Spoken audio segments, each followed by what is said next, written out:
Thank you. Please be seated.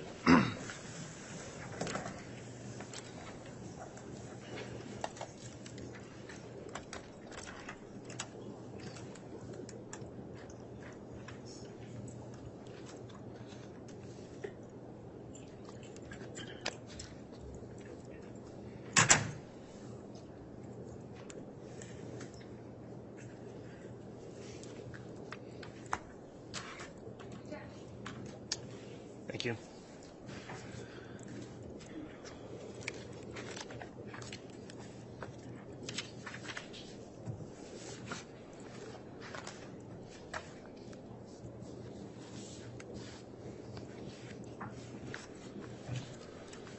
All right, good morning. We're back on the record on case CR 22-21-1624, State of Idaho versus Lori Noreen Vallow. This is a continuing time of jury trial. The state's still in its case in chief at this time.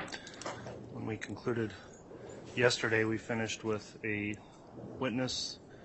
The court would note that I've been advised all the jurors are again present today and all have completed their juror affirmation. Is that correct, Mr. Bailiff? Yes, sir. All right, thank you for that information. Apologies for the late start this morning. I was meeting with counsel in chambers discussing some scheduling issues and other matters that came up, which we'll take up later today. I'll note on the record that the prosecution is here, all present. The defense as well as the defendant are present as well. And I believe we're ready to have the jurors brought in and have the state call its next witness. Is the state ready to proceed? Yes, Your Honor. All right, is the defense ready to proceed? Yes. Okay, we'll have the jurors brought in then and we'll have a next witness.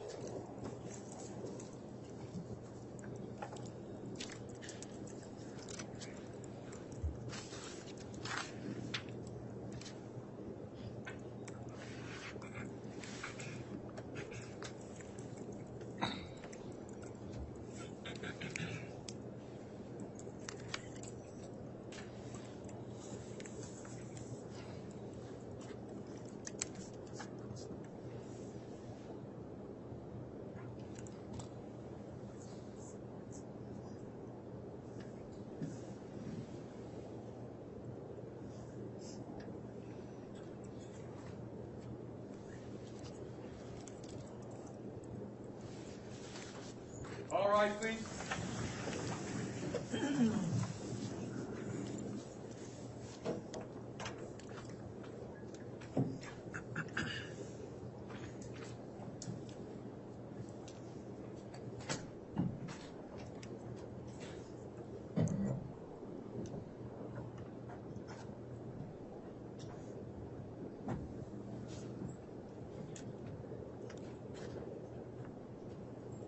Jury's out, President County, for Your Honor. Thank you, Mr. Bailiff. Please be seated.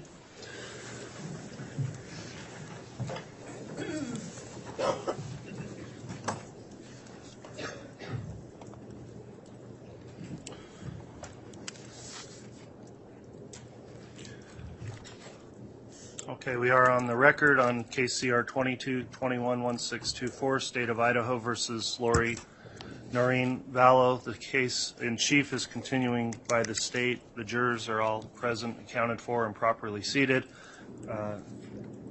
To the ladies and gentlemen of the jury, thank you again for your continued service in this case and for all completing your juror affirmation this morning. We very much appreciate your continued compliance with the admonishments given each day when you go home. With that in mind, I believe the state's got another witness they're prepared to call at this time. Who will be examining the witness? I will be, Your Honor. All right, Ms. Blake, who will your next witness be? Detective Nathan Moffett. All right, thank you.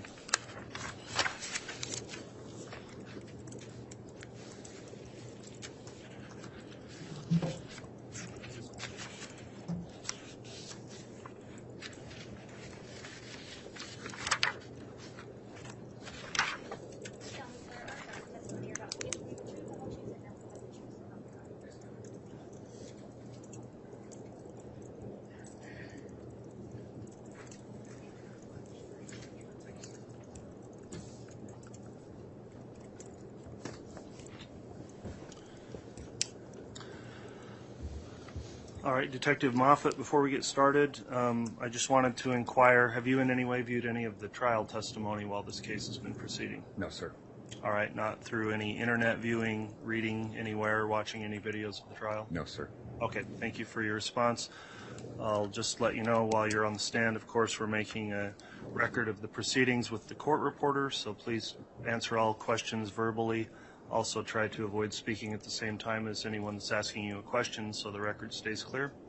With those rules in mind then, Ms. Blake, if you'd like to inquire on direct, you may. Thank you, sir. Thank you, Your Honor. Would you please state your name and spell your last name for the record? Sergeant Nathan Moffat, M-O, F as in Frank, F as in Frank, A, T as in Tom. Where are you currently employed? The Chandler Police Department in Arizona. How long have you been employed with them? I've been with Chandler Police Department for about 21 years. And your current title is Sergeant? Yes, ma'am. Have you held other positions within the department? I have. And what are some of those positions? So I spent, obviously, started as an officer with a previous agency, but when I came to Chandler, I spent about 5 years on patrol, and then I went to criminal investigations as a detective, where I was there for about 14 and a half years prior to getting promoted to sergeant. Do you have any specialized training in order to be a law enforcement officer? Yes. In 1999, I attended the Arizona Law Enforcement Academy and graduated and became a sworn police officer. And since then, have you attended additional training as a detective? I have. Were you working on July 11th of 2019? Yes, ma'am. Do you recall responding to the report of a shooting? I did. Yeah, I do. Your Honor, I'm going to just make sure the record's clear. I've objected to this witness previously under Rule 404B of the Idaho Rules of Evidence that anything that happened in Arizona is not relevant for this proceeding in Idaho.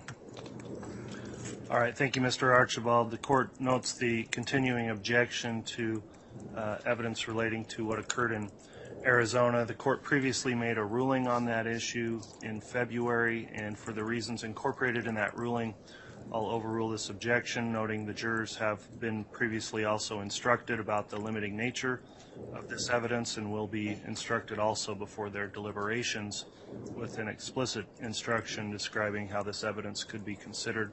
So with that, the objection's overruled, and Ms. Blake, you can continue with your examination. Thank you, Your Honor. Detective Moffat, are you aware of who reported that shooting? Yeah, a 911 call came in from the residence from Alexander or Alex Cox. Do you recall where you responded to? Yeah, it was 5531. Oh, geez, the street numbers or the streets escaping me. South Four Peaks Drive? Yes, South Fort Peaks Drive. I'm sorry. And that was in Chandler, Arizona? Yes, ma'am. When you arrived on scene, were other officers already present? Yeah, patrol officers were already on scene when I arrived there. And is that fairly common to have patrol officers there before detectives? Yeah, very common. When you arrived, did you take on a specific role with regards to the investigation? Yeah, I was assigned role as the case agent. And is that common practice? Yes, yeah. On every case like this, we have a case agent and a scene agent. As the case agent, did you walk through the scene? I did. I was briefly briefed by patrol, for their initial investigation or their initial interviews, kind of what they had at the time. I briefly walked through the scene and then I responded back to the station. When you were on scene, do you recall seeing Miss Vallow or Lori Vallow present? I did not see Lori present. Did you see Alex Cox present? I did. Did you speak with him on scene? I did not. Did you observe Charles Vallow? I did.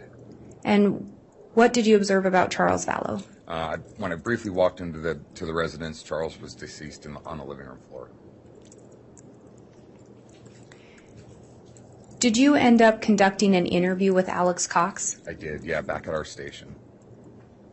Is that common to interview individuals back at the station? Yes. Did Alex, in fact, participate in the interview? He did. Did Alex tell you why he was there that morning? Yeah, in his interview, he told me that he had spent the night at Lori's house because they planned on doing something the next day. So he would have spent the night of the 10th? Yes, the 10th into the 11th. Yes, ma'am. And did he tell you what happened with regard to Charles getting shot? Yeah, when we started talking about it, he said that Charles and Lori were in an argument inside the house, and he was back in a bedroom, and he could hear Lori and Charles arguing, and Lori came into his room, and he basically said he intervened between Lori and Charles. Did he indicate if he knew what the fight or what the disagreement was about? No, he just said they were arguing. Did he indicate that he ever saw Charles put hands on Lori? No. And did he indicate that he did not see that? Yeah, he indicated they did not get physical. He never saw it get physical. It was just an argument with Charles following Lori through the house. Did he say anything about Tylee? Yeah, he said that when the argument had worked its way into the bedroom where he was at, Lori basically circled around behind him, and he got between Lori and Charles. And he said that Lori came back around him and made her way into the living room or into the kitchen. The living room and the kitchen were divided by a wall, and that at that point in time, Tylee came out of her room when Lori was back in the kitchen. Did he tell you why or how he ended up shooting Charles? Yeah, he said that when Tylee came out of her bedroom, Tylee came out of the bedroom with a bat and was basically trying to protect what he was saying is protect her mother, and that at one point in time, Tylee took the bat and kind of poked it out at him. He said at that time, Charles took the bat, and then there was an argument over the bat, and at some point in time, he said he got struck. He, being Alex, got struck by Charles with the bat in the back of his head. So he described Tylee as having the bat towards Charles pointed out at him? Yeah, he kind of demonstrated poking it out towards him. And that Charles had then grabbed a hold of the bat from Tylee? Yes, ma'am.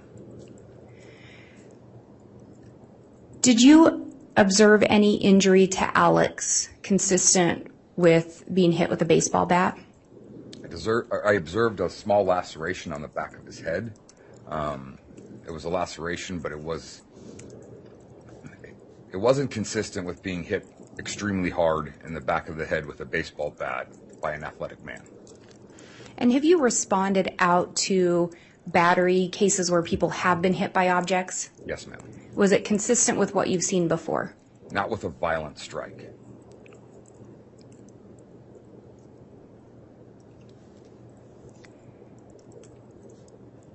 What did Alex indicate he had done after he shot Charles? So Alex basically says that the argument happens. He gets hit in the head with a bat, and he goes back to his room and retrieves a gun. And that he came back out into the living room to confront Charles because he was still in the house with the bat. Alex says he told Charles to drop the bat. Charles said, "What are you going to do about it?" And at that point, Alex says he came at him, and then Charles shot him. You said Charles shot him. I'm sorry, Alex shot Charles. And Alex claims Charles came at Alex. Yes. And at that point, did Alex tell you how many times he had shot Charles? He said he was not sure, but he said it was more than once. Did he tell you where he thought he had shot him on Charles' person? Yeah, he said center mass, so torso area. Did you ultimately determine that Charles had been shot center mass? Yes, Charles had 2 gunshot wounds, one to the chest, one to the lower abdomen. And after Alex had shot Charles, did he tell you what he then did? Yeah, after he shot Charles, he said he walked into the kitchen, washed his hands, because he said he had blood on his hands from his head, and then walked back into his bedroom, set the gun down, and then called 911. Did he tell you anything about where Lori and Tylee were when he shot Charles? He said he didn't know. He didn't know where they were at. Did he indicate that they were in the room with him? I asked a couple different ways, and he just said, "I don't know where they were at at the time of the shooting."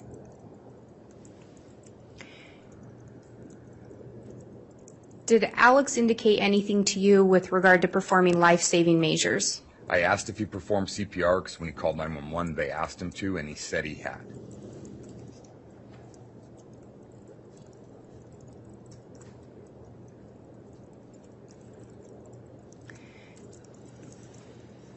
Did you ask Alex if he was there to help Lori?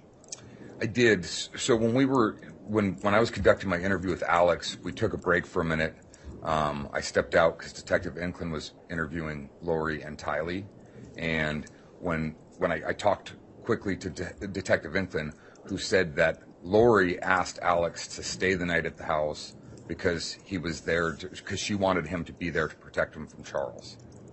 And so I went back in and asked Alex, actually on more than one occasion, if he had been there, in fact, to protect Lori from Charles, and he adamantly said no. He said multiple times that's not the case. But Lori had indicated that he had stayed there to protect her. Yeah, according to Detective Inclin, that's what Lori said.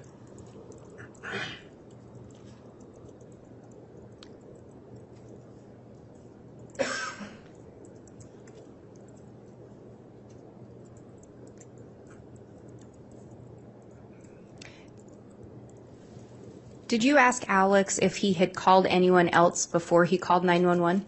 I did.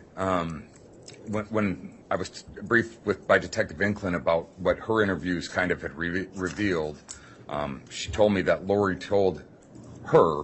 I'm going to object, Your Honor, to hearsay. That's sustained. Is it common that as the case agent you speak with other detectives? Yes, And do you speak with other detectives about the portions of the investigation that they are conducting? yes, And did you in fact speak with Detective Inclin regarding what she had learned from an interview with Miss Vallow? I did. Based on what she had learned from the interview, did you ask Alex whether or not he had called anyone? I did. And what did he tell you? He said he had not. Was it your understanding that that was inconsistent with what Lori had stated? It was. I'll object. The only way he can answer that is based upon hearsay. And Your Honor, it's not being offered for the truth of the matter. If it's not the truth, then it's not relevant.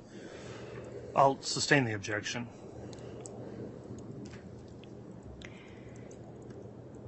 Did you at some point make additional observations of the scene? I did. And did you specifically make observations regarding the scene where Charles was found? I did, yes. What observations did you make? When we were back at the house after we completed our interviews, Detective Coons was processing the scene. I was present while they were processing the scene for evidence. We learned that there was in fact 2 gunshot wounds to Charles. One of the wounds, the exit or the trajectory was down, and we pulled that projectile. And I'm going to object, Your Honor. This testimony is based upon hearsay. He learned it from someone else. Your Honor, I believe he's talking about his observations of the scene. I think there were other detectives there that he's referencing, if I could clarify that. If you'll clarify, I didn't see the hearsay in that. Go ahead and clarify, Ms. Blake, please. Thank you, Your Honor. Detective Moffat, did you go back and make observations at the scene? Yes, I did.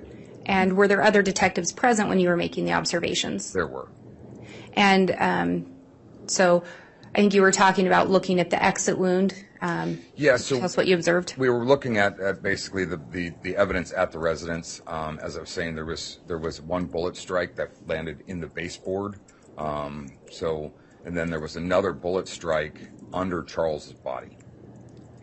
And did you notice bullet strikes anywhere else in the residence? No, besides those 2, there were none.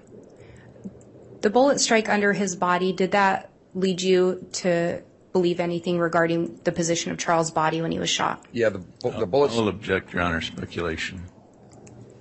Your Honor, I think he can answer what he believed. I think a little additional foundation would be necessary in regards to training before he could give that opinion. How long Sustain the objection on those grounds for now. How long were you a homicide detective? I did 11 and a half years in homicide and 3 years in family crimes before that. Have you responded out to gunshots before? Yes, several. Have you observed bodies that have been shot before? Several. Have you done trainings on bullet wounds, things of that nature? I have. I'm currently assigned to the executive board of directors for the Arizona Homicide Investigators Association. I've been for 11 years. We conduct about 100 hours of training a year. So I have hundreds and hundreds of hours of training in homicide and related items. And based on your training and experience, based on that mark in the floor, where did you believe Charles' body was when he was shot? Yeah, my observations from where Charles was shot, especially when we rolled him and saw the strike underneath him, is the wound to his abdomen was what is called a shored gunshot wound. So the wound to his abdomen traveled through his abdomen and out of his shoulder, and was consistent with Charles being flat on the floor when that projectile exited his body out of his shoulder. And was that consistent with what Alex Cox reported? It was not. Were you involved in transporting Lori Vallow back to the residence? I was. Did you make observations of Lori on the way back? Yes, I did. And what were those? I'll object, Your Honor. Relevance. That's overruled. So Detective Inklin and I transported Tylee, Lori, and Alex back from the station to the residence while we were still processing the scene, so they could get a car and go somewhere else, or stay on scene outside of the scene, or stay at the residence outside of the scene. So Detective Inklin was driving. Tylee was in the front seat. We were in a minivan, so I was in the far back of the minivan, and Lori and Alex were sitting basically in the middle row. The ride back from the station was bizarre, to say the least. It was very lighthearted, very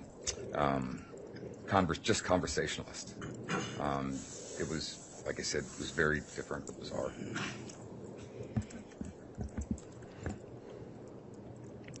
At some point, did you, in your well, let me ask this. Did you continue as the case agent? I did. At some point, did you switch and you were no longer the case agent? Yeah, once I was promoted to sergeant in June of 2020, I was no longer assigned to homicide, and it needed to stay with the homicide detective as I was going back to patrol. So Detective Duncan took over as case agent for me. So, and that was based on your promotion? Yes, ma'am. And Detective Duncan had been involved from the initial part of the investigation? He had since the day of the incident. And prior to you being switched as the case agent, did you learn anything with regard to an insurance policy? I did on I'll July. object, Your Honor, based upon hearsay.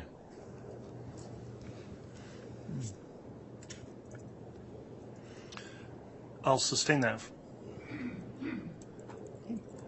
And Your Honor, I would indicate it's not being offered for the truth of the matter, but for what was done next in the investigation. Well, I guess the objection's being sustained because it was a question of did he learn anything, and I didn't see a foundation of how he personally would have had that information unless it was revealed through hearsay of another. Was the basis of, I think, the objection and how I ruled.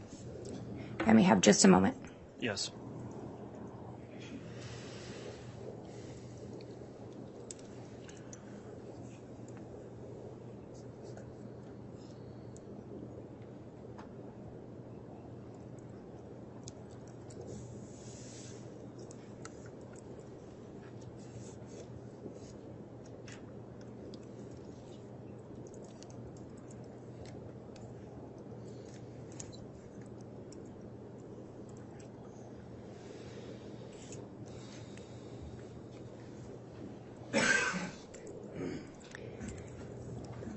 Detective Moffitt, in your experience as a homicide detective, are finances oftentimes a motive for homicide? They can be, yes.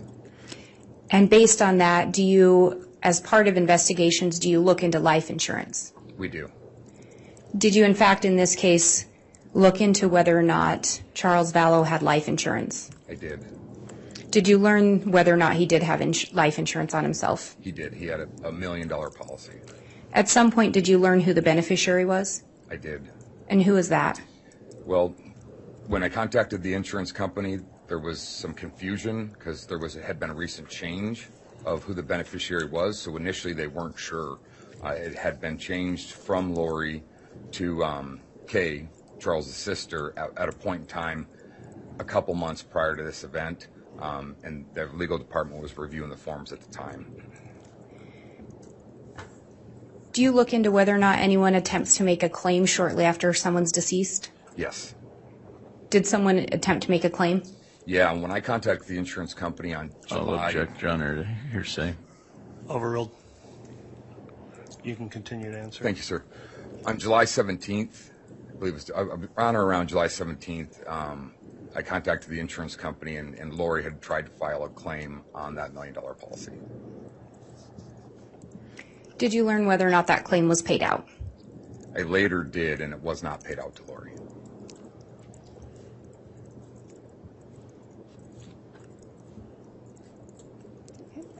Just one moment.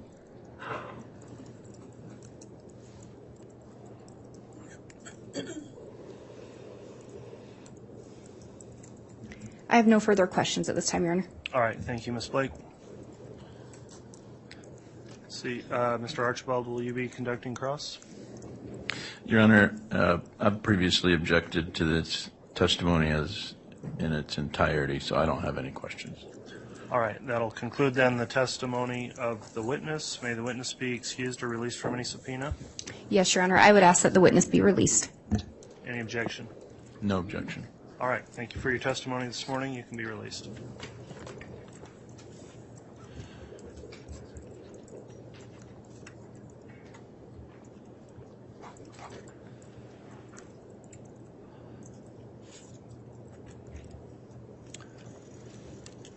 And the state can call its next witness. Thank you. The state calls Sydney Woodbury Shank.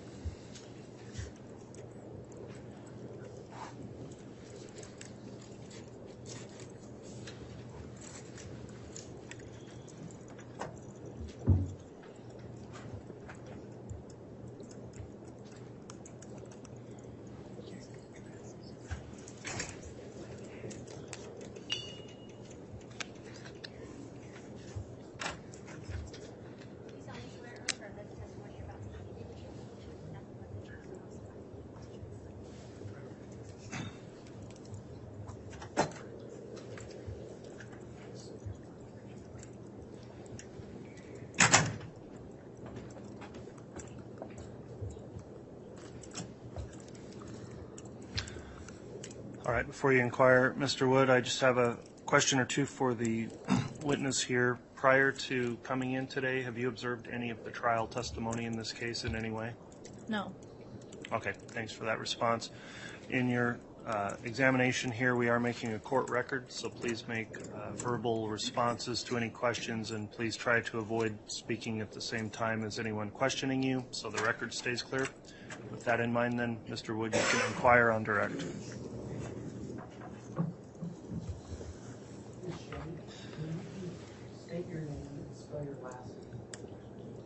Yes, my name is Sydney Shank. Schenk. I am 26 years old. I currently live in Arizona.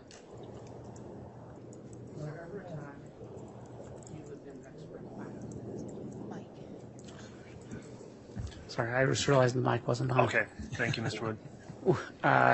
Do I need to repeat those questions, or do you have me on the record? Did we get it on FDR? I think there's enough to pick it up on the Okay. FTR, Mr. Wood, and the reporter got it apparently. All right. Was there ever a time that you lived in Rexburg, Idaho? Yes. When was that? It was back in 2019. Okay. And what were you doing in Rexburg, Idaho?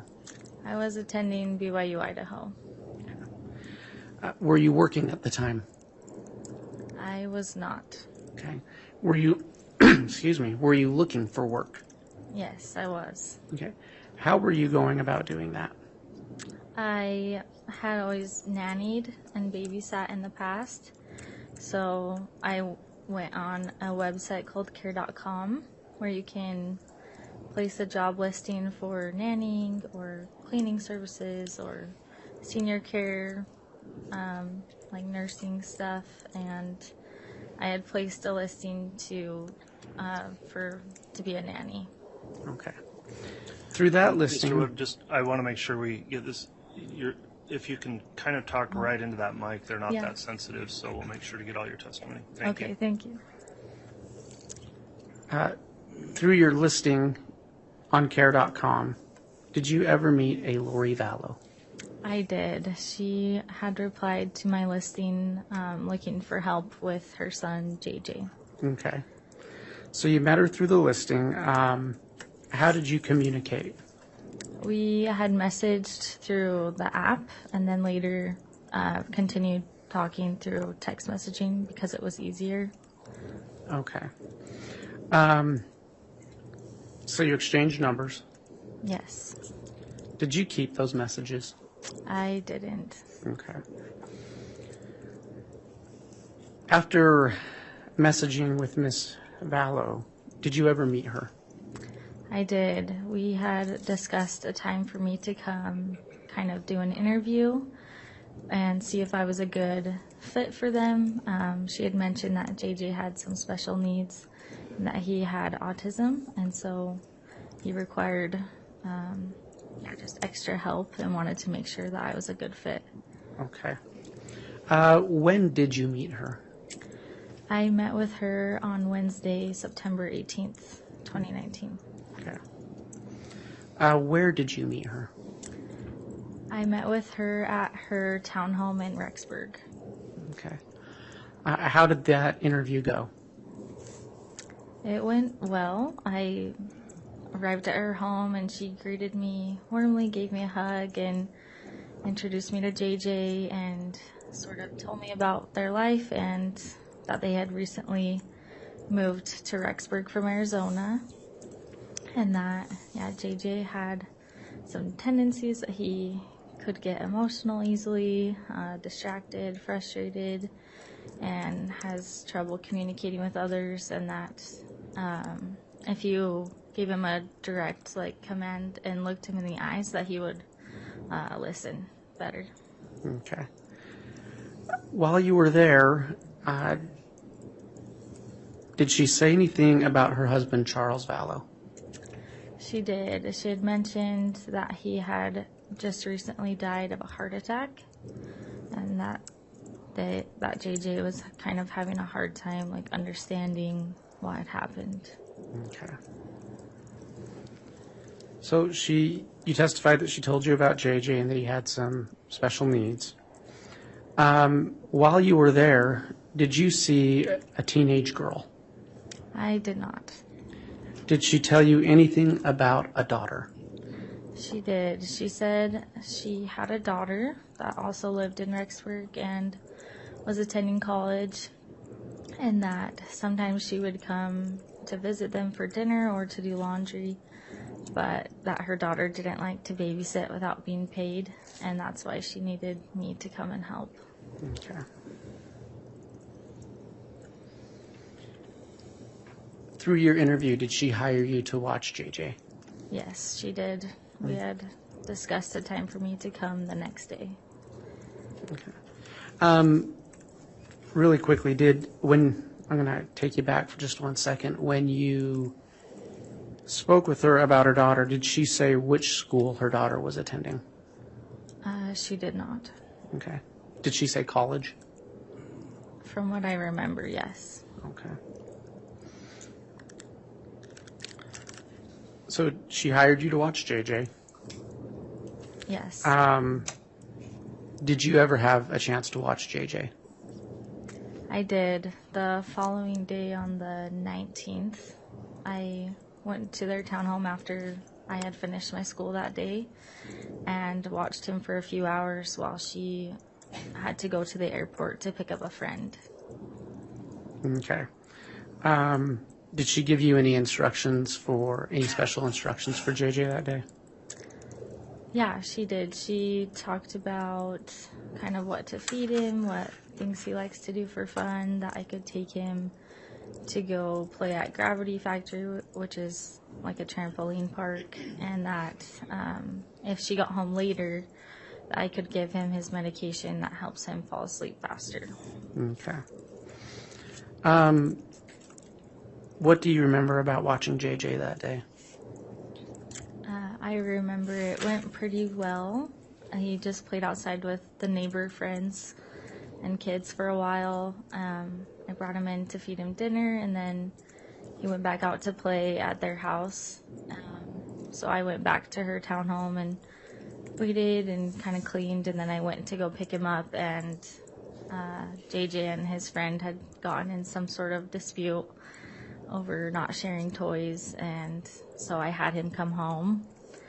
And when he came home, he was very upset and sad that his friend didn't want to play with him anymore.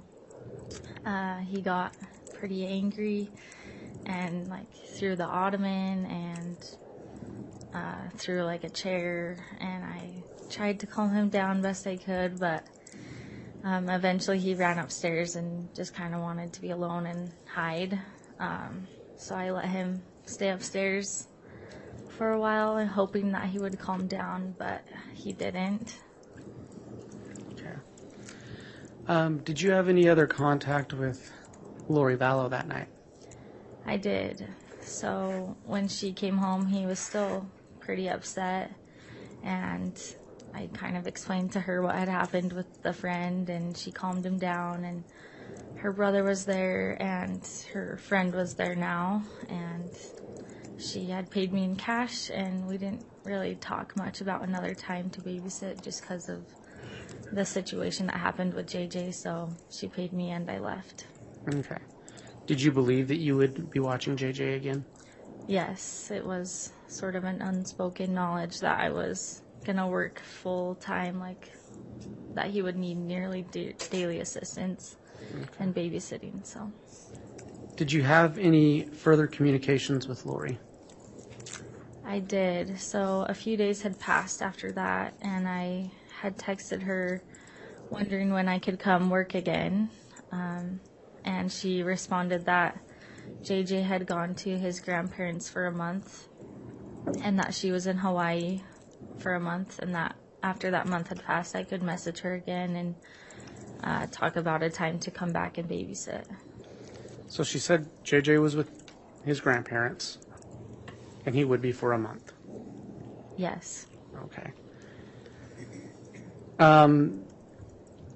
Did you ever try to contact Lori Vallow again? I did. So that month had passed, and I reached out again, and she never communicated back with me again after that.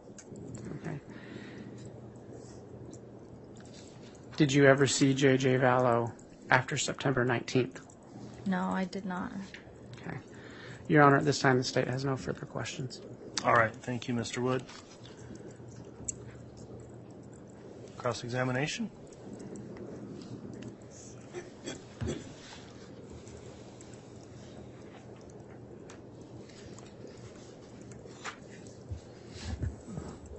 So just briefly, to follow up, on September 18th when you met Lori at her home, was JJ also there? Yes, he was. And so you were able to observe his demeanor and his personality. Yes.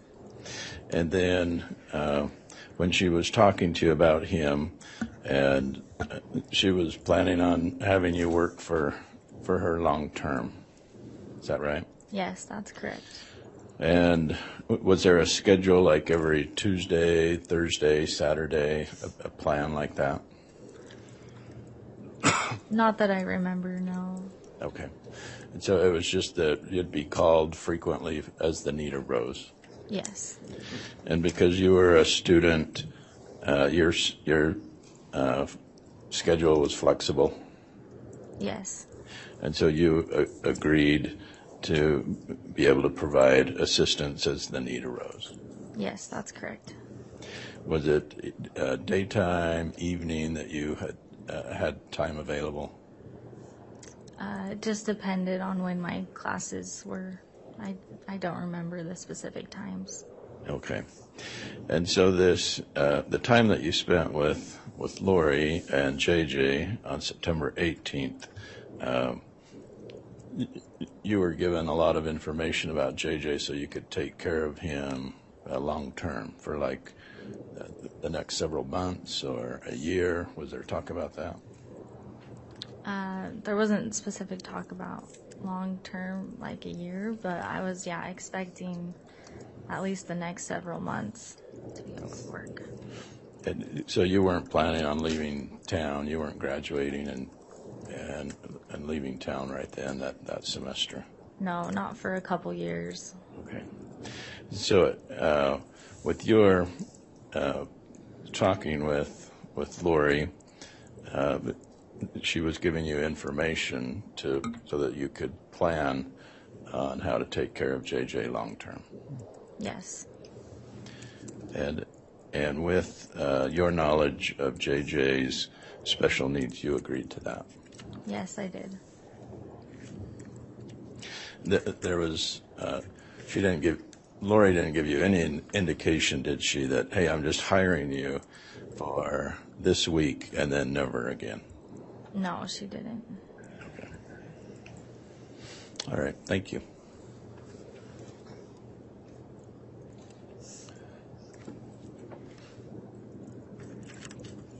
Any redirect, Mr. Wood?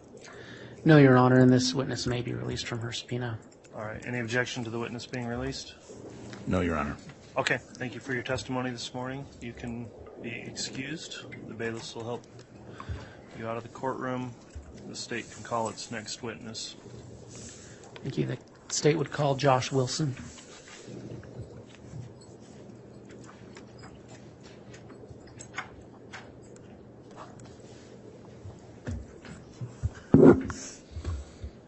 And, Your Honor, Spencer Rammel for the state.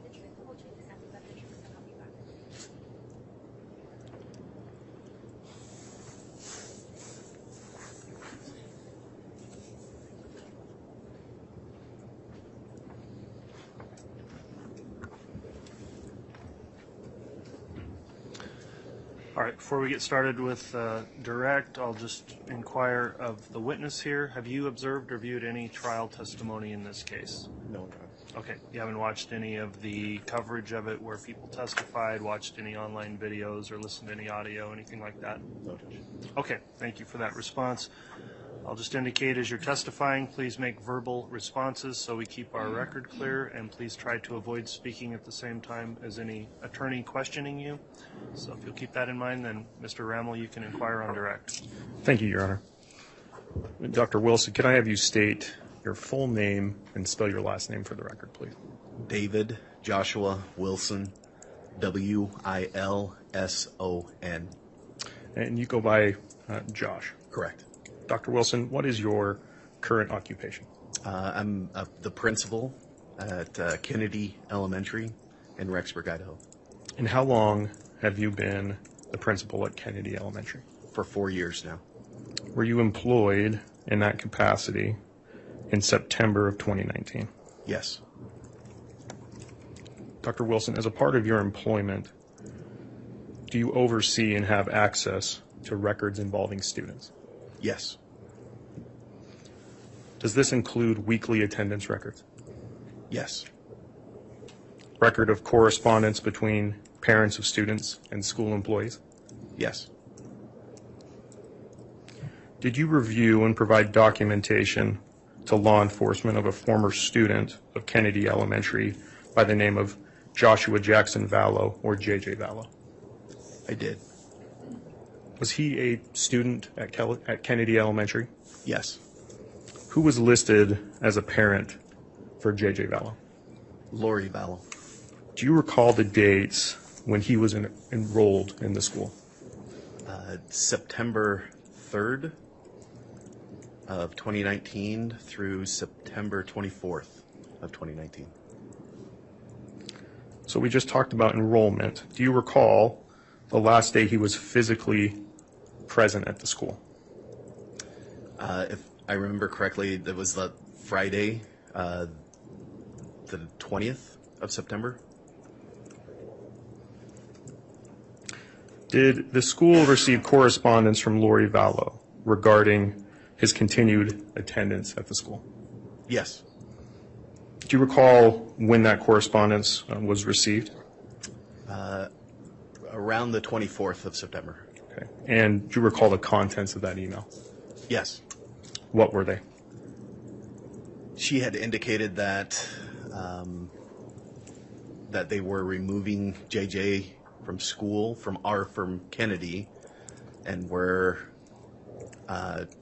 sending him to Louisiana to be with grandparents. And did you follow up with Ms. Vallow that day? I did. How did you do so?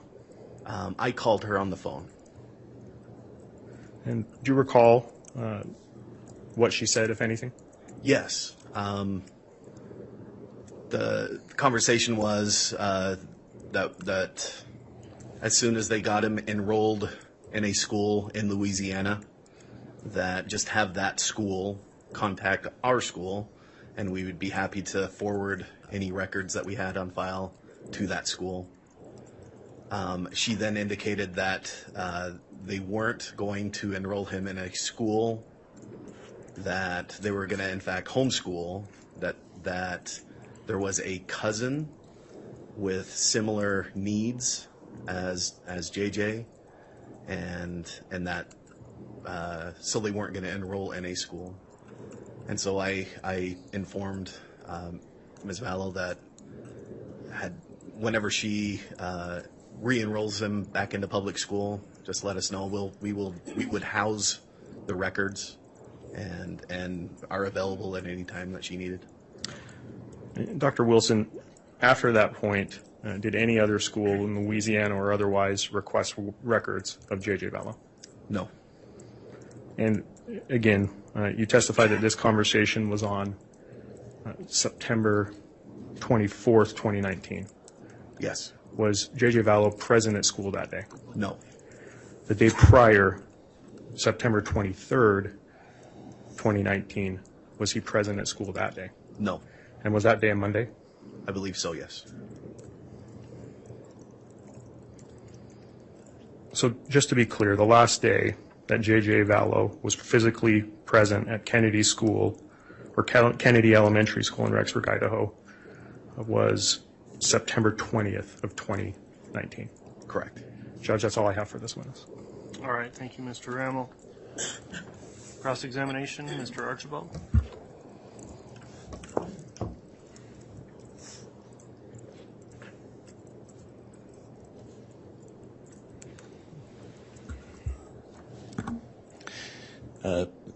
It's Dr. Wilson. Yes. Okay. Were you present during the enrollment of JJ? Yes. And you remember meeting him? Yes. And did you have a program for special needs children? We have, yes, we do. And did you receive special funding for special needs children? Is that right? Yes. And so when you met JJ and Lori, enrolling him, was there ever any discussion, I just want to enroll him for 3 weeks and then I'm going to withdraw him? No. The discussion was enrolling him long term. Correct. That a term, a semester, a year, do you remember how long she was planning to have him there? No, it was my understanding that they were enrolling and then going to be there for the long term. Okay. And so when when you learned 3 weeks later that she was unenrolling him, did that surprise you? Yes. Okay. Because that was not what was initially talked about on September 3rd, 2019. Correct. Okay. Thank you, sir. Judge, nothing based on that. All right, with no redirect then, that will conclude your testimony. Dr. Wilson, any objection to him being excused or released from any subpoena? None from the state, Your Honor. Any objection from the defense? No, Your Honor. All right, thanks for your testimony this morning. You can be escorted out of the courtroom by the bailiffs.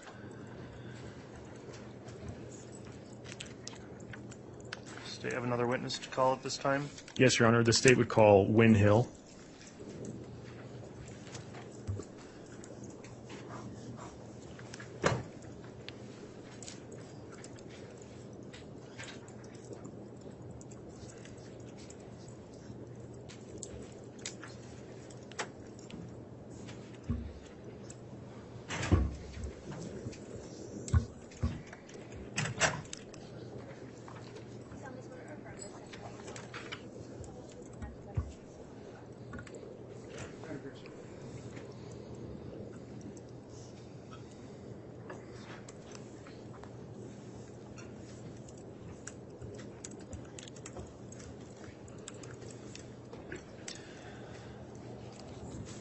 All right, the witness sworn now. Before we commence with direct examination, I just have a few questions for you.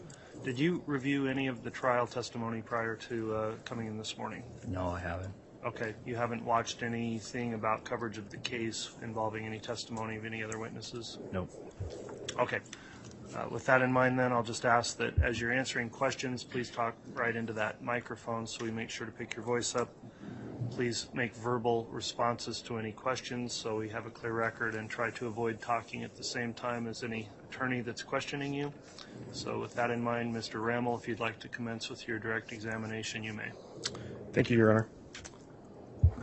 Mr. Hill, can I have you state your name, spell your last name for the record, please? Yeah, my name is Wynn Hill, Hill. Mr. Hill, where are you employed? I'm employed at Brigham Young University, Idaho.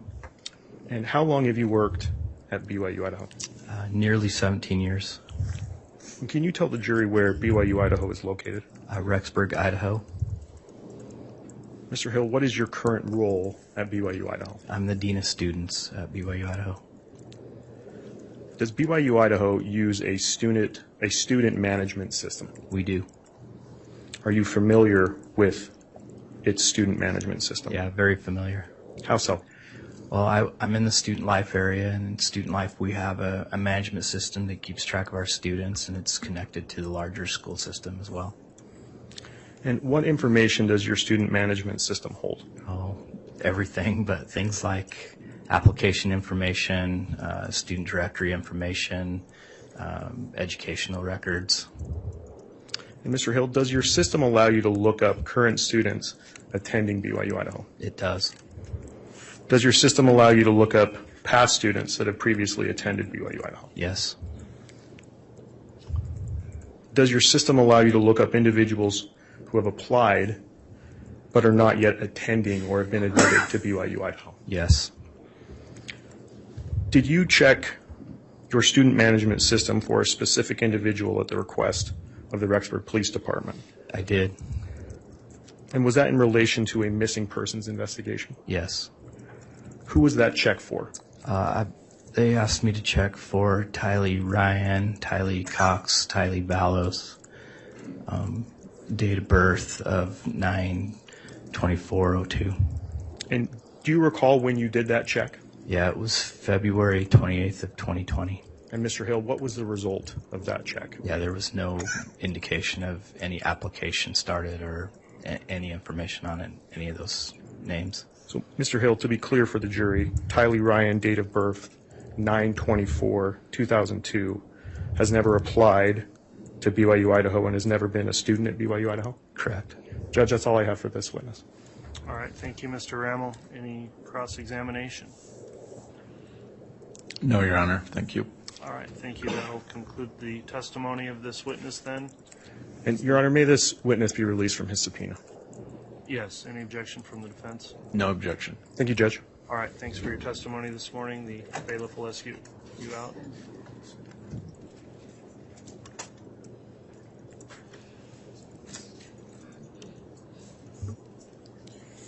Could I have a brief sidebar with counsel? Yes, Your Honor, I was just going to request that. Thank you. Thanks.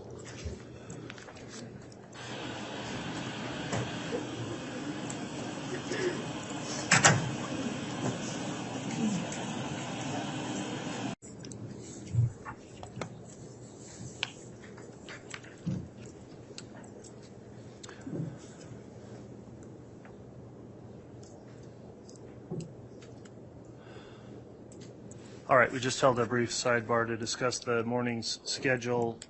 The witnesses have been moved through pretty quickly this morning. There's another witness that's not quite here on the way, and we've also got a matter that needs to be taken up outside the presence of the jury. So for those reasons, a little earlier than normal, we are going to take our mid-morning break at this time, and then once we've concluded with that other issue and the witnesses arrived, then we will recommence with testimony of the state's next witness. So if all would please rise for the jury, we'll take the afternoon or morning break. Thank you. All right, please.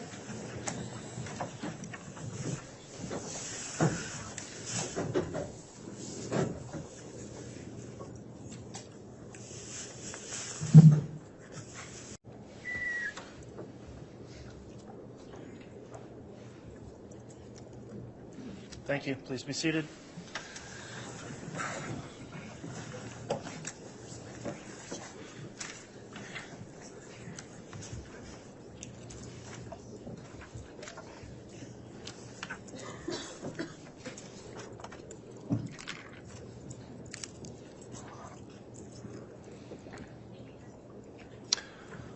All right, thank you. We're going back on the record on case CR 22-21-1624. We are in the mid-morning break. The jurors are not present at this time. I understand the state's got its next witness to call.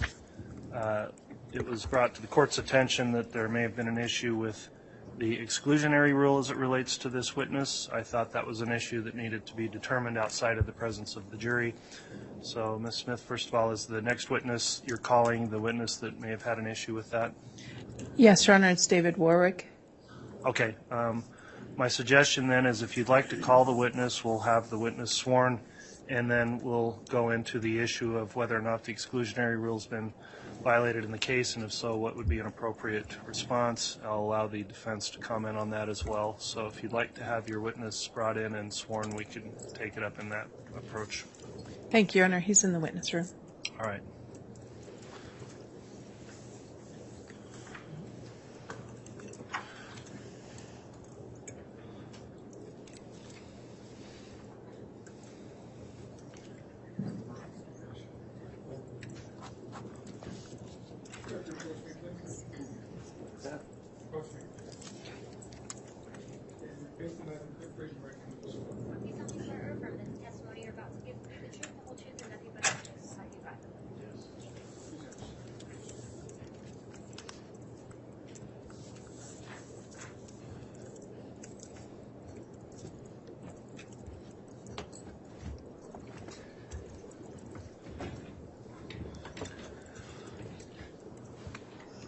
All right, Mr. Warwick, you've been sworn in this case and placed under oath. Before your testimony commences in front of the jury, there's an issue we need to take up. The court has previously issued an exclusionary rule in this case under Idaho Rule of Evidence 615, and the state, in good faith, I'll indicate, has brought to the court's attention there may have been some issue with that. So I'm going to permit some inquiry into that issue, allowing the state and the defense to lay a record of what may have occurred, and then the court will consider what should be an appropriate response after I've heard that testimony. So, Ms. Smith, without going into trial testimony, obviously, just on the issue of the court's exclusionary rule, if you'd like to inquire, I'll have you inquire, and then I'll allow cross from the defense, but only limited in scope as to whether or not the exclusionary rule is at issue in this case. So, Ms. Smith, with that in mind, you may ask your witness questions. Thank you. Good morning. Morning. Okay. And are you having any trouble hearing me? No. Okay. If at any time you have trouble hearing any of us, just let us know, okay? Yes. Please state your name and spell your last name for the court reporter. David Dale Warwick, Warwick. Okay. And Mr. Warwick, are you married? Yes. And who are you married to? Melanie Gibb. Okay. How long have you guys been married? About 2.25 years. Okay. Do you remember when you got married? December 12th. Sorry, 2021. Okay. And have you testified in this proceeding before? Yes. Okay. And when I say this proceeding, in this case involving Ms. Vallow before? I don't think on this one, no. Okay. On a previous case involving Ms. Vallow? I thought those were with Chad. I don't remember seeing Chad, so I did this twice, and I saw Chad. Okay. And then did you testify at a grand jury as well? Yes. Okay. Now, you were given information from the prosecution staff about that the court has said you cannot view you cannot listen to trial testimony, right? Right. And you were given instructions that you can't discuss people's trial testimony with them. Right. All right. Did there come a situation where you listened to someone's trial testimony? Yes. Can you tell us about that, please? Yes. I came down with an illness about 2 weeks ago, and Melanie didn't want to be alone up here when she came to court, and I couldn't make it that day, so I was going to drive a couple days later, but she ended up coming sooner. Anyway, so we stopped talking because she got here for one, and two, she was a little upset with me for not coming. And so I listened to 45 minutes of hers, but I was doing it to see how she was doing. And then 45 minutes into it, I remembered, and I shut it off.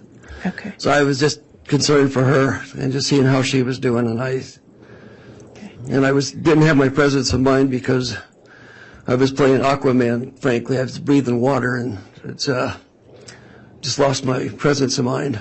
Okay. Because you've been sick and you're on medication. I just got on antibiotics 2 days ago just so that I can come because I was not getting better. Okay. So you understand that you were instructed not to do that, right? Yes, and that's why I shut it off. I remembered, I listened to the first 45 minutes, and then I remembered, and I just shut it off. Okay.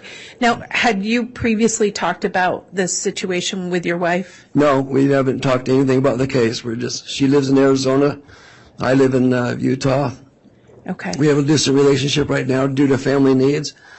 And so I knew she needed some time, so I just left her alone. Okay.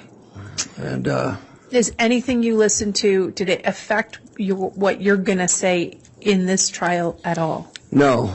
Okay. Did anything you heard from her testimony, anything the way she was treated, anything about that going to affect your ability to be truthful and candid in questioning? No. Any way it's going to affect what you have to say to this jury? Not at all. At this point, the state has nothing further, Your Honor. All right. Thank you, Ms. Smith, for the inquiry. Either Mr. Thomas or Mr. Archibald, would you like to question the witness in regards to the issue of, again, narrow it to the scope of just the exclusionary rule, please?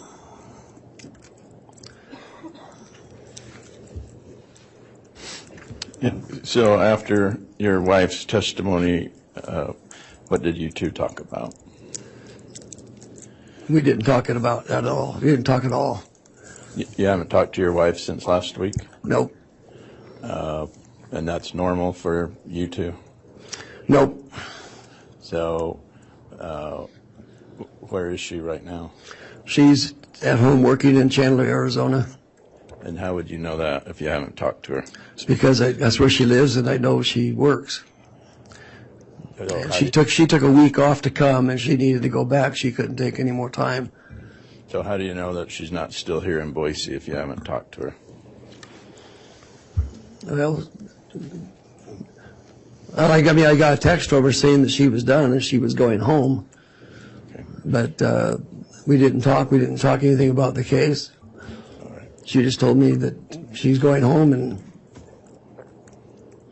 And so what did you learn from her testimony in the 45 minutes that you listened to it?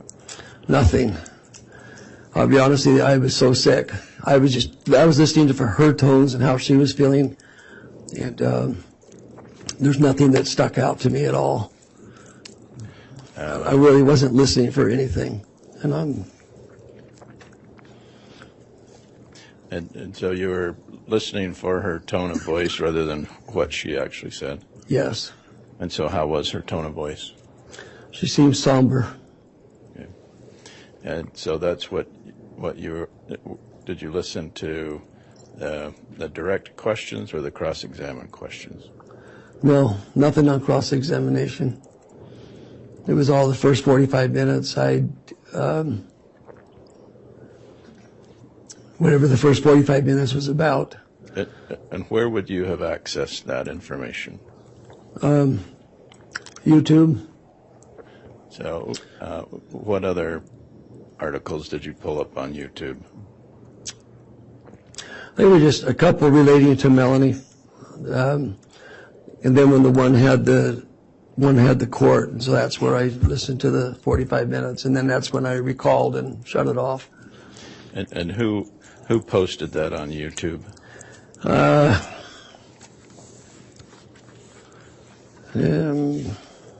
Trying to remember which one it was.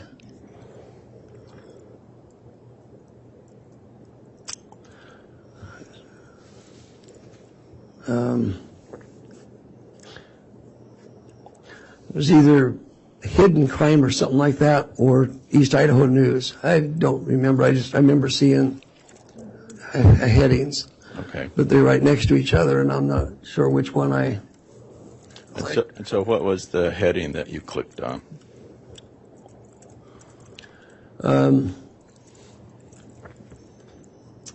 Melanie Gibb testifies in court, something like that.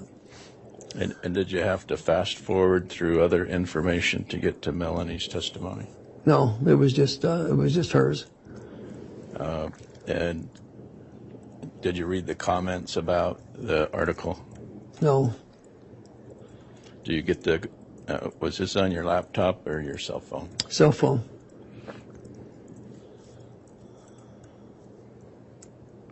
And did you download it? No. You just played it on YouTube? Yes. And did you do that with?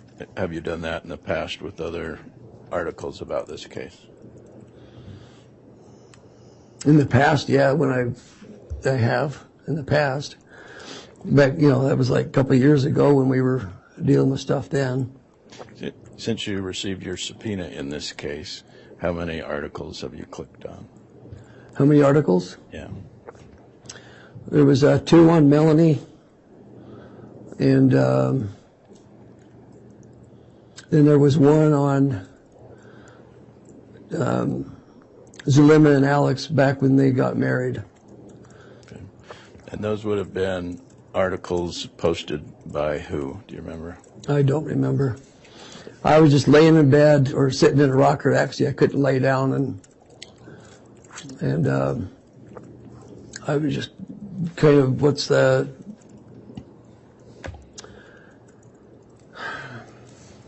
trying to come up with the right word. Okay.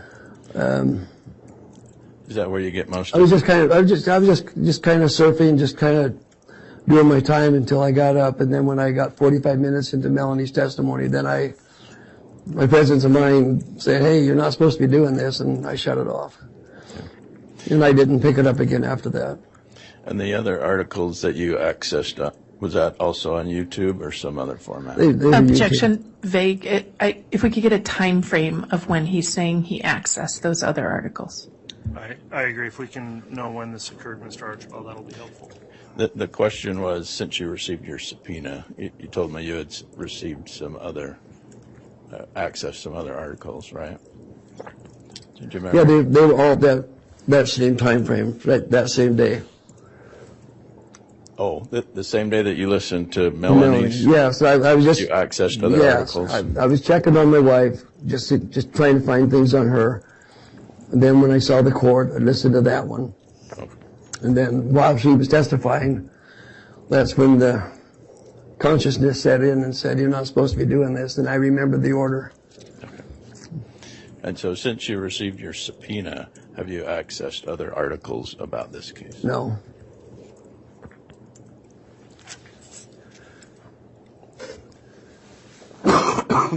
Excuse me.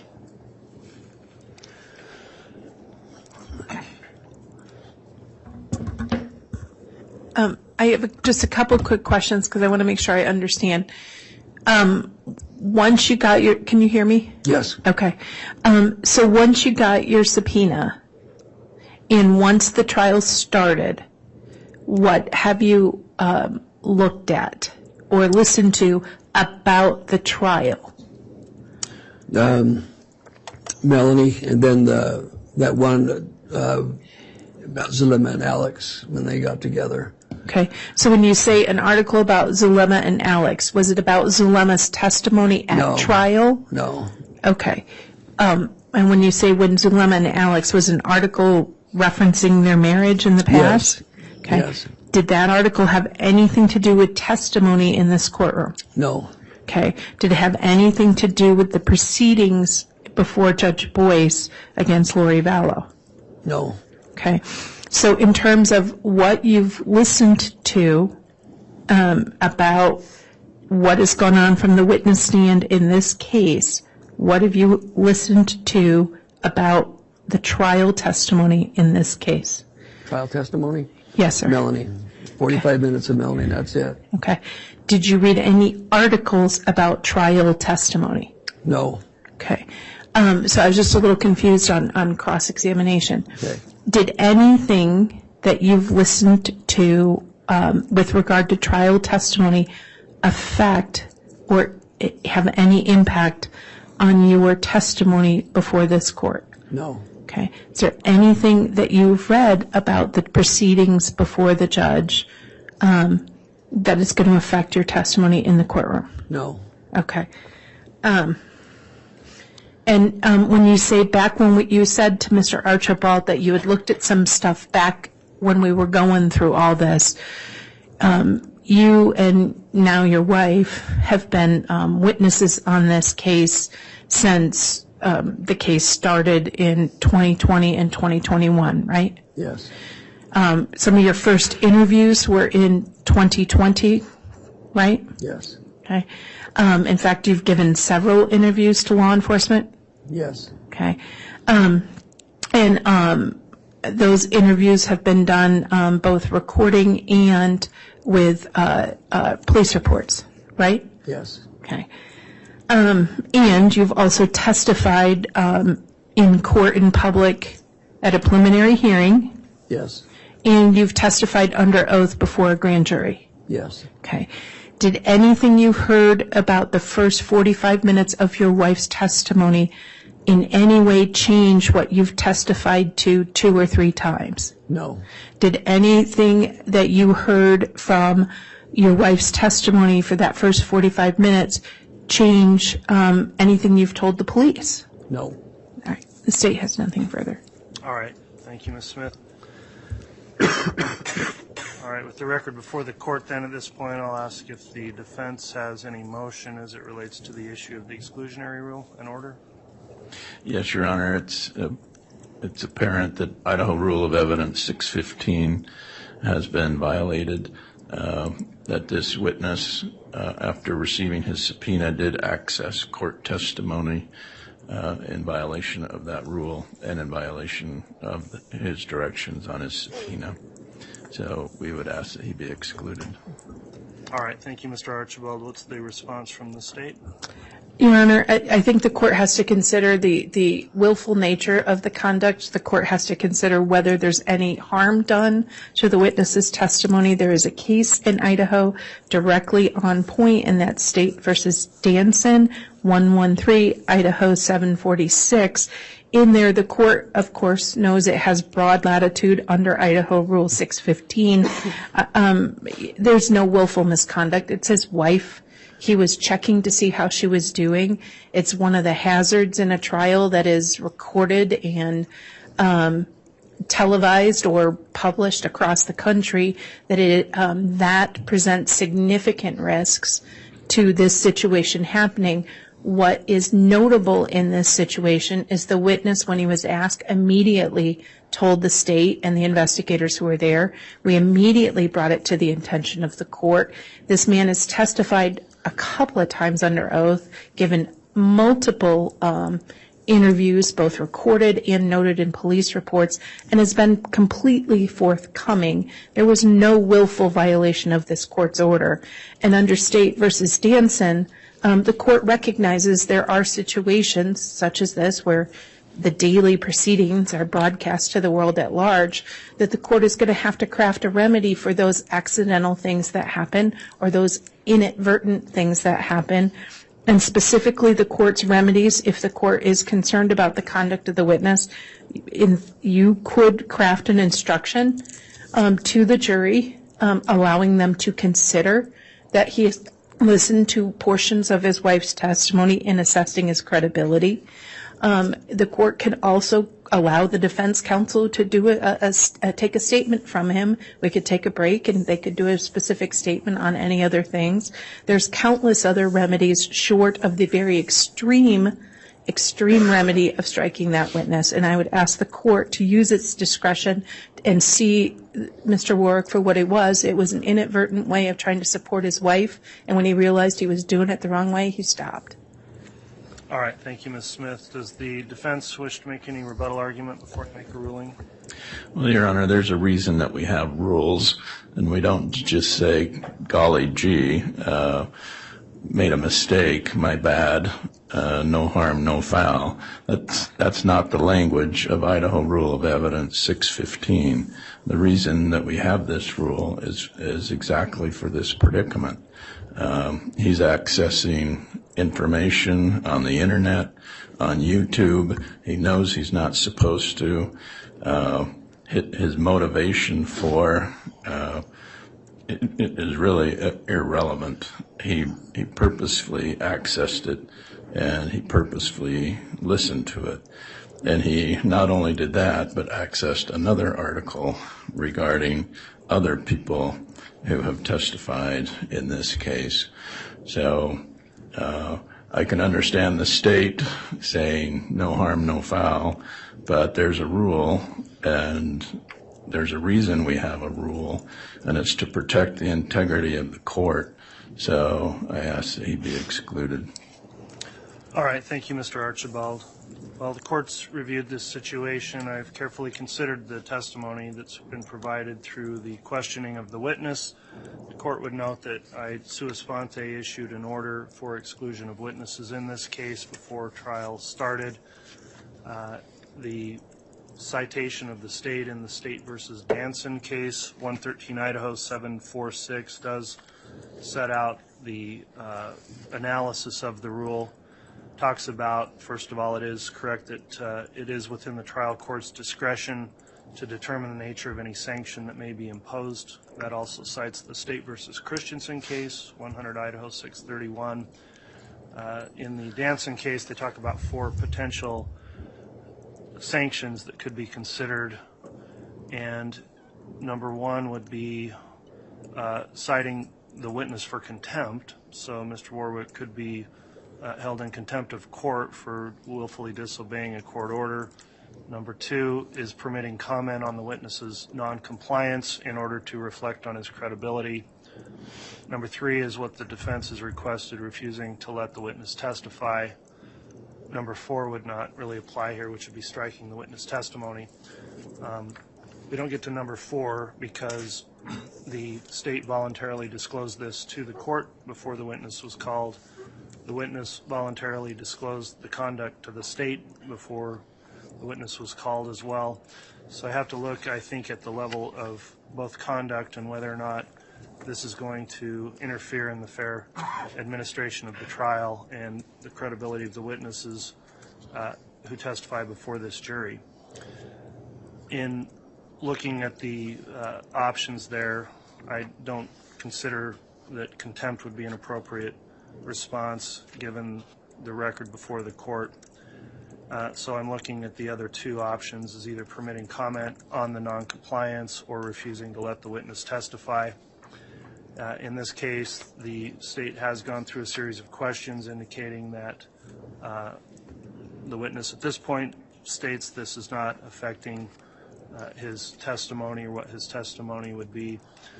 The reason for the exclusionary rule, as noted in that case law, is it's to reduce the possibility of a witness shaping their testimony to conform with or rebut prior testimony of others. I don't believe at this point the conduct rises to the level to require the excusal or that the witness not be permitted to testify. What the court will do is a sanction, and I do find that the conduct was willful conduct. I think it was a willful disobedience of a court order that Mr. Warwick knew was in effect. The court's going to allow the defense, in this case, as the appropriate sanction, to permit a comment on the witness's noncompliance with the order in order to reflect on the witness's credibility. So to the extent you want to bring up what's occurred with his failure to obey the exclusionary order, that is going to be permitted on cross-examination and liberally permitted in order for the defense to allow the jurors to be aware of the conduct of the witness prior to testifying in the case. So that will be the court's determination on the ruling. I'm not going to exclude his testimony, but obviously admonish the witness that it's unfortunate that happened, and it's created this delay in our trial and proceedings, and we've had to make this ruling. However, I do appreciate you bringing the attention to the prosecutors before you were here on the stand this morning. So that's the court's determination as it relates to the motion of the defense. Do you have any questions on the court's ruling? Yes.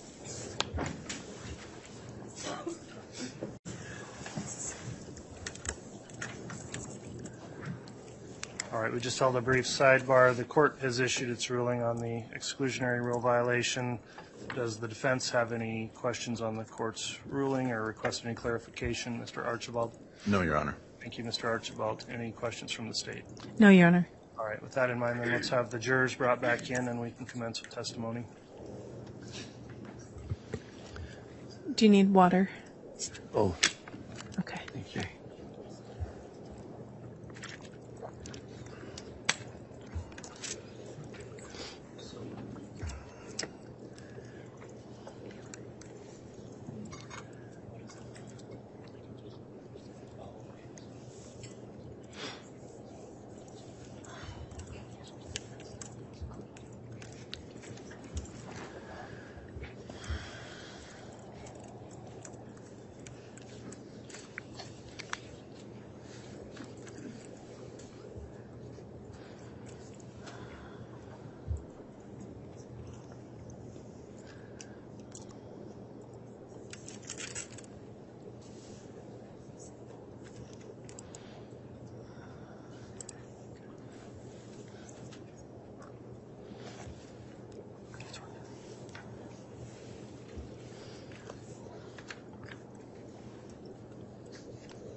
All right, please.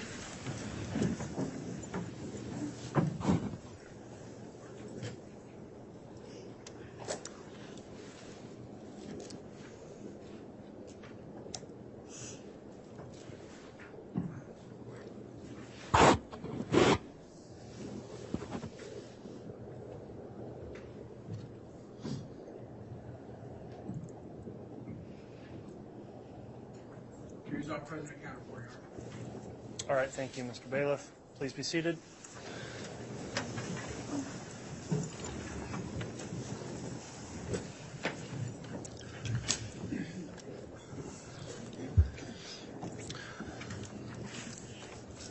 We're back on the record after the mid-morning break. This is CR 22-21-1624, State of Idaho versus Lori Noreen Vallow.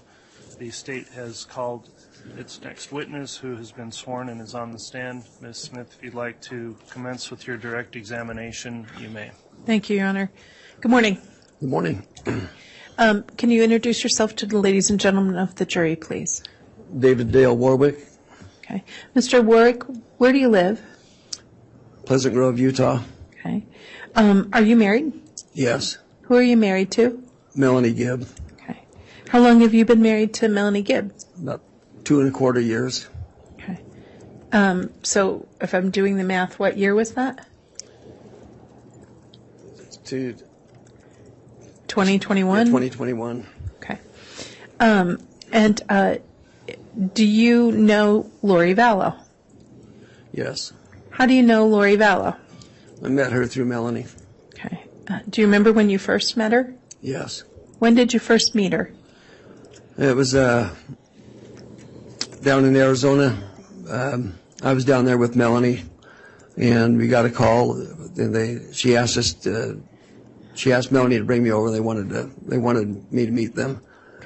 Okay, so, and if at any time, I know sometimes it's hard for you to hear, right? Yeah. So if at any time you can't hear, I need you to let me know, all right? Okay. All right. So you said she wanted Melanie to bring you over to meet them. Who is she? Lori Vallow. Okay. And Lori Vallow wanted to meet you. Yes. All right. And where did you go to meet her? To her house. Okay. Where was that? I believe it was Chandler, Arizona. Okay. Was it in Arizona? Yes, it was in Arizona. Okay. Was she married at the time? No. Okay. Was she widowed? Yes. Okay. Who had she been married to? Charles Vallow. Okay. How close in time was this to that you met her? Was it to the time that Charles died? I met her the first week of August, and I just knew Charles had died previously to that, but I wasn't sure how. Okay. I didn't know them. Okay. So the first week of August of 2019? Yes. Okay. And so when you met her, you went to her home in Arizona. Yes. Who was there at her home when you met her? There was Chad, Alex, Melanie, I think her last name was Bordeaux at the time, and then Zulema showed up, and then another lady showed up, but I don't remember her name. She was pretty quiet. And when you said Chad, do you mean Chad Daybell? Yes. Okay. So prior to August of 2019, had you ever met Chad Daybell? Just over the phone. Okay. How was it you talked to Chad Daybell over the phone prior to August of 2019? A few years previous, he reached out to me and wanted to do a book with me. And did you ever do that with him? No. Okay. Why not? 'Cause I didn't feel it was right, and I didn't feel like he was the one that, if it was to be done, that it should be done with. Okay. And so at the house, at Lori Vallow's home in August of 2019, you saw Chad there. Yes. Okay. What happened at the house when you met Lori Vallow? They were just sitting around the table and Lori was she was an amazing hostess. She was fixing food, and it was just kind of they were like having a social. Okay. And, All right. And then did you have an opportunity to meet her again at any point after that? yes, Okay. Where was it you met her again? at her apartment in Rexburg, Okay. Idaho. Now, to be clear at this point, were you married to Melanie Gibb? No, Okay. Were you guys dating at this point? yes. Okay. So how did it come to be that you met Lori Vallow at her place in Rexburg, Idaho? Melanie and Lori wanted to do a podcast with me, which was supposed to happen in Arizona, which it didn't happen.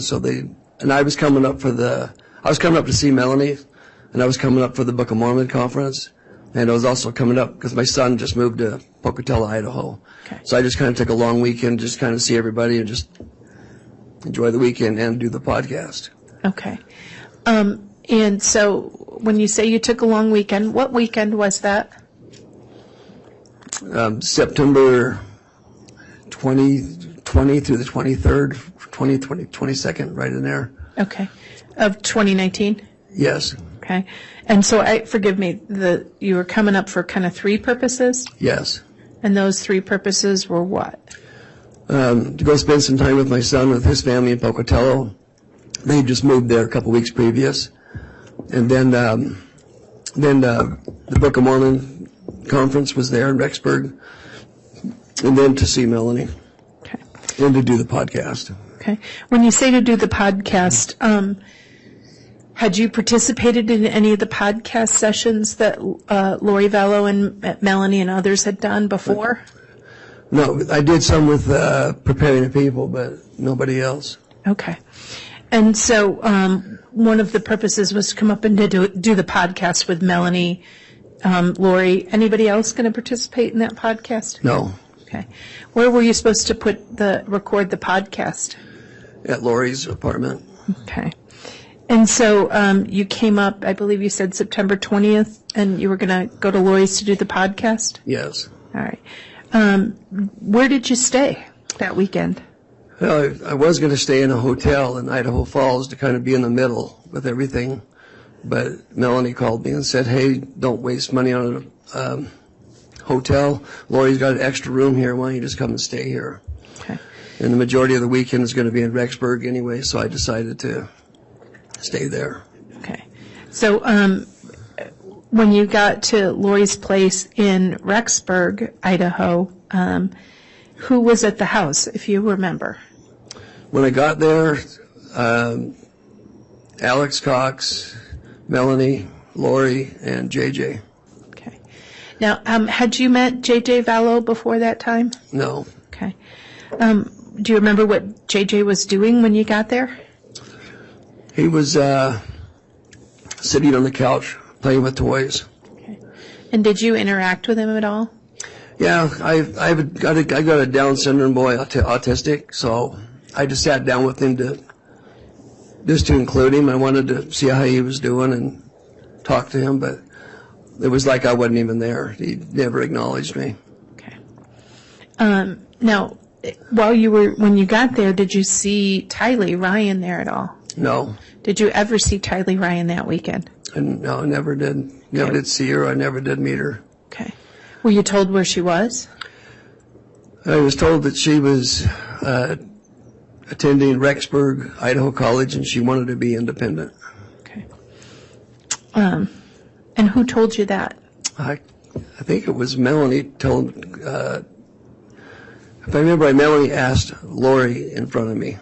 Okay. And then who told you that Tylee was attending college in Rexburg Yeah. and wanted to be independent? Yes. Who said those words? Lori. Okay.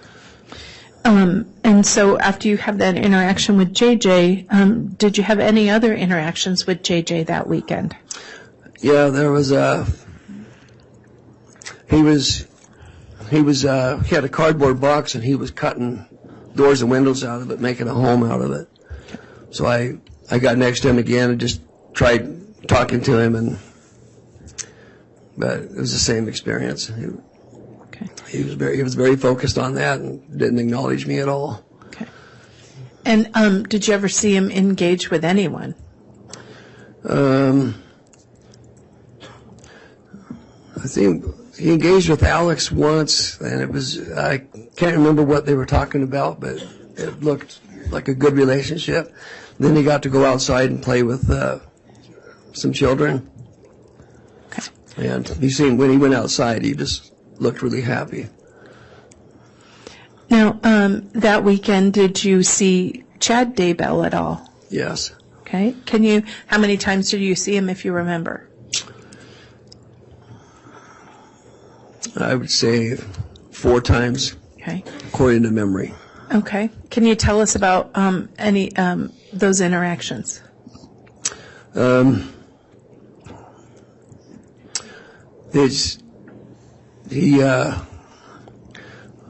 when he was trying to teach me about some of their beliefs. About the gathering of the 144,000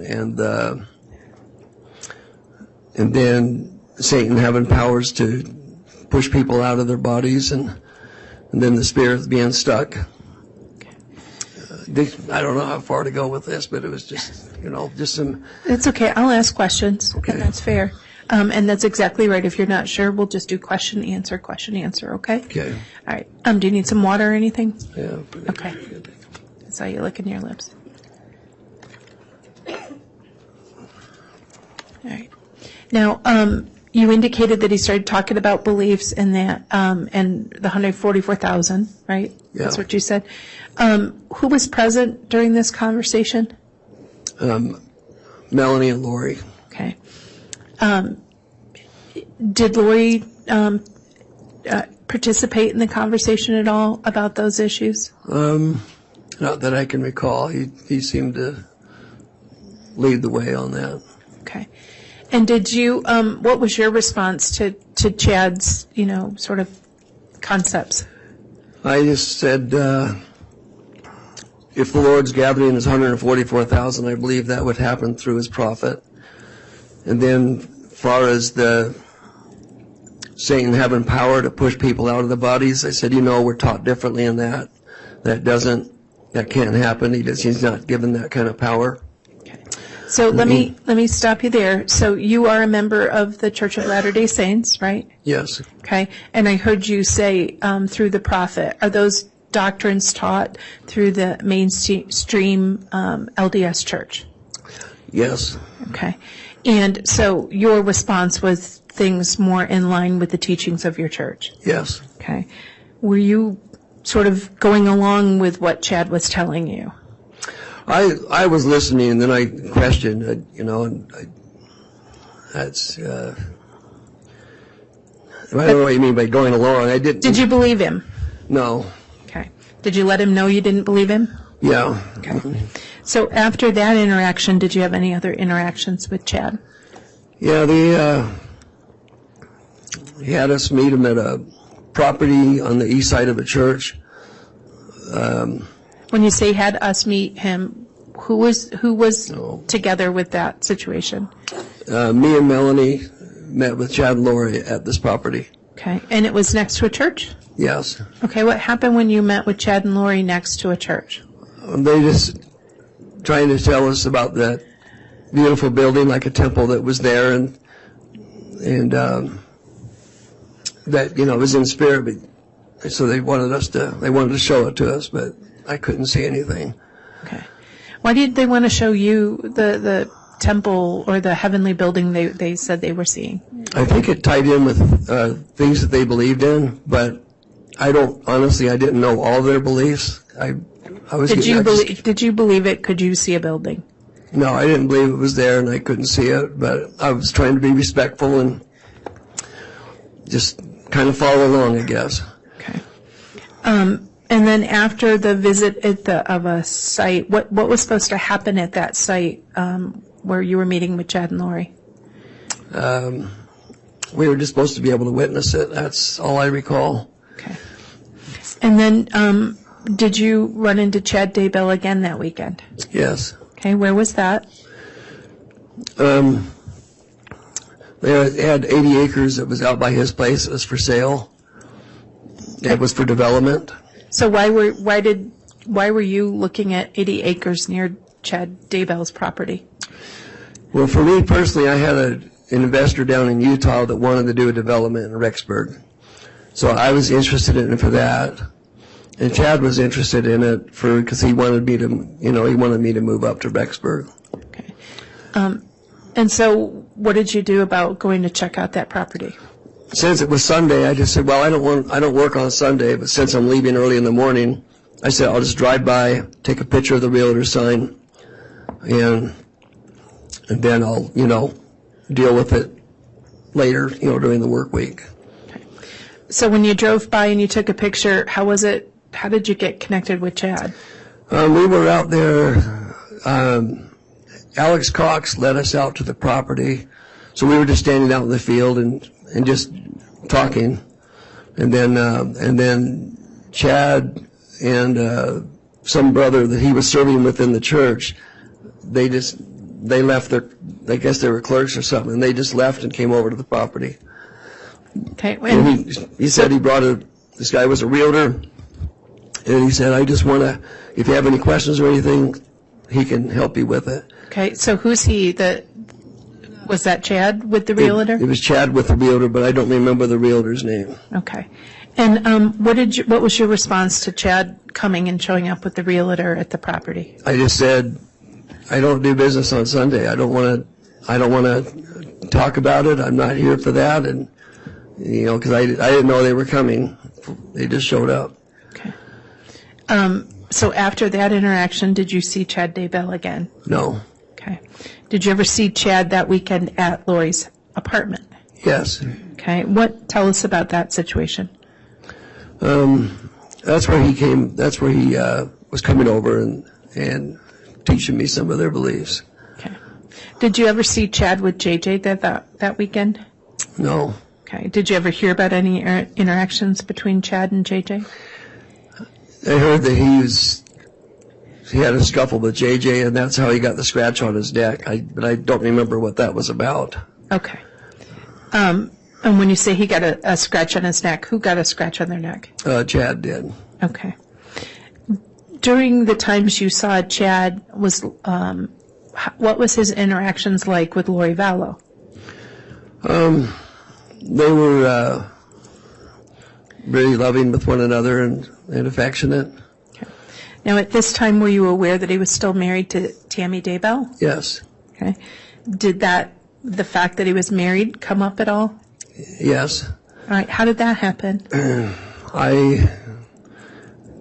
I asked him I just asked him how his marriage was with the Tammy and if she was a good wife, and he said he had no complaints, that she was a good wife, but he said her time was coming up, and that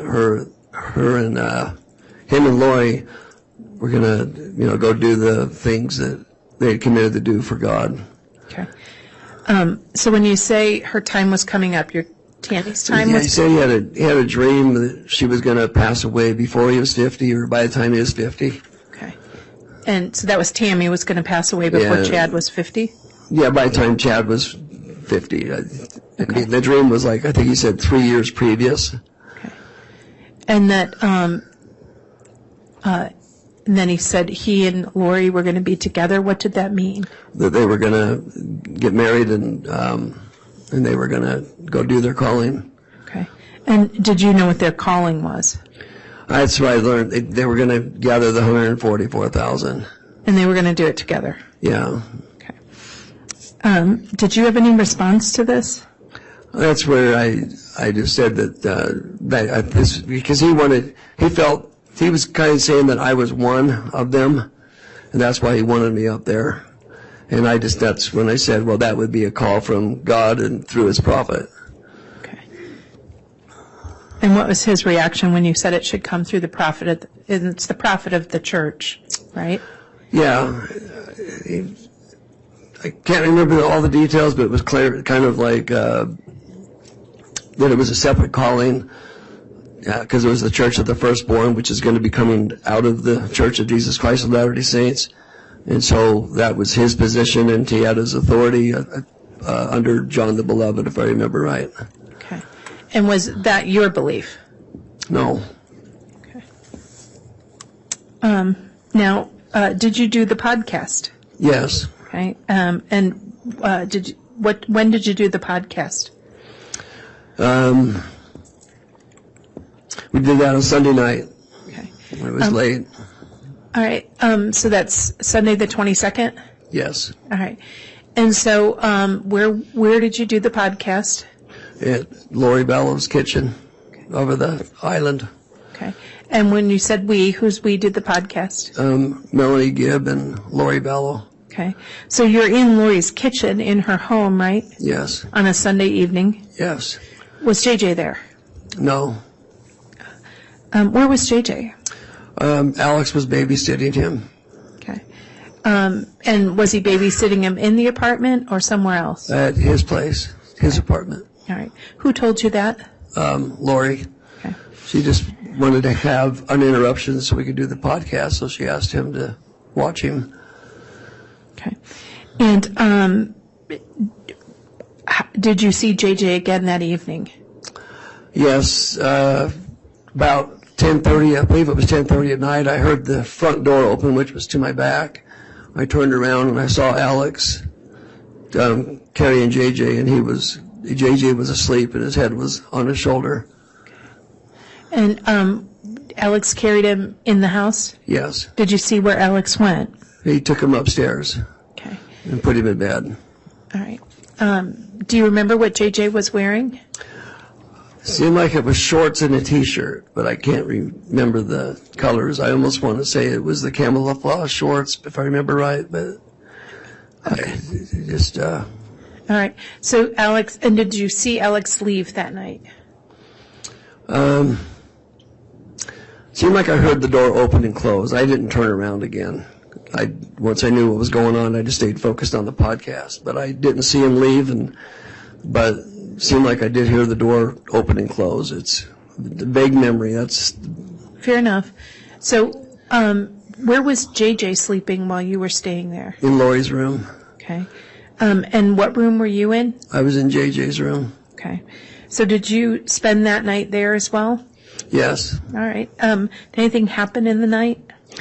Yeah, in the early hours of the morning, I had it was one of the worst nightmares of my life. It was very real. Okay. And so let me ask you a question. Okay. So did Melanie come try to help you as you were waking up from that nightmare? yes. Okay. How did that happen? Let me do it this way. How did Melanie try to help you? She had heard me talking in my sleep, kind of, I guess I was screaming out or calling out. Okay. And so she kind of helped wake me up. Okay. And then what happened after she helped wake you up? She said, I'm going to go get Lori, see if we can get Chad over here to give you a blessing. Okay. So she went, and she went to go get Lori, but she came back because she said she couldn't get anybody. Okay. And so JJ was this in the middle of the night? Yes, I would say it was in the early hours of the morning. I didn't have a clock there, but I know it was after midnight. Okay. So as you were kind of waking up and coming back from the nightmare, did you see Lori Vallow at that time? No. Okay. Was Melanie able to get her to come help you guys? No. Okay. Now, the next morning, did you see JJ? No. Excuse me. Do you need some water? Sorry. No, it's all right.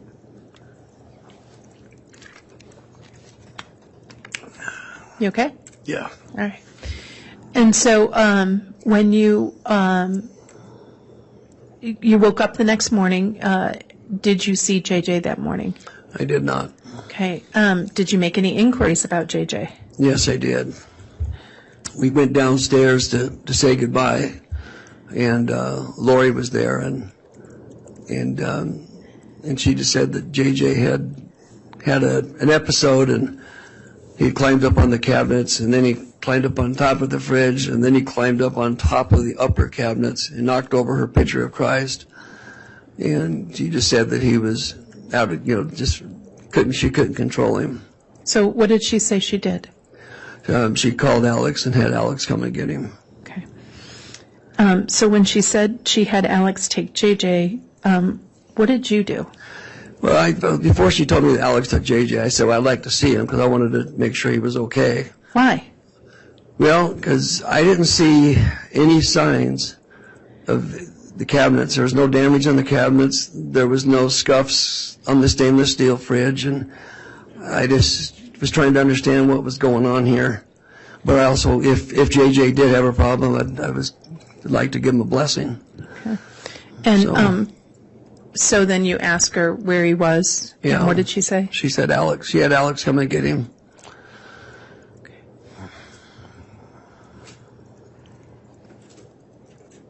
Okay. One moment, if I may, Your Honor. Yes. Hey, could. Yeah, one moment. Yeah.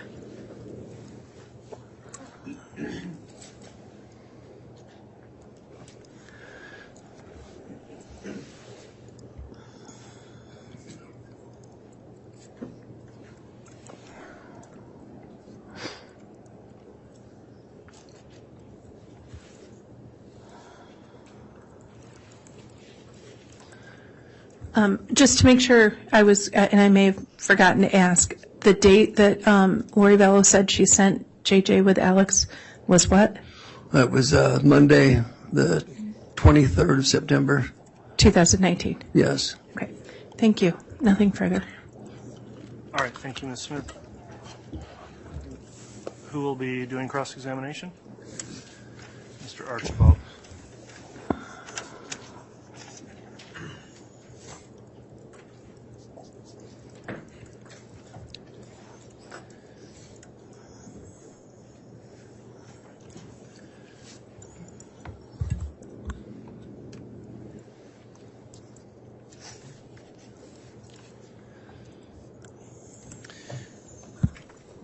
So, Mr. is it Warwick or Warwick? Warwick.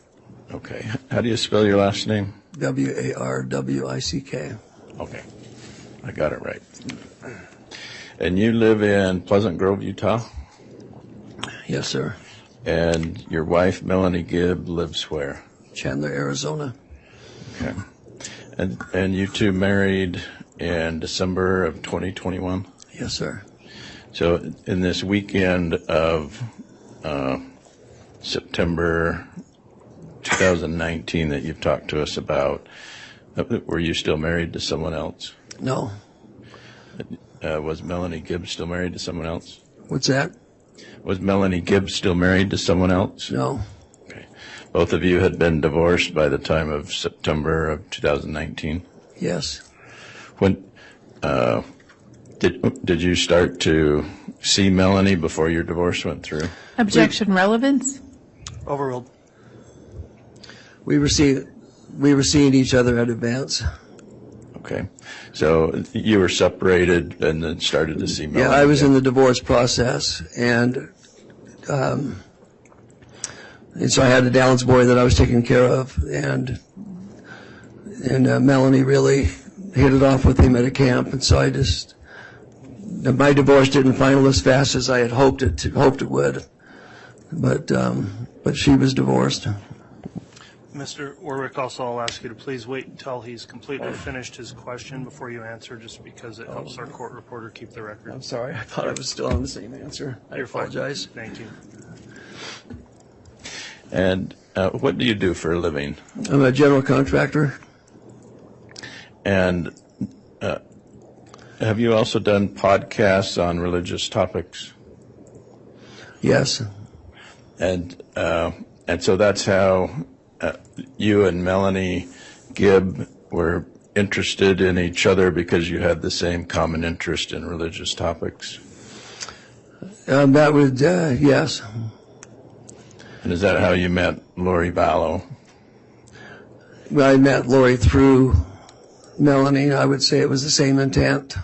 Okay. And that's how you met Chad Daybell as well? Yes. And that's how you met Alex Cox? Yes. And how would you describe Alex? He was a fun-loving guy. He was very humorous, and he can be genuine and he can be lighthearted. And that's how you also met Zulema about the same time in late 2018 or 2019. I met Zulema at Lori's the first time. And so that was August of 2019. Yes. Okay. And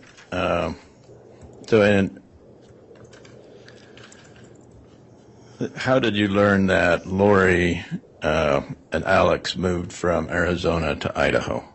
Through Melanie.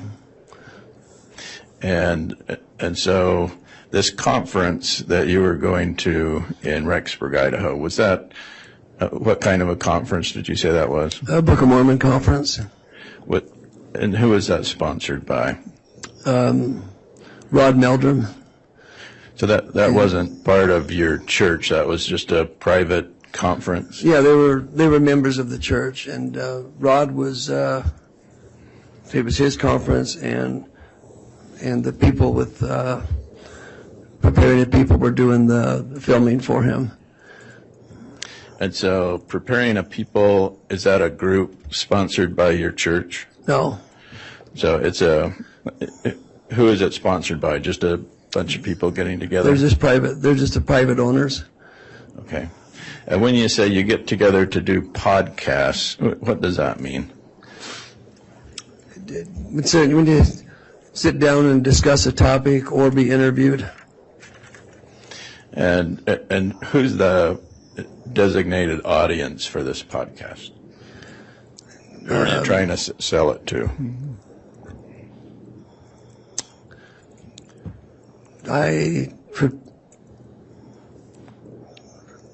I'm just trying to think what their it was mainly to the saint for the Latter-day Saints. And so have you ever made money on these podcasts? No. So the podcasts are for education and not money? Right. And where would your podcast be downloaded to? Objection, Your Honor. Relevance. I understand it's cross, but it's relevance. All right. I'll allow some more here, Mr. Archibald, but it needs to tie into direct, if you could. Well, you told the prosecutor you were doing podcasts with Preparing a People. That's what you told the prosecutor. Now, they're interviews. I don't know if podcast is the right name. Melanie and Lori called theirs podcast. Preparing the People, I think they just called theirs. They just did weekly things where they would highlight topics, and then they would ask people to come in, and then they would just kind of go into that topic and scripturally and experience with it. And so your purpose in doing these podcasts was just to talk about your religious beliefs? Yes, and to build faith. We did most of the ones I did with Preparing the People. Well, sorry, I'm saying too much. No, it's not that you can't continue to answer. It was just avoid talking before Mr. Archibald's done, so we don't have but I just didn't know where to end it, so that's why I stopped. Sorry. So we don't have two people talking at the same time for the court reporter, if you would. So Thank you. Okay. And is there a group called Preparing a People? No. What is Preparing a People? They host conferences, and they invite speakers to come in and vendors. And have you been a speaker at some of these Preparing a People events? Yes. And the reason that you've been a speaker is because of what? Because of my conversion to the faith, and because of the doctrines that I came to understand. Okay. And to build faith.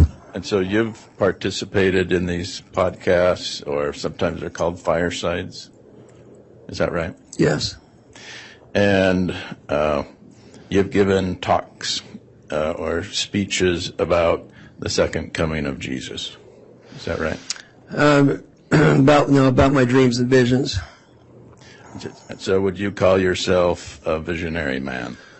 Well, others have called me that. I don't call myself anything. So on your speeches or your podcasts, have you shared your visions with other people? Yes. And you've had visions of secret combinations taking place in Washington, D.C. Judge, Yes. I'm going to object at this point. I fail to see the continued relevance of this.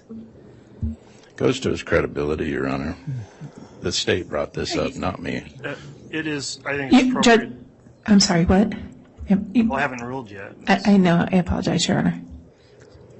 What was your comment? Go ahead. I was just going to ask under Rule 16, comment 610 is that impugning somebody's religious beliefs or going beyond the scope of this trial is impermissible cross-examination.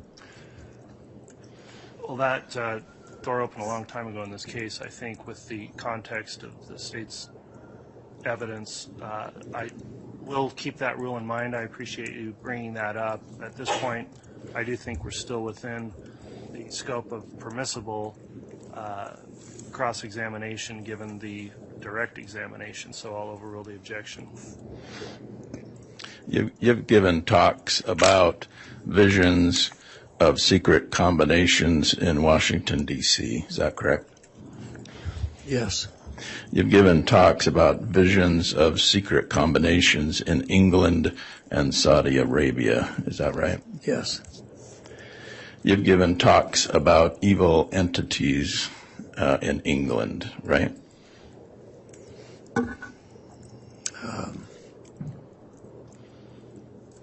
No, I'm not sure where that one's going.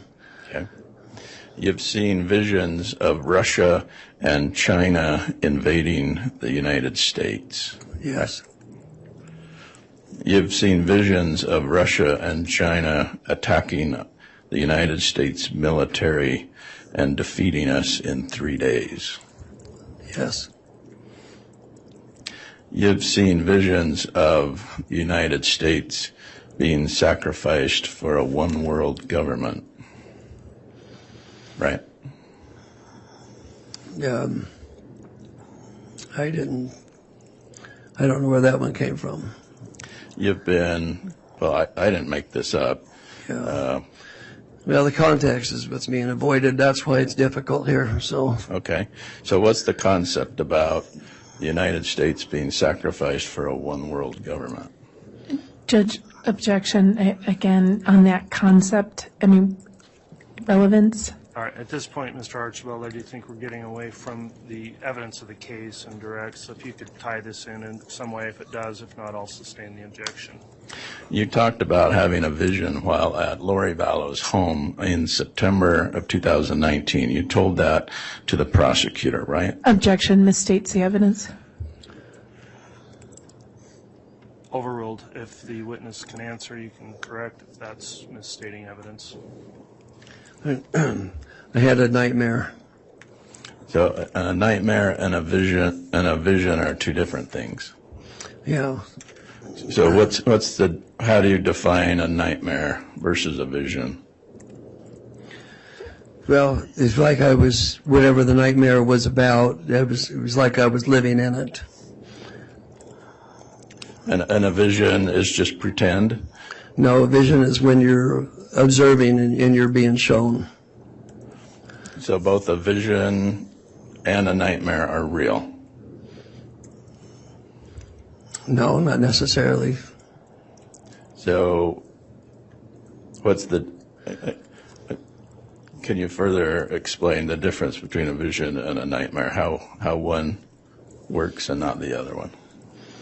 The vision is when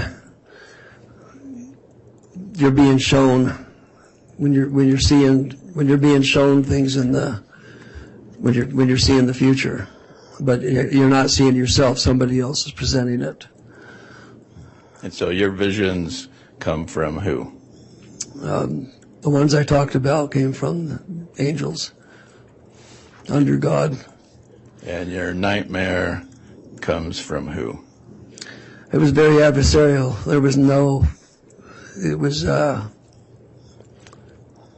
consumed. It was a lot of fear and a lot of darkness, and there was no order to it. So the fear and darkness came from who? Well, it was adversarial. I don't know who it came from, but. And when you say adversarial, are you talking about the devil? I would say it was from that direction. An angel of the devil? Could have been. You've had these visions and nightmares throughout your time that you knew Chad Daybell, Lori Vallow, and Melanie Gibb. Is that right? No, I just had that experience that night. Okay. So on the night that you were in Rexburg, you wanted to get a blessing from Chad Daybell. Is that right?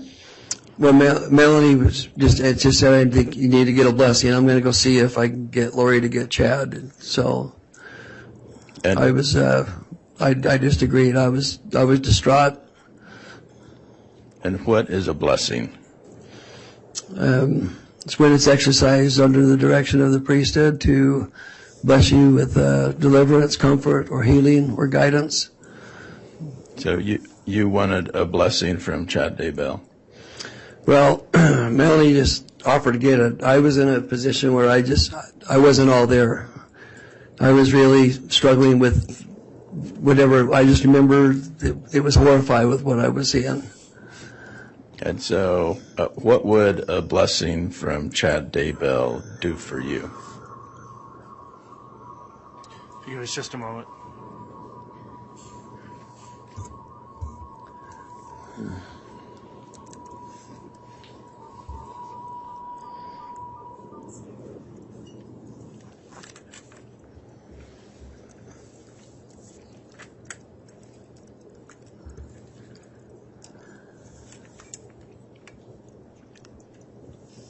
All right, thank you, Madam Clerk. What would a blessing from Chad Daybell do for you? What have we done? Yeah.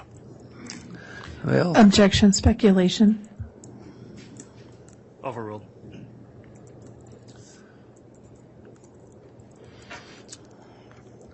I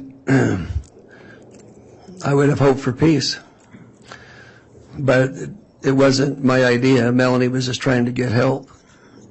And you and So Melanie. I'm sorry. Sorry. You and Melanie were in the same room when this nightmare happened. Yes. And you were sleeping in JJ's room. Yes. And you were woken up by your nightmare. Yes. And then you woke up Melanie. She woke me up because I was, she could tell that something was going on. So. And so you agreed. Maybe we woke each other up. I don't know. And so you agreed to seek help from Chad Daybell. Yes. And did Chad Daybell come? No.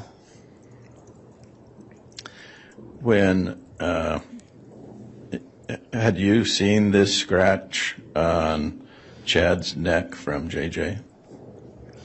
He pointed it out, but it was pretty minor. You didn't see the scuffle, but Chad. No, I didn't. But Chad told you about it? Yes.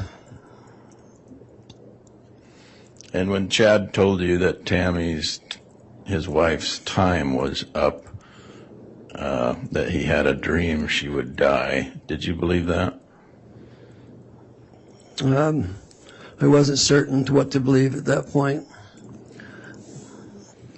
He was teaching about the 144,000. Is that a concept you're familiar with? Yes. And tell us what you understand that to be. All I understand is during the time of the tribulation that God's going to have 144,000 that will cover the earth to gather his elect and to help gather his people and help deliver them from the trying circumstances. And have you wanted to be part of the 144,000? No, I mean, it would be an honor, but it's nothing I was seeking. And I think you told the prosecutor that you didn't think Chad had the authority to gather. No. Who do you think has that authority? The prophet of the Church of Jesus Christ of Latter-day Saints. And who is that? Well, now it's President Russell M. Nelson. Okay. So that's where your disagreement with Chad Daybell was who had authority to do that. Yes. Had you ever heard of the Church of the Firstborn before? I just see it in the scriptures, but. Yeah, where in the scriptures? Doctrine and Covenants. And what's the Doctrine and Covenants? It's a canonized scripture of the Church of Jesus Christ of Latter-day Saints. So is the Church of the Firstborn is that in the Holy Bible? It could be. Is it in the New Testament or the Old Testament? It could be. I'm not recalling all this right now. Is the Church of the Firstborn mentioned in the Book of Mormon? I don't know. And who is John the Beloved?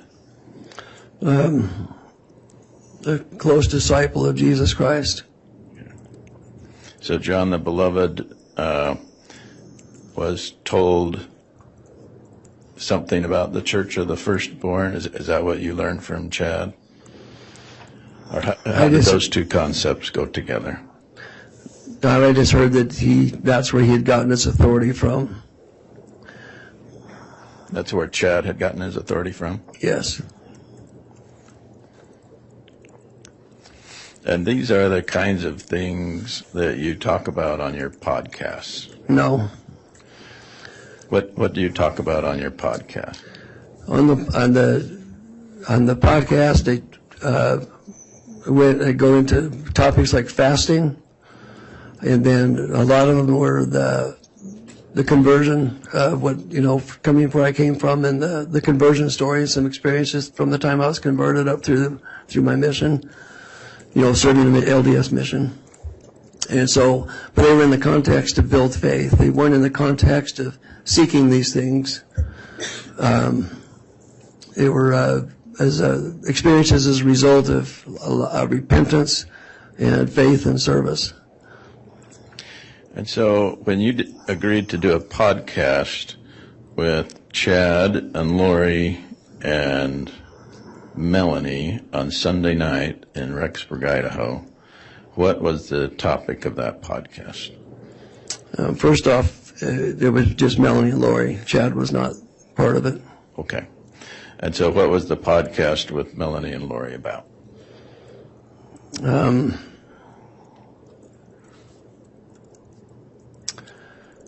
It's about sanctification, and I'm trying to remember what the actual topic was. What does sanctification mean?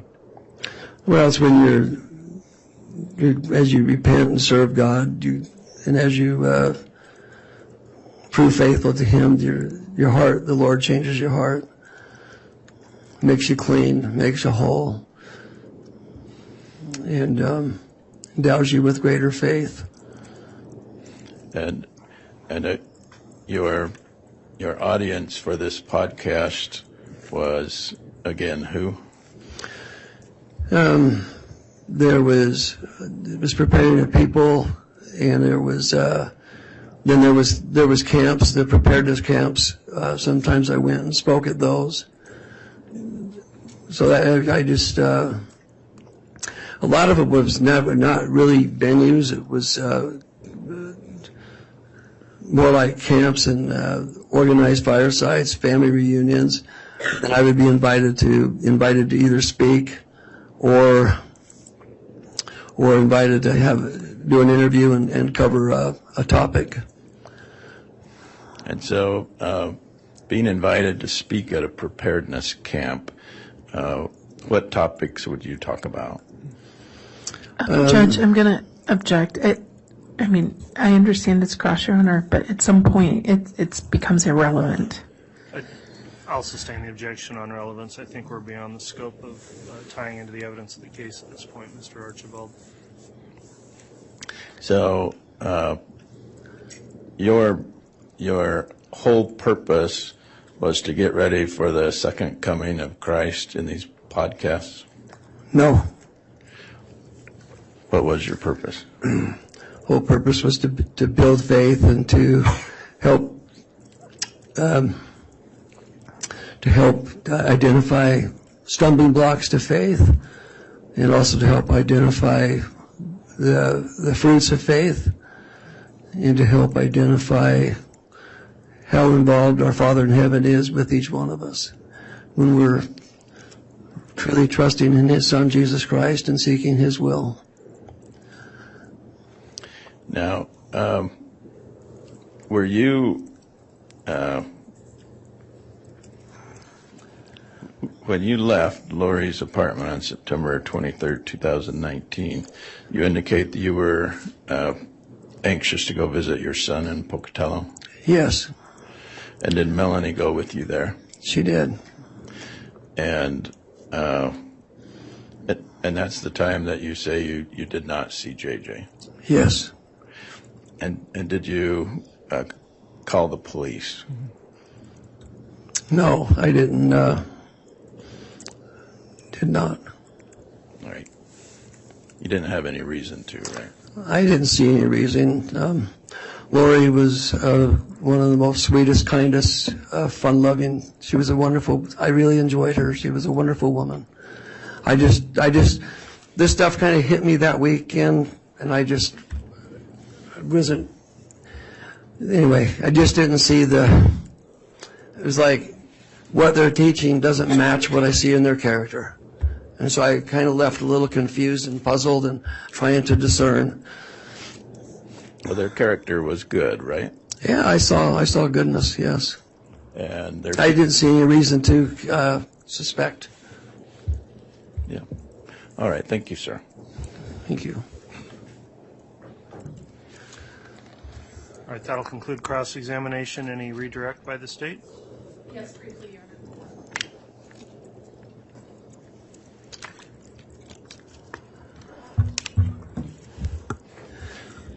Honor. Defense counsel asked you about dreams and visions. I want to ask you about reality. Okay. The morning of the evening of September 22nd, who carried JJ up to bed? Alex. Okay. And the morning of September 23rd, who told you where JJ was? Lori Vallow. And what did Lori Vallow say to you about what happened to JJ on the 23rd? She said he was out of control and she couldn't control him, so she had Alex come and get him. Okay. And when she said he was out of control, did she give you specific examples, real examples of what she said out of control meant? That's when she said that he climbed the cabinets in the fridge and the upper cabinet and pushed over her picture of Christ that sat on the top of the upper cabinets. And did you see any evidence with your own eyes that any damage had occurred that would be consistent with JJ climbing the cabinets? No, I didn't see any scuffs on the fridge, and I didn't see any bent door hinges and the crown molding. That's the way it's fastened. It would have popped off if he would have gotten up there. Okay. And so when she said that, what did she say she did with JJ? She just called Alex and just said that you need to come and get him. I can't handle him. Okay. And then she said she sent JJ with Alex. Yeah. Nothing further. All right, thank you. That'll conclude then the testimony of this witness. Is there any objection to him being released from any subpoena? The state would ask that he is. No objection. All right. Mr. Warwick, that concludes your testimony today. Then you can be escorted out of the courtroom by the bailiffs, and you are released from any subpoena that you're currently under. Thank you.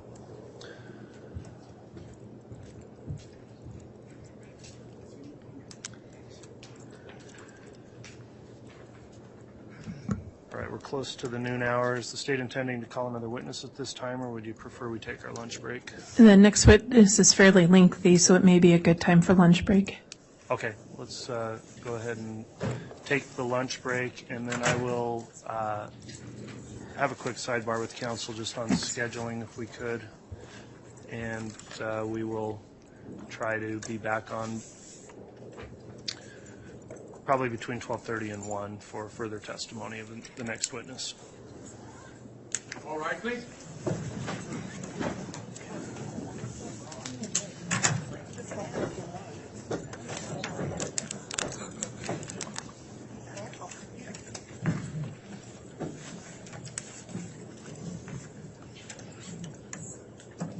What's that? What did I say? Oh. It'll be sometime. I hope it's...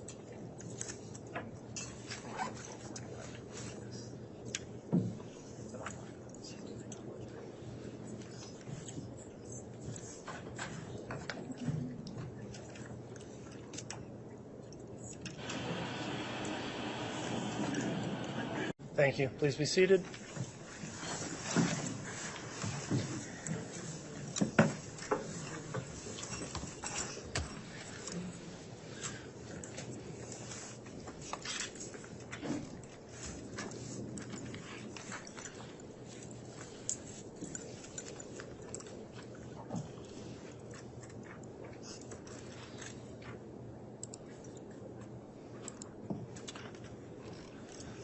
All right, I believe we're ready to have the jurors brought back in. Is the state ready to proceed? Yes, Your Honor. All right, is the defense ready? Yes, Your Honor.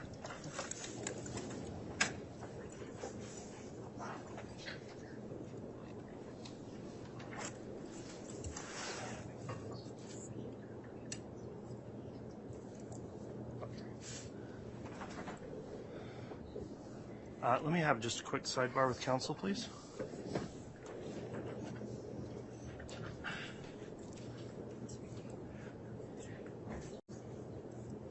All right, if we can have the jurors brought in, please.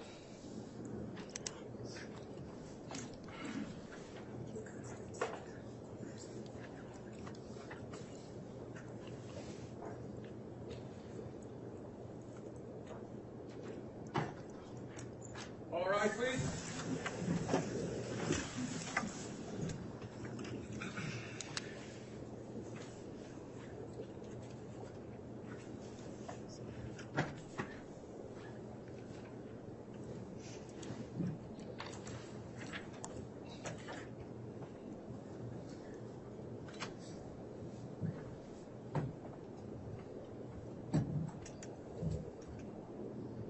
Jury's all present, accounted for, Your Honor. Thank you. Please be seated.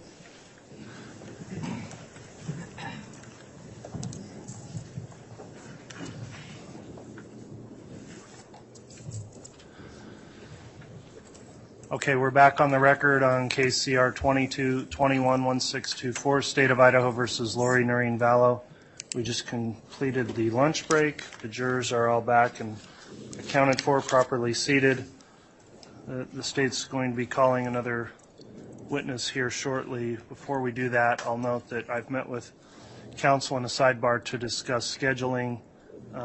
Essentially, the state's case in chief has been moving forward a little more quickly than may have been anticipated, and in order to avoid some gaps in trial time in the middle of days next week, there's been a proposal that we not have trial tomorrow on Friday and then start back up again with a full week on Monday. I think that's what the state's requested. Is that correct? Would somebody from the prosecution confirm that? Yes, Your Honor. The case is moving much more quickly than we thought, so it won't delay the end of the trial at all by doing that. So that's our request. Okay, thank you, counsel. Is the defense concerned at all about having a day off tomorrow? No, Your Honor, that's fine. Okay, I appreciate you working towards that and letting the court know in advance. So for the jurors, again, we'll discuss that at the end of today, but we'll not be conducting trial tomorrow. We'll start again on Monday. That'll be our schedule moving forward. So, and as mentioned, it's not going to extend out the total time of the trial. The trial's just coming along more quickly than had been anticipated. So with that in mind, then, one other thing I'll note is there is a technical issue that's being sorted out right now, and it relates to the ability to show the demonstrative exhibits or use the overhead projector. So I'm fine with tech people in here working on that as we go, because we're here with some witness testimony we can commence with. If that's reset, we'll let you know. If we need to take a pause while they work on that in order to show exhibits, we'll deal with that when it comes. So with that in mind, then, let's see, Mr. Rammel, I think you're going to be calling the next witness. Is that correct? Yes, Your Honor. Okay, if you'd like to call your next witness, you can do so. Thank you, Judge. The state would call Detective Bruce Mattingly.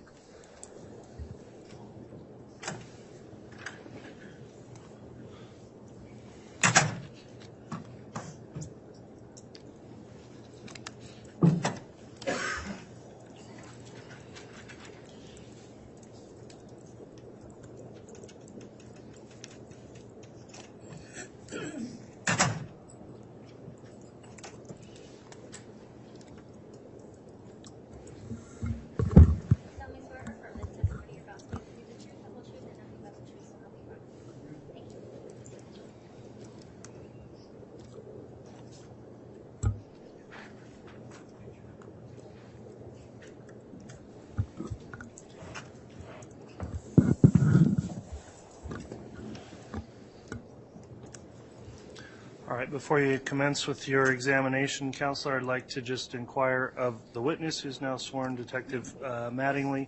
Have you viewed any of the trial testimony in this case since it started? No. Okay, with that in mind, then, I'll just ask you to please speak directly into that microphone. Try to avoid, well, make verbal responses to all the questions so we can keep the record straight, and try to avoid talking at the same time as anyone questioning you. Keep our record clear again with those rules in mind. Mr. Rammel, you can go ahead and inquire on your direct. Thank you, Your Honor. Detective, can I have you state your full name, spell your last name for the record, please? Thomas Brewster Mattingly. Last spelling is Mattingly. And Detective, where are you employed? Fremont County, Idaho Sheriff's Office. And how long have you been employed in that capacity? 22 years. And how long have you been employed in law enforcement overall? Sorry, let me restate. Overall in law enforcement, 22 years, and as a detective for the last 6 years. Okay. And are you post-certified? I am. I hold a master's certificate at Post. You testify that you're a detective. Can you quickly tell the jury about your current duties and responsibilities as a detective in Fremont County? Yeah, current duties for me in our county is anything that comes across my desk or assigned as a detective, which mostly will be felony cases, and then with that also assisting with other deputies in their investigations or things that they are assigned to.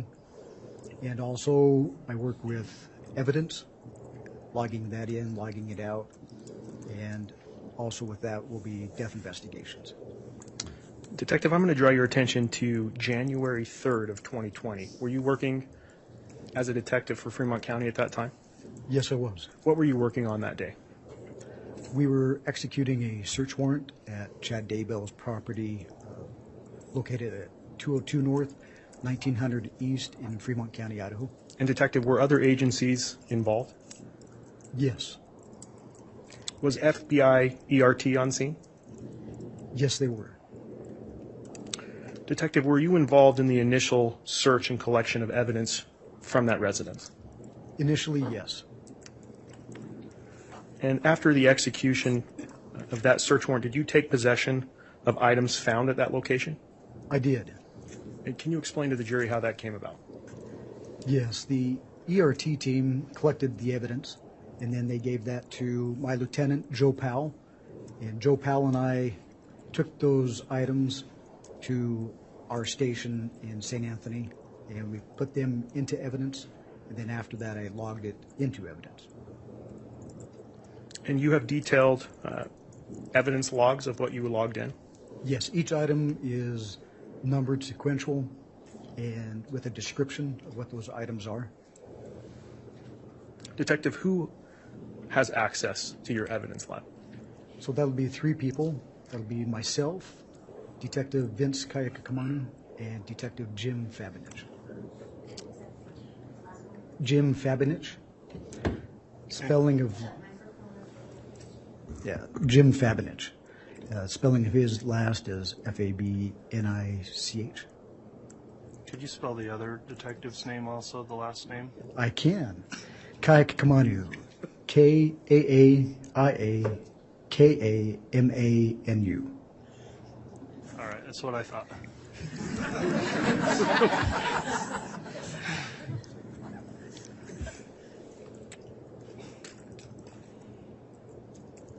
Detective, on a later date, did you take additional action with items that were booked into evidence on January 3rd of 2020? I did. What was that? So on January 15th, I took the items that the electronic items that we had taken from that location to Salt Lake, to the IWR-CFL, which is the Intermountain West Regional Computer Forensic Laboratory.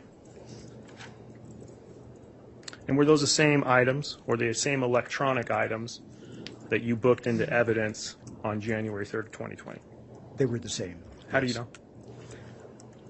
From the property log, they were the same ones that I had taken and submitted into evidence, and so I knew which ones needed to be taken, and I just followed the same property log that was associated with that search warrant to be searched.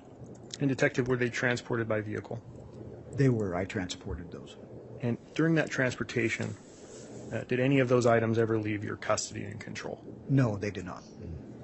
What did you do after arriving at the Regional Computer Forensic Lab? I took those electronic items to the lab and transferred them into their custody. And did you provide identification at the lab? Yes, I did. Your Honor, that's all I have for this witness. All right. Any cross-examination? No, Your Honor. All right. Thank you, Detective Mattingly. That'll conclude your testimony this afternoon.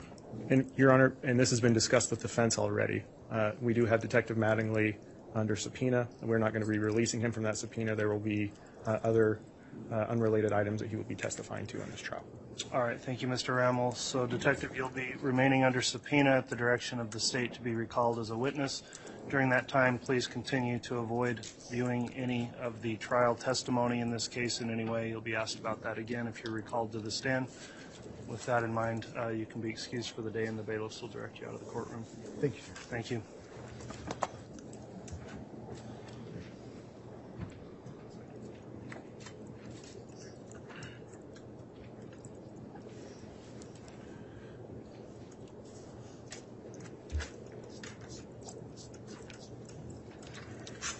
Mr. Hamill, you can call your next witness. Thank you, Judge. The state would next call FBI intelligence analyst Benjamin Dean.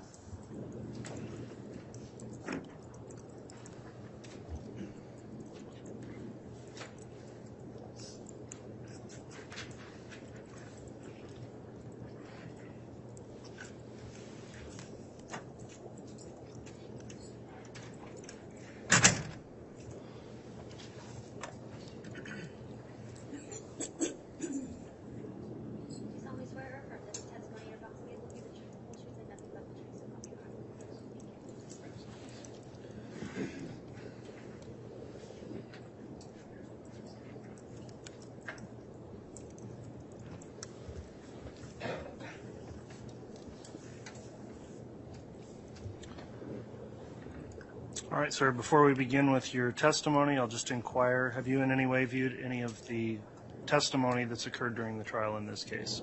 No. All right, thanks for your response. Please answer all questions verbally and avoid speaking at the same time as any attorney questioning you so we keep a clear record. With that in mind, then, Mr. Rammel, you can inquire on direct. Thank you, Judge. Can I have you state your full name and spell your last name for the record, please? Benjamin Dean, D-E-A-N. And where are you employed? I'm employed with the Federal Bureau of Investigation. And how long have you worked for the FBI? Approximately 8.5 years. And what position do you currently hold with the FBI? I'm an intelligence analyst. And Mr. Dean, you're an intelligence analyst. Are you referred to as IA Dean? Yeah. And yes, sir. I have permission to refer to you as IA Dean? Is that okay? You do. Thank you. Can you briefly describe your educational, professional, and training background? Yes. Prior to joining the FBI, I obtained a bachelor's degree in foreign and area language studies, foreign language and foreign area studies. And after joining the FBI, my first position was in the language services section, where my job was to review and report on the lawfully obtained electronic communications of case subjects in different parts of the country. Later, I became an intelligence analyst, and I attended what's called basic field training course for new analysts, and that was in Quantico, Virginia at the FBI Academy. And that training was 3 months long, and it consisted of classroom instruction, exercises, and exams that covered a range of topics, including threat analysis, analytic writing, and raw intelligence reporting. And IA Dean, what office are you currently assigned to? Salt Lake City field office. And can you tell the jury what your day-to-day responsibilities are? Yes. I work on a criminal investigative squad, and so I do often provide support to active cases, but my main job is to review information or analyze information and make assessments regarding specific threats. And so some of my daily tasks include reviewing information collected by agents out in the field or from other sources, looking for trends and patterns in that information, and writing reports or giving briefings with recommendations and findings. Do you have any specific training or experience in reviewing electronic devices? Yes. Could you share that with the jury, please? Yes, I can. So, as I previously mentioned, my work with the language services section of the FBI involved reviewing electronic communications of predicated case subjects from different field offices. And during that time, I attended a week-long course that was focused on best practices and techniques in monitoring and reporting on those types of records. Later, at the FBI Academy, I was trained in digital evidence collection and exploitation, as well as the use of telephone analysis software. Since then, I've attended virtual and in-person trainings focused on communications analysis, and as an analyst in the field, I've helped review electronic communications data for a number of active investigations, and that includes data obtained through legal process, from open source research, and from mobile device extractions. IA Dean, were you involved in the investigation into Chad Daybell and Lori Vallow Daybell? Yes. When did your involvement in that investigation begin? It began in late March of 2020. And what was your initial assignment in that case? My initial assignment was to review tips submitted by members of the public in response to a press release that was issued by the FBI and the Rexburg Police Department on March 5th of 2020 concerning Tylee Ryan and JJ Vallow, who were missing at the time. And both Tylee and JJ had been seen at Yellowstone National Park on the 8th of September of 2019. And the press release requested that any members of the public who had visited the park that day and had taken pictures or videos during their visit to send those in case they might aid in the investigation. Did you have any other assignments in support of this investigation? Yes, I did. What were they? I was asked to assist in the review of data extracted from electronic storage devices that had been seized from the residence of Chad Daybell on January 3rd of 2020. And when did you complete your review of those devices? In late May of 2020. Were you asked to review data from any other devices after you had completed those initial reviews? Yes, I was. And what were those additional devices you were requested to review? I was asked to review the contents of 2 Blu-ray discs containing data that was extracted from storage devices that were seized on the same day, January 3rd, 2020, also from Chad Daybell's residence. And how were they labeled? A unique FBI specimen number was clearly written on each disc. One disc had the label IWR091201, and the other disc was labeled IWR091202. Also, both discs had clearly written on them the words "working copy." I-18, I'm quickly going to draw your attention to the second disc. Testified IWR091202. You analyzed that disc? Yes, I did. Were you able to attribute that device to a specific user? Yes, I was.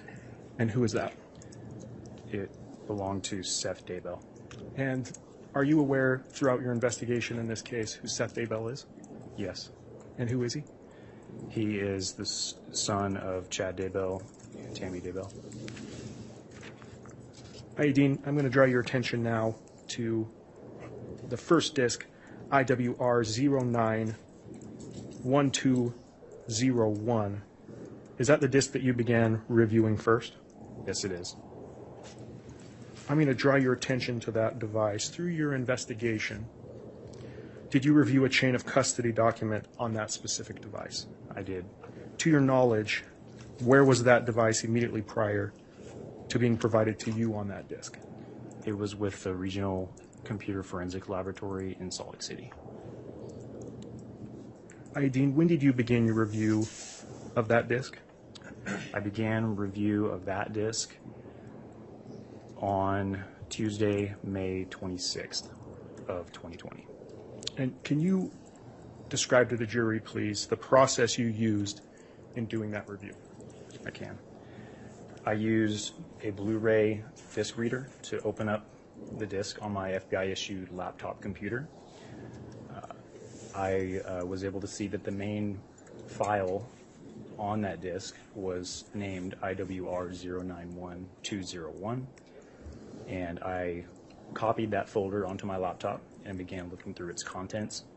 I located a subfolder with an application file named cellbrightreader.exe and also a UFDR file named IWR091201 report.ufdr.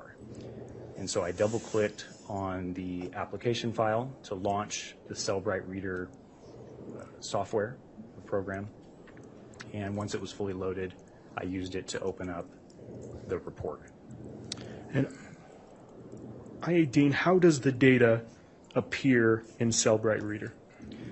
Cellbright Reader organizes a device's data, so meaning all bits of information and files on a device, into categories based on a file's item type.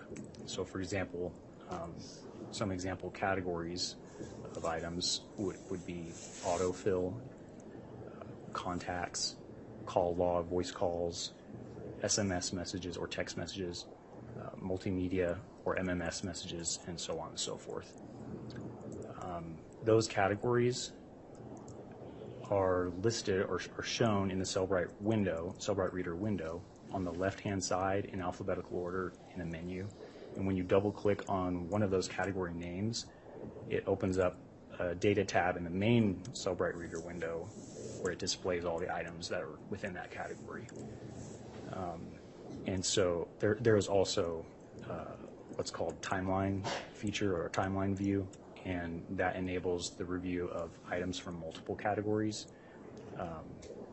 by arranging them in chronological order. And what files types do you typically look at to determine the user of any given device? Typically, I will look to see if there's a device user listed, and if it's a cell phone, I'll look at the phone number associated with the device or the phone. I'll also look at the content of any communication items that I can find on the device, and also if there's any images on the device, I'll look at those as well to try to determine a primary user. And Ayadine, did you look at those file types for this device? Yes, I did. When reviewing those items, did it become apparent to you what type of device this was and who the user of the device was? Yes, it did. It was clear to me that I was reviewing a cell phone belonging to Tammy Daybell, who was the wife of Chad Daybell. And that was clear to me for a few reasons. And can you list those reasons to the jury, please? I can. First, the device user was listed as Tammy.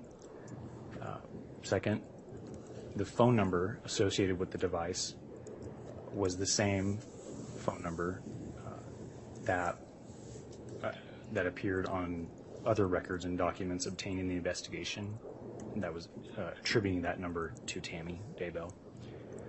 There were incoming messages on the device, so text messages, multimedia messages addressed to Tammy, I should say.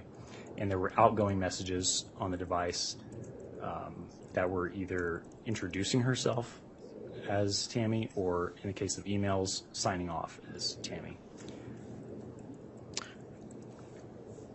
Ayadine, any posts or photos that you viewed that aided in your belief that this was a device belonging to Tammy Daybell? Yes, there were. I found device notifications which alerted the user of the phone anytime there was a new Facebook post to a Facebook group named Daybells and Murs. And also, there were communications on the device with members of the Daybell family, including the Daybell children, and all of whom were named as contacts in the device. And the content of those communications suggested that the user of the device had a close family relationship with the Daybell children. Anything else? Yes, there were images on the device. There were photographs of Tammy Daybell, both by herself, with Chad Daybell, with their kids, and with their grandkids. And also, I did observe that all outgoing communications from the device, so voice calls, text messages, multimedia messages, there were no outgoing communications after the 18th of October of 2019. And why is that date significant to you?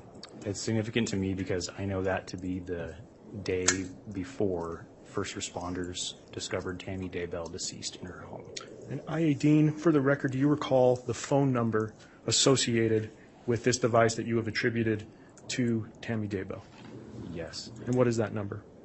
It is 801-669-4368.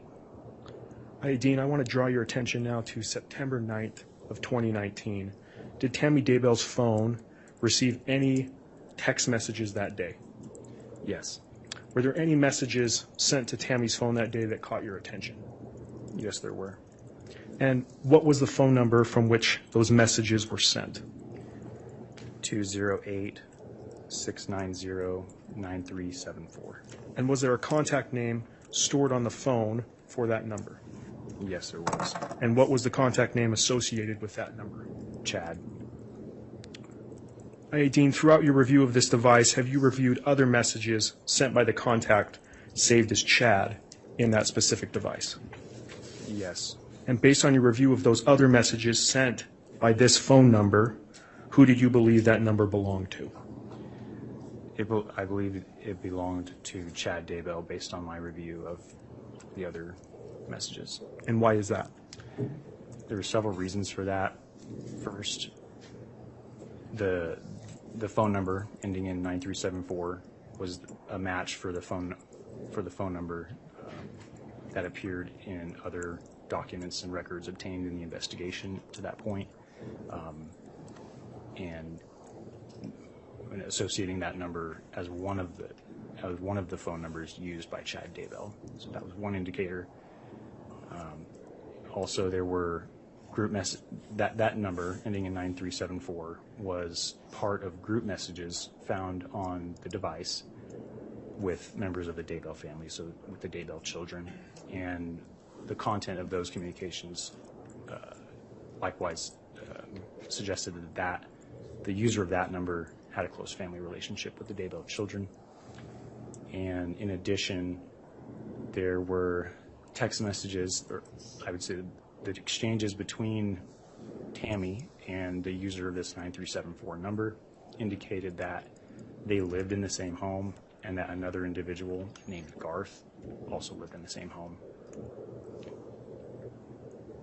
Hi, Dean. I'm going to draw your attention back to messages sent on September 9th, 2019 from that specific device that caught your attention. Your Honor, may I have the witness be hand what has been marked as State's Exhibit 229? Yes. Your Honor, for the record, I have provided defense a courtesy copy and the court a courtesy copy as well. All right. Thank you, Counselor.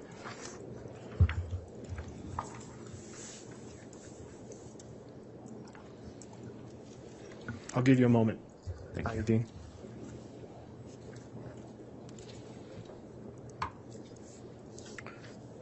Dean, will you look at what has been marked as State's Exhibit 229? What is this? This is a copy of text messages exchanged between Chad and Tammy on 9th of September 2019. And how do you know this? I know because I reviewed these text messages, these same text messages during my review of Tammy's device, Tammy's phone. And Dean, is it a true and accurate representation of messages you reviewed that were sent on September 9th, 2019, starting at 11:53 a.m.? Yes, it is. Your Honor, I would move to admit what has been marked as State's 229. Any objection? Your Honor, I can't recall when counsel gave me a copy of this in all my stacks. I don't know where it is. Can I see the exhibit? Your Honor, I have another copy. It was before lunch.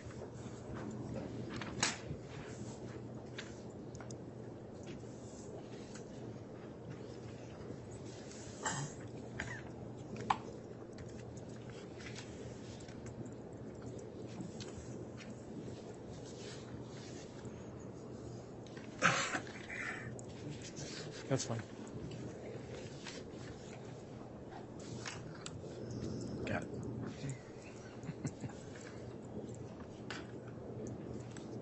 I found it.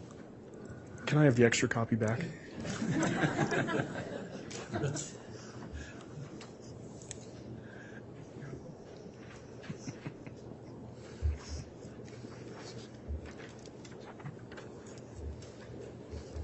Your Honor, the State had moved to admit what has been marked as State's 229. All right. I knew that motion. And is there any objection from the defense? No, Your Honor. All right. Exhibit 229 is admitted. And Your Honor, at this point, I would put it on a duplicate of it on the screen. I think it's working. Okay, is it working? I believe so, if you want to publish it. Your Honor, do I have permission to publish a duplicate copy that defense has just reviewed? You have permission to publish the exhibit. And not Your the Honor, copy.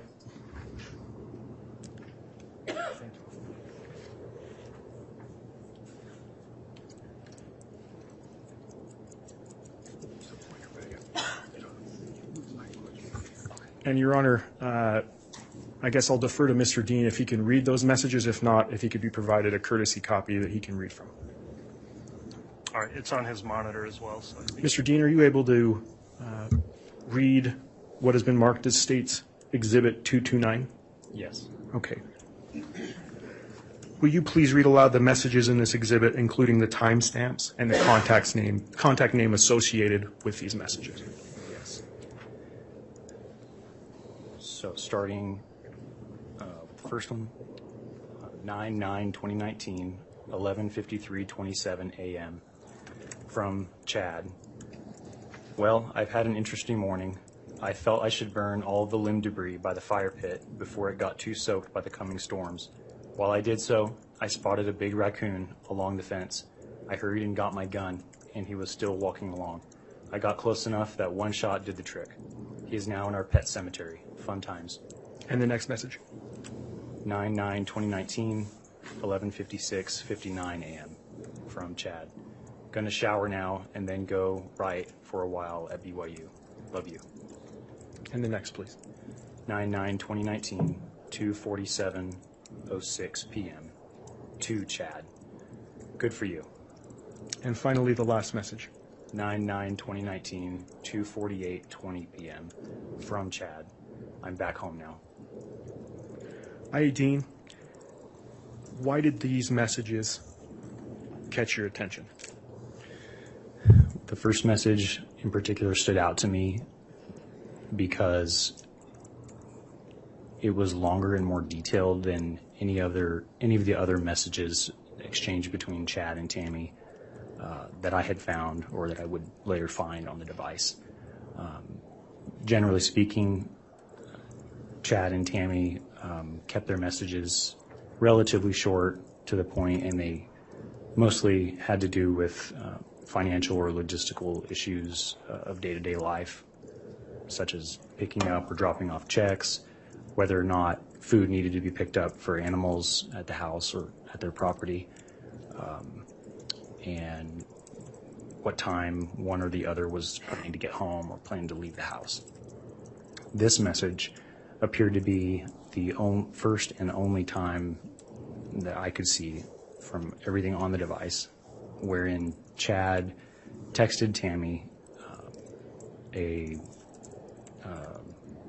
rather detailed and step-by-step explanation of his day's events in sort of a narrative style. And I.A. Dean, based on your investigation, including your initial assignment in this case, did the date of this message catch your attention? It did. Why? If you recall from earlier in my testimony, my initial assignment for this case was to review tips submitted by members of the public in response to the joint FBI Rexburg PD press release from March 5th of 2020 concerning the whereabouts of Tylee Ryan and JJ Vallow. And both Tylee and JJ had been seen at Yellowstone National Park on the 8th of September of 2019, and so that press release was requesting members of the public who were at the park that day and had taken photos or videos to send those in so that they could hopefully aid in the investigation somehow. After reviewing hundreds of tips containing information, photographs, video footage taken from across Yellowstone National Park on or around that date, the 8th of September 2019, I was well aware that that was the last day that Tylee Ryan was seen alive. And so upon reading this text message, sent from Chad, wherein he claims to have built a fire, shot and killed a large animal, and buried it on his property, I became concerned because I recognized that it was sent the day after Tylee Ryan was last seen alive. And I.A. Dean, what did you do after reviewing this information? I relayed the information to the case agents. Thank you. Your Honor, this is all I have for this witness. All right, thank you, Mr. Rammel.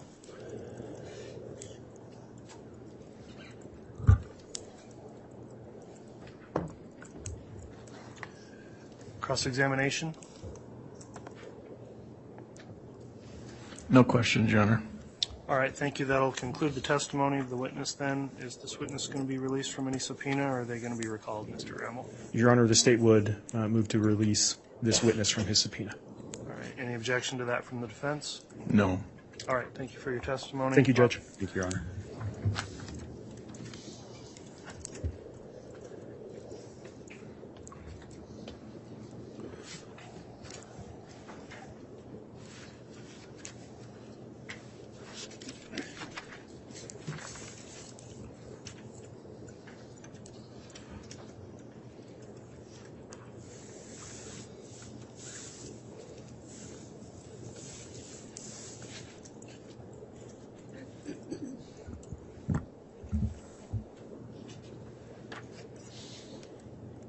All right, does the state have a next witness to call?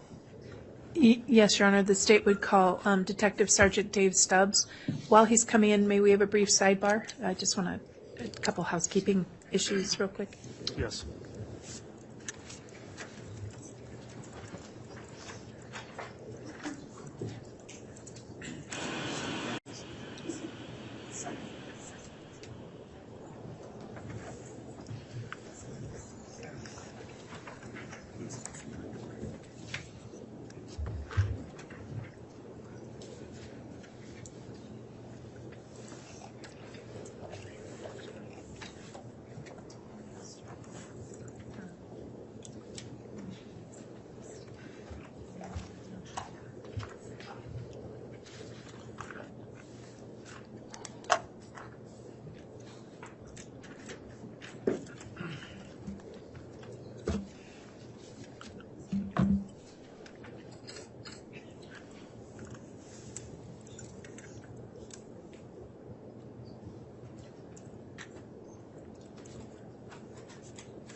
All right, if we're ready to have the, you indicated who the witness is going to be. They could be, I believe I did, but I'll do it again. Detective Sergeant David Stubbs. okay, if the witness can be brought in, we'll have them placed under oath.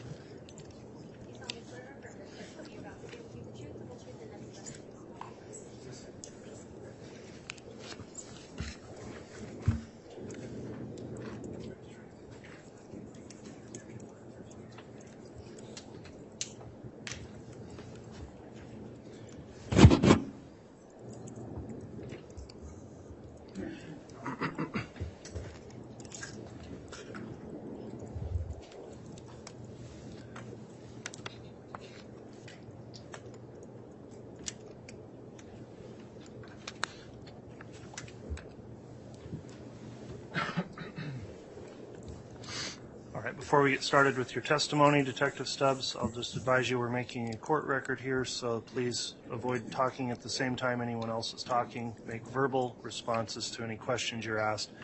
And then I'll also inquire and ask, have you reviewed or listened to or in any way seen any of the trial testimony that's taken place so far in this case? I have not. Okay, thank you for that. With that in mind then, Ms. Smith, you can inquire of the witness on direct. As a preliminary matter, Your Honor, the state, well, let me do it this way. Sir, could you please introduce yourself to the ladies and gentlemen of the jury and spell your last name? Yes. I am Detective Sergeant David Stubbs with the City of Rexburg Police Department. I spell my last name Stubbs. And, Your Honor, to ease his testimony and in agreement in part with defense counsel, the state is going to move to admit various certified copies and business records that relate to this and other witnesses' testimonies. And I believe the state has supplied the business records notice to the defense and has supplied notice to the court as is allowed. And so the state's first request would be to admit State's Exhibit 103, the Amazon certified business records received from Amazon involving Alex Cox and providing information attributable to emails from multiple users. Copy was previously provided to defense counsel and a courtesy copy was supplied to court. All right, thank you. Exhibit 103 has been offered. Is there any objection from the defense?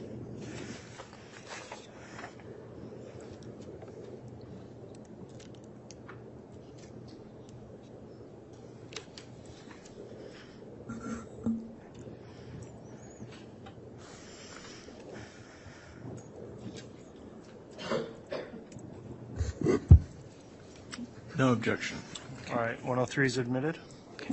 Your Honor, the state would next move under the same posture. The state filed the notice for business records and had certified copies supplied to the defense for States 104, the Ballard Insurance Group certified business records involving Chad Daybell.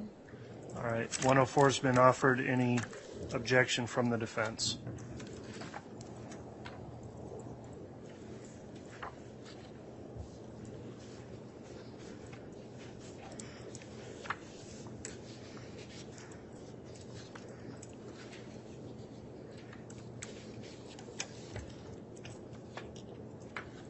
No objection. Thank you. 104 is admitted. Thank you. The state will then move to admit under the same rule that the state supplied the business records notice and supplied the certified copy with the affidavit of the custodian for State's Exhibit 105, which is the Brigham Distributing certified business records for the books and accounting for Chad Daybell, Tammy Daybell, and Spring Creek Book Company from January 1st, 2019 through July of 2022. All right, Exhibit 105's been offered. Is there any objection from the defense? No objection. 105 is admitted.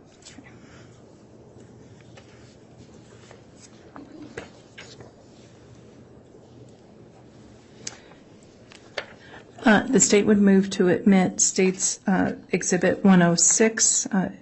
It is the certified records from the Expedia Group reflecting the travel records and various account records of Lori N. Vallow. Any objection on 106? On these certificates, this affidavit of records, the actual pages aren't attached to it. I'm just looking at the affidavit of records. Is that correct, counsel? Yes, as we've done with previous, all of these were supplied to you in discovery, but rather than supply tens of thousands of sheets of paper to the jury, we will do the specific pages by each witness, just so that we don't have, there's over 100,000 pages with some of these records, so we are doing the business record certification just like we did with Detective Consitis. Okay, very good. Yeah, no objection to 106. Okay. All right, thank you. 106 is admitted. The next one is State's Exhibit 107, which are certified Google business records from multiple users and accounts, and was previously supplied by defense counsel. Exhibit 107 is offered. Is there any objection? No objection. That will be admitted. And the state's next one is State's Exhibit 108, certified business records specifically as to the account associated with tammy.daybell@gmail.com and a Fitbit Ulta attributed to Tammy Daybell. Any objection on Exhibit 108? No, Your Honor. Thank you. 108 is admitted. 109 is the Hampton Inn certified business records for Alexander Cox and Lori Vallow, dated records for their folio information for those user accounts. Any objection as to 109? No, Your Honor. Thank you. 109 is admitted.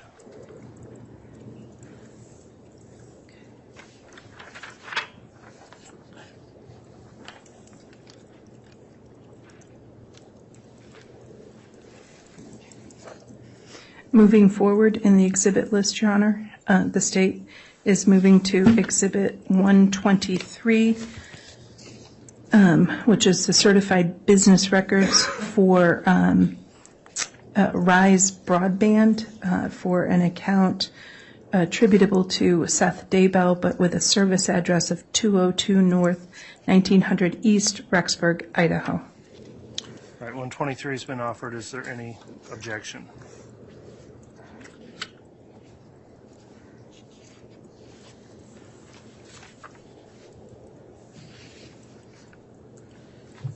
No objection. 123 is admitted then. The next record would be the certified business records from Southwest Life Insurance Company. It is, let me make sure I get the title correctly, Life Insurance Company of Southwest, otherwise known as LSW. Any objection on, did we get a number on that? Oh, I apologize, maybe 124? Thank you. That's Exhibit 124. It's been offered. Any objection? No, Your Honor. 124 is admitted. The next would be a certified business records from T-Mobile for a specific account 965804123. And what exhibit number is that? That would be helpful. I apologize, Judge. 125. 125 is offered. Is there any objection? No, Your Honor. 125 is admitted. Okay. The next the state is offering is 126, certified business records and notice for an account with a phone number 208-690-9374. Any objection as to 126? No. Exhibit 126 is admitted. The next one would be State's Exhibit 127, certified business records from Verizon for multiple phone numbers. Do you want those phone numbers in the record, Judge? Because we have a lot of business, a lot of Verizon accounts. Not necessarily. If these are previously reviewed with counsel and you believe there's a stipulation, I think that's sufficient to identify it. So 127's offered. Is there any objection to Exhibit 127? No objection. All right. Exhibit 127 is admitted.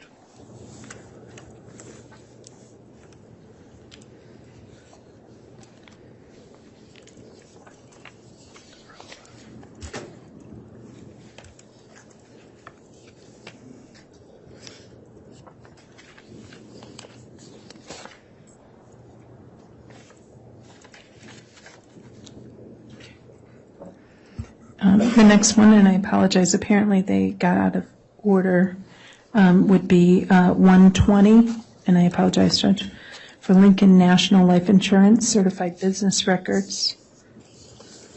All right, Exhibit 120 is offered. Is there any objection?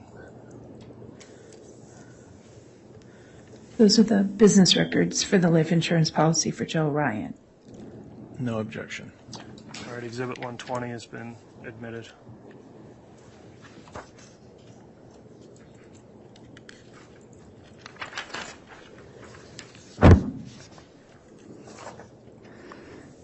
Next, the state would offer certified business records from Verizon from a search warrant 2019-42.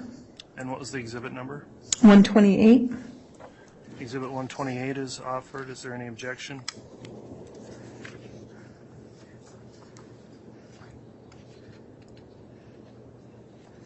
No. All right, 128 has been admitted. The next would be State's Exhibit 129, certified business records for a search warrant 2020-41. Any objection as to Exhibit 129? No. Exhibit 129 has been admitted. The next one would be State's Exhibit 130 for additional Verizon certified business records for a search warrant and associated data 2020-47. Any objection to Exhibit 130? No, Your Honor. It's admitted.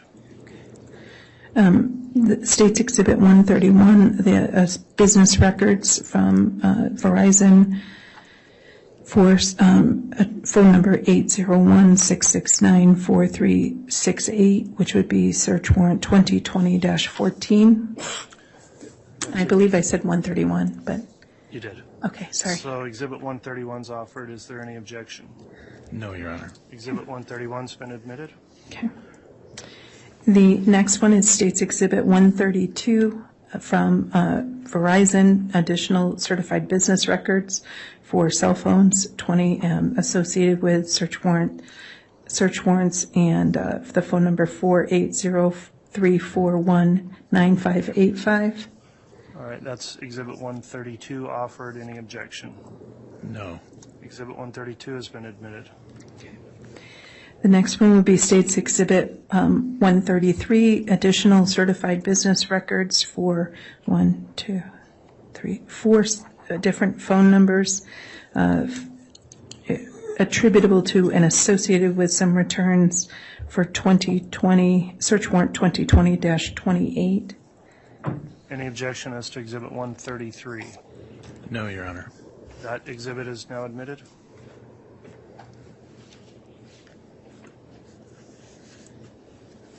And then the next would be 131, the certified business records. Ms. Smith, we've already done 131. 134. Okay, thank you. Clearly should have had more coffee at lunch, Judge. I'm sorry.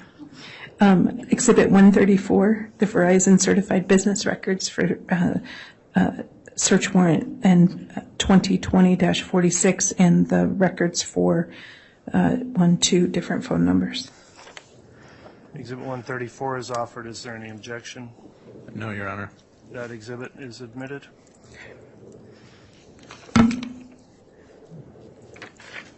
This would be a certified business records from AT&T for multiple different cell phone numbers associated with this case, and outline in a request 3002081 and previously supplied to defense counsel.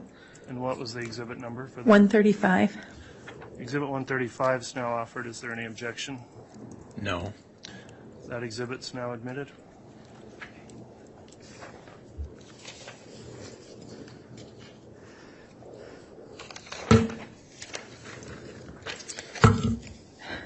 Your Honor, the next one would be State's Exhibit 136, the certified business records associated from CPA Garth Wilcox for the financial books of Chad and Tammy Daybell.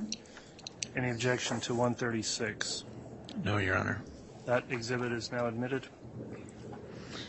The next would be 137, certified business records from Walmart Pharmacy for information and prescription pharmaceutical records for Tamara Daybell.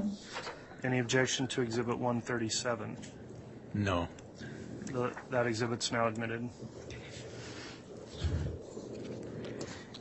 And Exhibit 138, certified business records from Life Map Assurance, an insurance company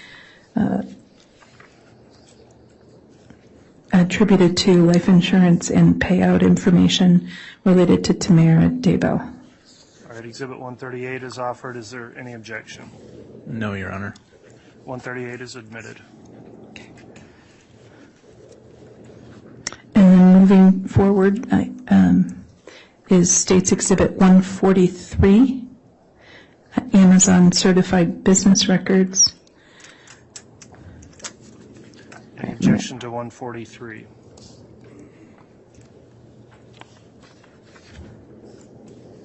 Large stack. Is it just the one page or is this attached, Counsel? It was attached. I could see you had the one page. It's the larger stack. It should be attached to it. No objection, Your Honor. Okay, Exhibit 143 is now admitted. Okay. I think that's all those for now, Judge. All right, thank you, Ms. Smith. Okay. All right, ladies and gentlemen of the jury, as I mentioned before, when we have voluminous exhibits that get admitted, this is sometimes a more efficient way to submit those. They will be available for you in your consideration during deliberations, and we appreciate your patience in working through that process, which we need to do orderly to make sure the record of the case is clear.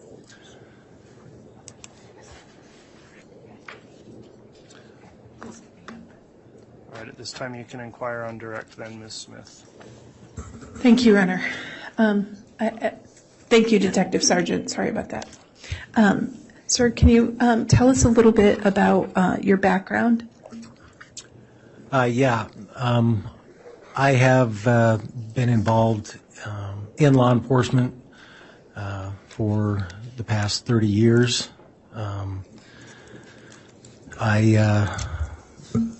I'm the, if you will, the second line supervisor over the detective division for the Rexburg Police Department. I guess what that means is our detectives, if you will, I assign cases to them. I communicate with them on what they've got going on and so forth and so on to keep things moving smoothly in our division. I am a advanced certificate holder for Idaho Post. So when you, what is Idaho Post? Peace Officer Standards and Training located in Meridian.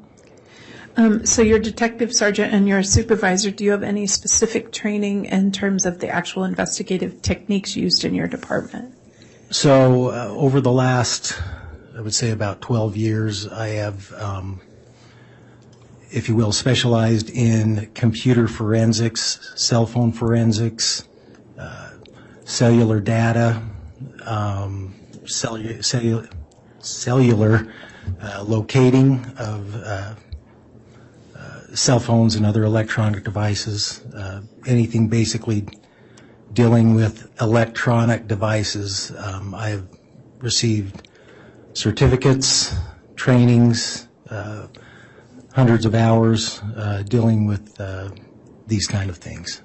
So these kind of things, that means like the collection, the storage, the analysis of evidence obtained from electronic devices? That would be correct. Okay. Do you have any idea how many electronic devices you've looked at, used, and analyzed? I would have to say hundreds. Okay. I can't give you an exact number. Okay. Now, in addition to your personal investigative work and working in electronic evidence, do you also have supervisory roles that were implicated in a case involving J.J. Vallow and Tylee Ryan? Yes. Okay. How did you become involved into what ultimately became a homicide investigation into the death of J.J. Vallow and Tylee Ryan? Okay, so my first involvement with anything to do with the parties involved in this case would have started on November 1st of 2019. So, and what was that first involvement? We were contacted, first of all, by Fremont County Sheriff's Office. They were requesting that they had been given information from authorities in Arizona. They were interested in finding and locating, if you will, a gray Jeep Wrangler with Texas license plates that they believed was involved in an attempted shooting in their jurisdiction in Arizona. So what did you do? Upon receiving this request, several of our officers went to the address that we were given, which would have been 565 Pioneer Road, more specifically apartment 175, where we attempted to locate the before mentioned Jeep by doing surveillance in that area. So why did you go to that particular apartment? You said you were given information. What information led you there? Information that the Jeep, the parties that would be interest in the Jeep were, I believe, 4 individuals that we were given names of. The first being Lori Vallow, Alex Cox, Chad Daybell, and Tylee Ryan. And so were those individuals that people of interest in connection to this Jeep? Yes. So once you had those names and that address, what process did you and the people who reported to you follow? So, as I mentioned, we went to the residence where several of us set up in different locations, doing surveillance on the apartment, hoping to discover the whereabouts of the Jeep, where at that time, throughout the day, we were unable to locate it at that time. And were you eventually able to locate it? Not on that date. It was located on November 4th. So from around November 1st through November 4th, did you also look for the individuals that you were given names of? Yes. Okay. Is that commonly called, did you do surveillance looking for those people? Yes, we did surveillance. Okay. Did you ever see any of those individuals? So at one point in the afternoon of that day, I witnessed Lori Vallow and Chad Daybell enter a blue Subaru car and leave the residence. At this time, because we hadn't found the Jeep, our philosophy was maybe if we were to follow them, they would lead us to where the Jeep was located. And so we continued to follow them, hoping to find the Jeep. And who's we? So there were different officers throughout the day, but actually the ones who followed them, which ultimately ended us up in the town of Idaho Falls. There was myself, Joe Powell, and that's right there. Other officers? Another Fremont officer. Okay. And so as you followed them, who did you follow? We followed the blue car, which the occupants were Chad Daybell and Lori Vallow. Okay. And did you take any photographs of them? I did. We followed them to Idaho Falls. They made a couple stops, a Mountain America Credit Union, and after they left there, they proceeded through the parking lot to the adjacent business, which would have been Hobby Lobby. And at that time, I parked a short ways away from them, and I watched the two of them exit the car, walk through the parking lot together into Hobby Lobby. I had moved my exhibits over there, so let me grab them. So that they're not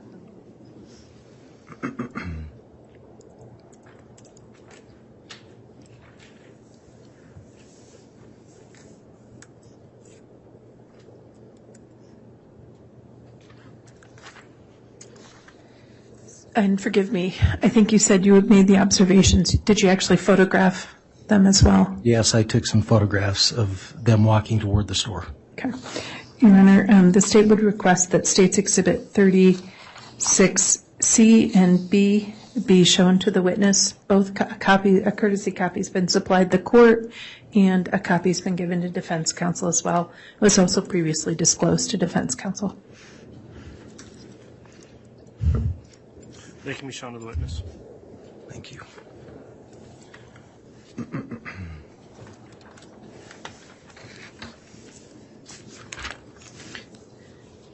With that, we can't show the jury yet, but do you recognize States Exhibit 36B and C? Yes, I do. Okay. What are they? These would be copies of the photographs that I took of the two individuals entering the store. Okay. And what date? This would have been November 1st, 2019. Okay. Your Honor, move for the admission of States Exhibit 36B and C. Any objection? No. Okay. Exhibits 36B and C are both admitted. Okay. Request permission to publish, Your Honor. They may be published.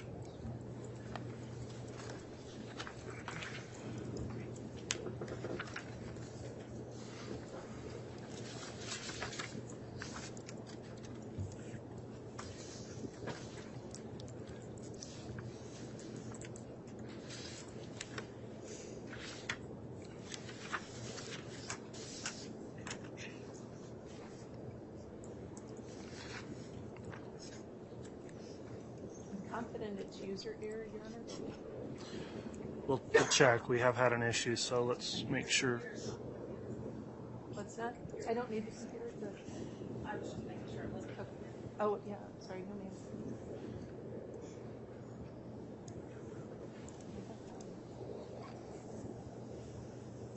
It's not accepting it when I push source. There we go. All right. I just need to be more patient. Let me show you what has been marked is States Exhibit 36B. Can you describe this for us and tell us what your observations were? Yes, so in this photograph, I was inside of my car, took this photograph out of my windshield. This would be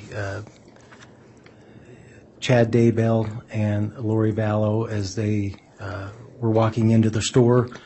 My observations were they were walking, they were holding hands and at times talking, and I witnessed Lori at times was placing her head on his shoulder as they walked toward the store.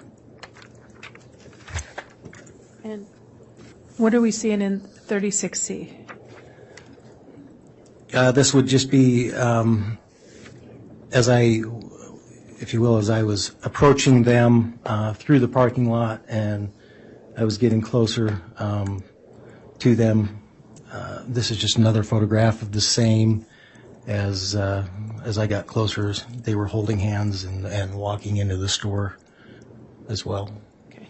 And at this time on November 1st, did you have an idea as to the nature of the relationship between those two?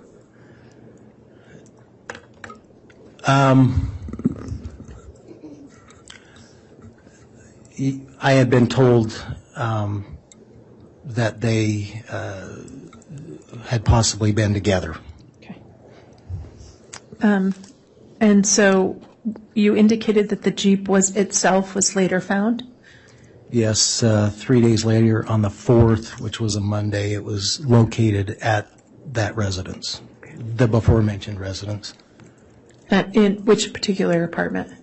In the parking lot outside of apartment 175. Okay. And when it was located, was that vehicle seized? Yes, we had been requested to recover the vehicle for Arizona. Okay.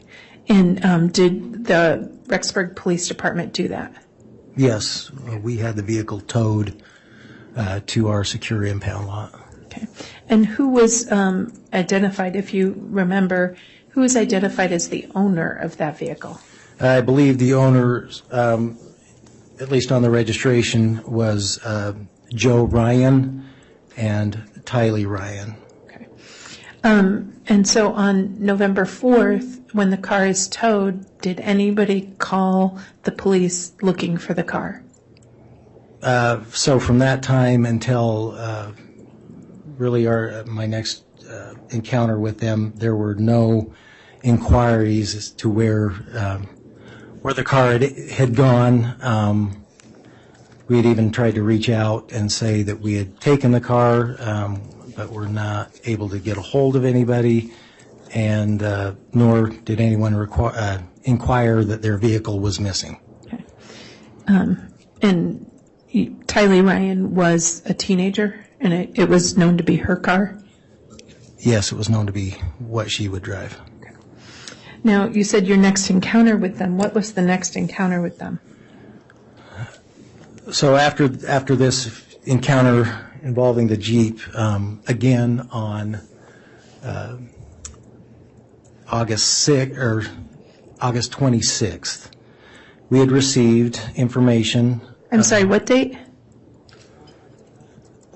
September 26th. We had received information that a child. I'll object, Your Honor. Hearsay. That'll be sustained. Okay. You said there was another encounter with them, so the Jeep was seized November 4th, and forgive me, I may have misheard. The registered owner on that car was Charles Vallow and Tylee Ryan? No, I believe it was Joe Ryan and Tylee Ryan. Okay. And then after November 4th, what was the next contact you had with anyone involved in the group you discussed? That would have been September 26th. Okay. September 26th of 2019? Correct. Okay. What occurred then? We had been requested to again go to that particular residence where we were asked to do a welfare check on a child by the name of J.J. Vallow. This request was at the request of his grandmother. Understood. So did that request for the wild child check on J.J. Vallow happen before the Jeep was found or after the Jeep was found? The welfare check was after the Jeep was found. Okay. And the Jeep was found November 4th?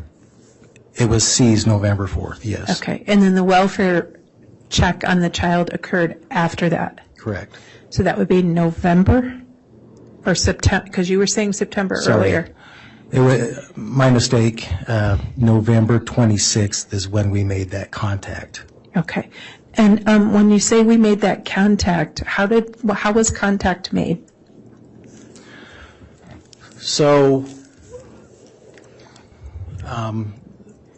Detective Hermosillo had received the initial request on the welfare check. Detective Hermosillo had gotten with myself in regards to that he had received that request. Being the supervisor, if you will, he would keep us in the loop of. I'll object, Your Honor, to hearsay. It does appear that's starting to elicit hearsay. Your Honor, I'm actually not offering it for the truth of what Hermosillo said, but this caused the detective sergeant to take a particular step, and that makes logical connection to why he made that step. Okay, fair enough. If the witness can get there without indicating specific statements of others, I think that would be more appropriate. Okay. After receiving information about proceeding to an address, what did you do? At some point, myself and Lieutenant Ball went back to that location at 565 Pioneer Road, number 175, where we were asked if we could help try and locate Lori Vallow and do a welfare check on her son, J.J. Vallow. Okay. And so when you said you were asked to do that, do you know the basis of that request? I know that Detective Hermosillo and Detective Hope had gone over that location trying to inquire about JJ. I'll object, Your Honor. Yeah, and I can move on. I'm trying to get there. I'll get around it. Thanks. Let me ask it in a different way. So without saying what somebody told you, why did you go to that address at 175? We were requested to do so to help with locating the child, JJ Vallow. Is it typical for the lieutenant and the sergeant to go on those calls? It would be, yes. Okay. And so once you guys got there, what did you find? At that time, we made contact, or we knocked on the door of apartment 175 to make contact with Lori Vallow with the objective of doing a welfare check on JJ Vallow. And once you got to that location, were you able to make contact with Lori Vallow? Yes, we were. Okay. And during that contact, were you able to have a conversation with Lori Vallow? Yes. Okay. Now, were you wearing any sort of body cam? I was wearing a body cam, yes. Okay. And just so that we're all clear, what is a body cam? Typically, officers, when they're dealing in the course of their job,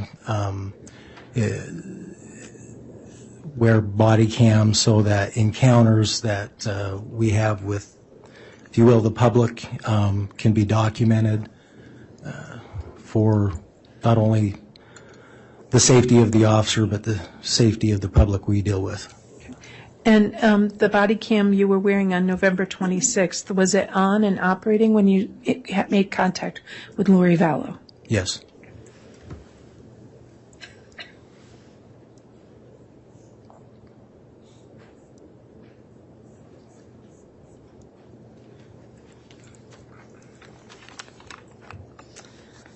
And in anticipation of testifying today, did you review or prepare and review a thumb drive with a copy of that recording? Yes, I did. Okay. And that recording, was it a true and accurate copy of the recording of your body cam of your initial contact with Lori Vallow on November 26th? Yes, it is. Okay. May I ask that the witness be given State's Exhibit 59, Your Honor? Yes.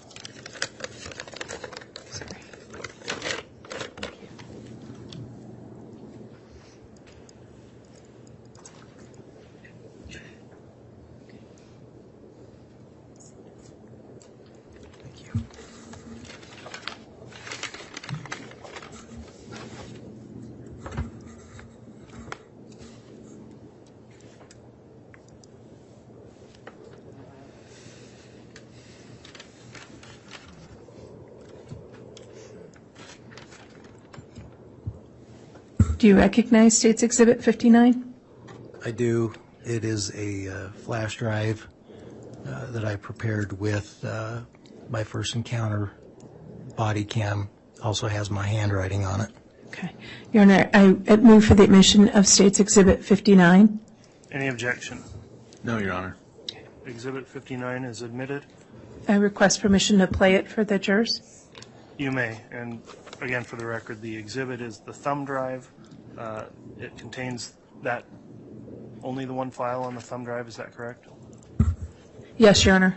Okay, thank you for clarifying that.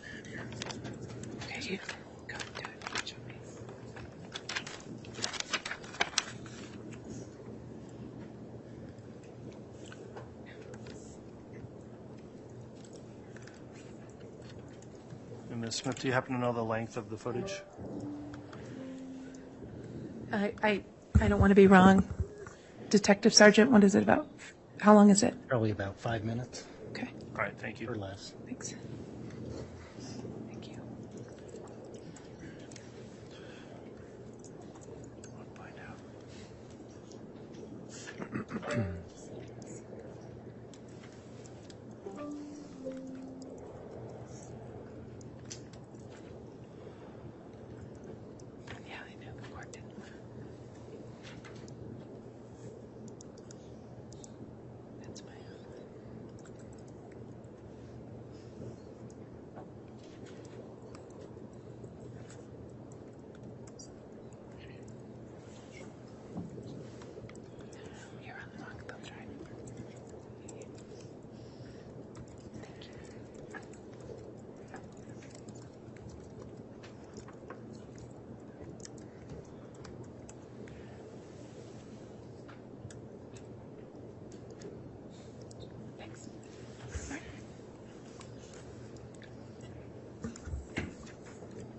think we're ready, Judge. Thanks. Very well, you can publish that. Yes.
Concerned because it just was kind of weird. It is very weird. I've had to move around a lot. One of my brothers is trying to kill me. Not the brother that was here. Obviously, he's kind of my protector.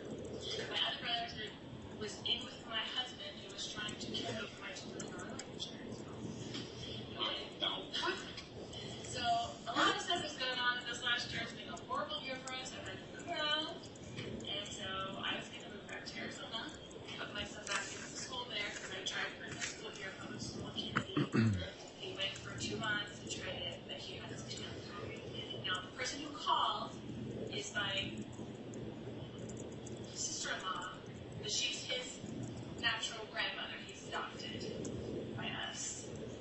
Okay, so her son, who is a drug addict, had a baby with a girl who's a drug addict, and they took him from, CPS took him, gave him to the grandmother. She came by, and then she wanted us to adopt him, which we did. Loved him and taken him. My husband and I, who died earlier this year. He passed away. Since he passed away, she's been trying to fight me for him and being really horrible to me and that kind of stuff. She's kind of the paternal friend. Okay, thank you. That makes sense. That's what I mean. The paternal grandmother. Yes, he has autism and ADHD. He doesn't really talk to people. Like he's very special needs. So I have him in a special needs school there. She was trying to. So what happened was, my husband, who we were married for 18 years and have raised all these 5 kids together, switched his life insurance policy to her, right?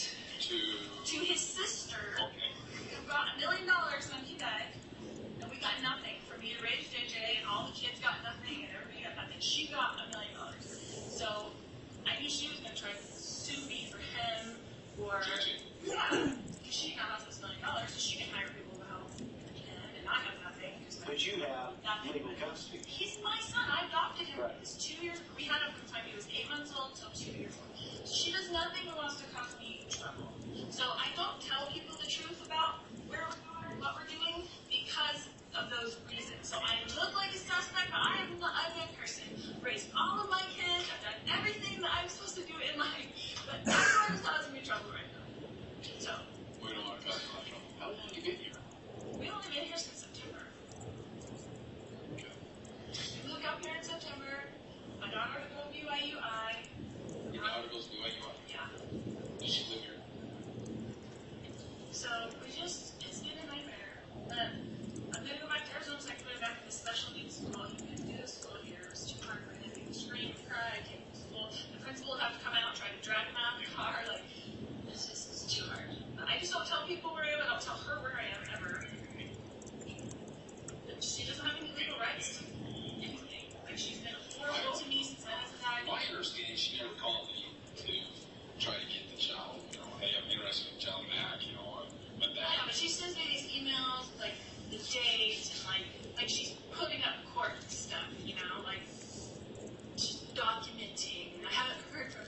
concern in this whole thing is the child. I got it. And so that's where we're at on the. And then we were just a little weirded out when, you know, and I understand now that we've heard your side of the story. It's awful. I feel like I'm being tracked all the time. I'm like, why are police coming to my door? What did I do? They said you're out visiting with two guys, and I was one's your brother. Who was this? Yeah. Who was the other one? The other guy that was there was two. Well, we had two detectives over here trying to looking for you a little while ago. Oh, because I was at the store. And they ran into probably one of your brothers. My brother and his friend, probably. Who's that? With me. Chad. Chad Brown.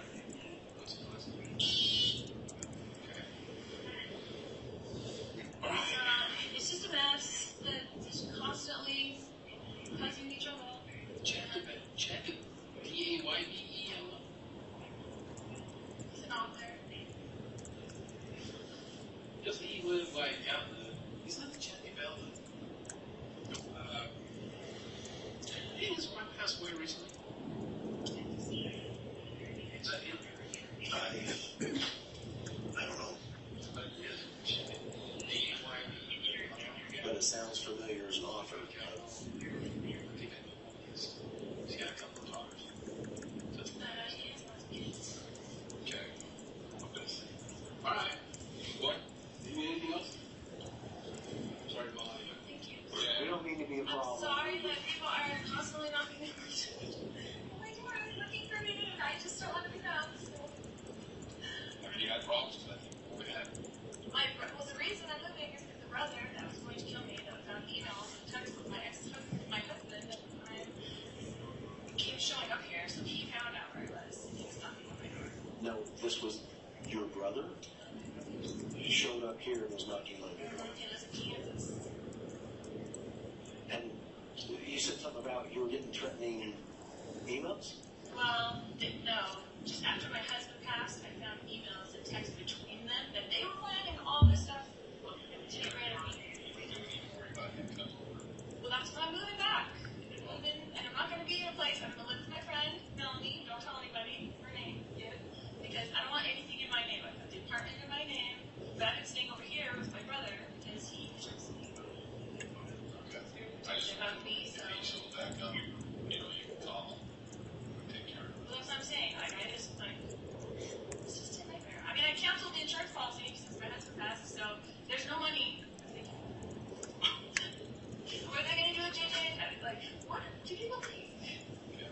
So, Well, if you have a problem, circle back out to 3 calls, we'll come and run him off or something. Okay. All right. Okay, get out of here. Second one. Thank you. See ya.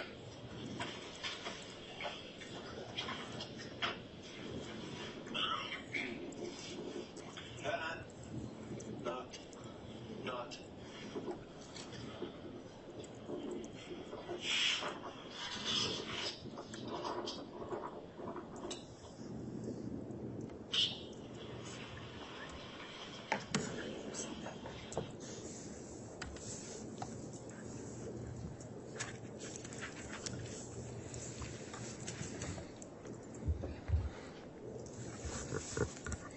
So, Detective Sergeant, Judge, at what point do you want to do a lunch break? Do you want me to finish this part? I mean, not lunch break, an mid-afternoon break. I think anytime now in the next 5 or 10 minutes would be fine, or now if you'd like. Well, I can finish this section and then there will be another video to play so we can break between the two. Let's do that. Okay, thank you, Judge. So what parts of that conversation stood out to you that caused you to take additional steps? So at this time, when we made this contact with Lori, there were certain things that I knew already. First being that when we addressed Chad Daybell, she referred to Chad as her brother's friend. However, at this time, number one, I had seen the two of them affectionate together in the parking lot of Hobby Lobby. Number two, at this time, we also knew that they had previously been married. Did anything about any concerns about somebody in the apartment? So she had stated that Alex, her brother, Alex, was in the apartment. A lot of my attention at that time, if you were to notice the stairwell to my right, I had concern because of what had previously been told to me by other officers about officer safety. And I'll object, Your Honor, to hearsay. I'll overrule that. Okay. What was your concern for officer safety? As mentioned in the video, Officer Hermosillo and Hope had contacted Chad and Alex outside. They were concerned with the answers that were given to them. I'll object, Your Honor, to hearsay. If I can connect, the next question is, what was it about you that led you to be that led you to be concerned for officer safety in the apartment that we saw in the video? And the only way he can answer that is by referring to what others told him. That's my objection. All right, there is an objection based on hearsay, or that it would elicit hearsay. What's your response to that, Ms. Smith? Your Honor, in this instance, the statements go to this witness's state of mind. It also explains some of his observations inside the apartment, and I'm not technically offering it for the truth of what Detective Hermosillo said, is to explain what his observations were and his reaction to the situation he was in inside that apartment. All right. The court does find that in this instance the hearsay objection will be overruled based on the response of the state. So you can re-ask the question if you want, or if the detective remembers, he can answer. Okay. Do you remember the question? Why don't you refresh my memory? What information did you have that led you to be concerned for officer safety? Well, not only were we dealing with a situation where one of these individuals possibly was involved in an attempted shooting in Arizona, was one of our concerns for officer safety. And number two, statements made to us that the individuals were being evasive and lying. Also, as officers, heightened our awareness of our own safety. So while you were in there, you mentioned something about observations of the stairs. What were your observations of the stairs? Well, one of the other odd things that I felt at that time, Lori said that her brother was there. And I found it odd that where he had been talked to just minutes earlier, that he wouldn't come down or if he was there, engage in this conversation. But my attention was drawn because at the top of the stairs, I could see movement, whether there was a window or a light that was reflecting, and I could see movement as it moved back and forth off the reflection of a wall. And at that time, I was concerned for safety if someone was to come down and try and surprise us. And so at the end of the conversation, there was something about follow-up that was going to be done?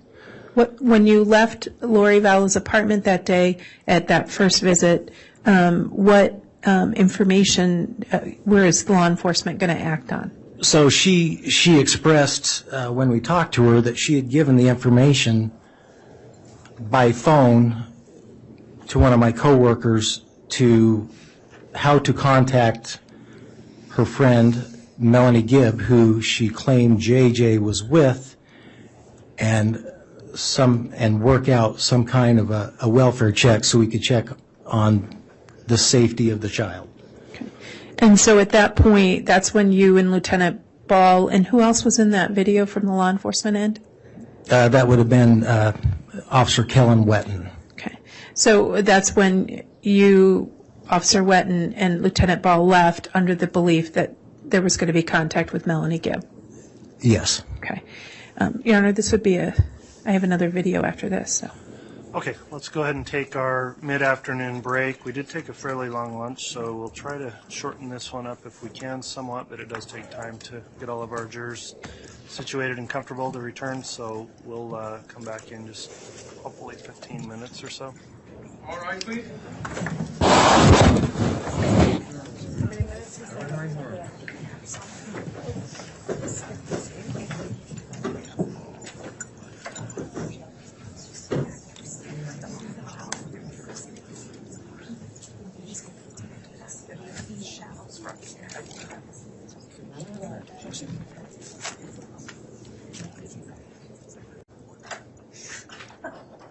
Thank you. Please be seated.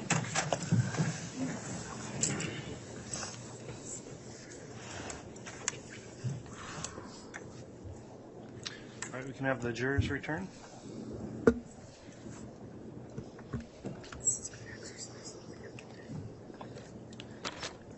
Judge, while the jurors are coming in, I ask the bailiff to give him the next exhibit, just Okay. that way it's up there? That's fine. Thank you. He won't open it until.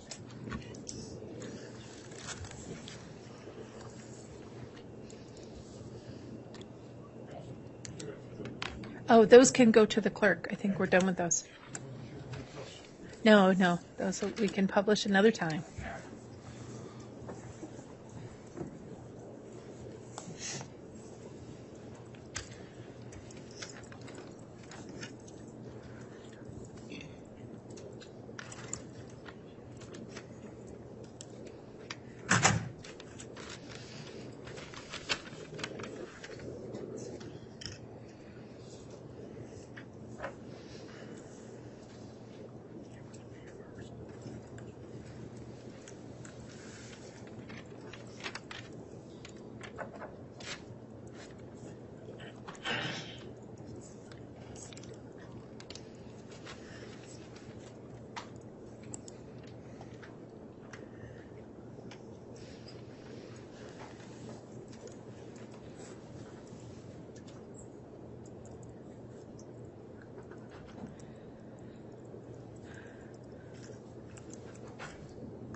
All right, please.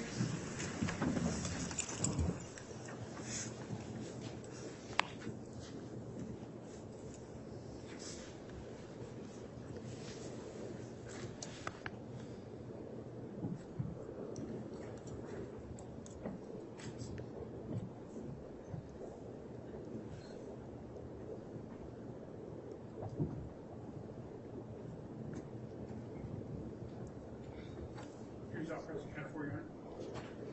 Thank you, Mr. Bailiff. Please be seated.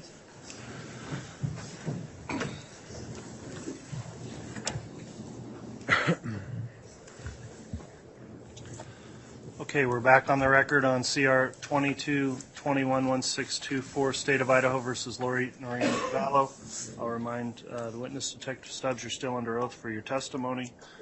We took our mid-afternoon break, and we'll continue with your direct examination at this time, Ms. Smith. Thank you, Your Honor. Detective Sergeant, did you end up going back to Lori Vallow's apartment that day? Yes. Okay, and that was, to be clear, November 26th? November 26th, 2019. Okay. And why did you go back to Lori Vallow's apartment? So in our original encounter, as you saw in the previous video, she had said that she talked with one of our detectives and was arranging a conversation with Melanie Gibb with us concerning the welfare of J.J. Vallow.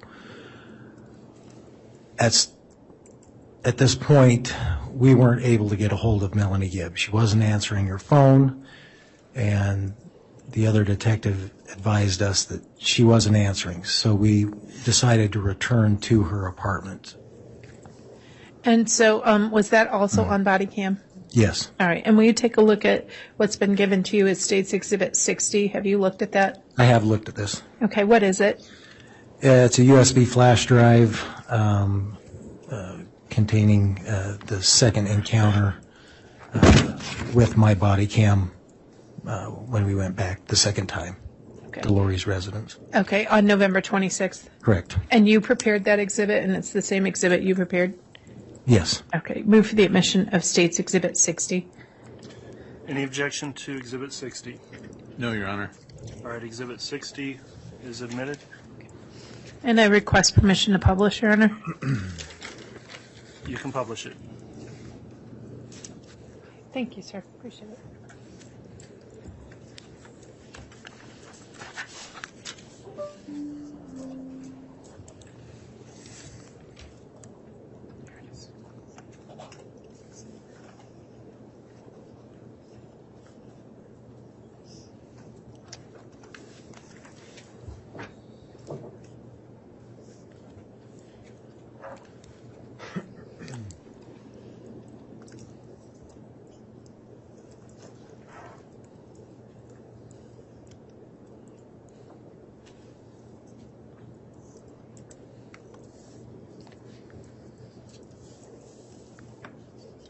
Apparently the computer freezes for me, but not for Mr. Rammel, so I'm going to ask him to do it.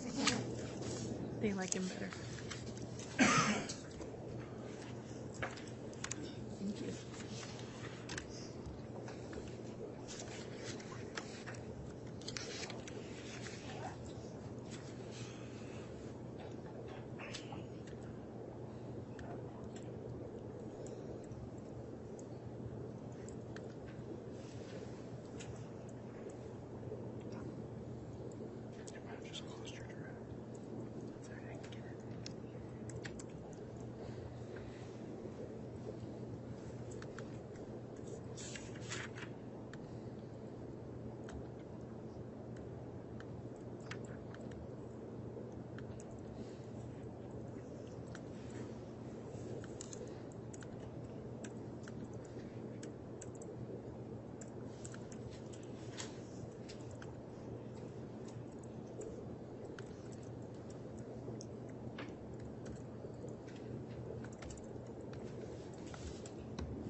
Thank you very much.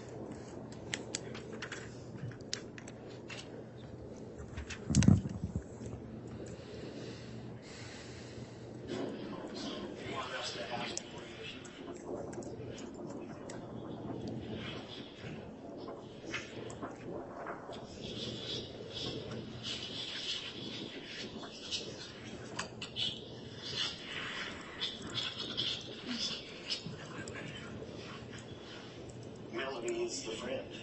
Wasn't Melanie supposed to be her daughter or his daughter? No, this was the friend that she's going back down to live with, she said. She's got a number.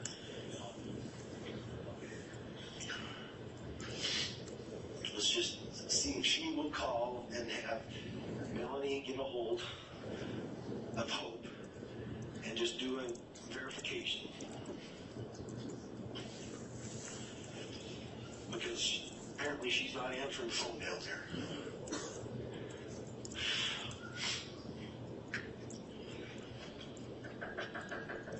Lori?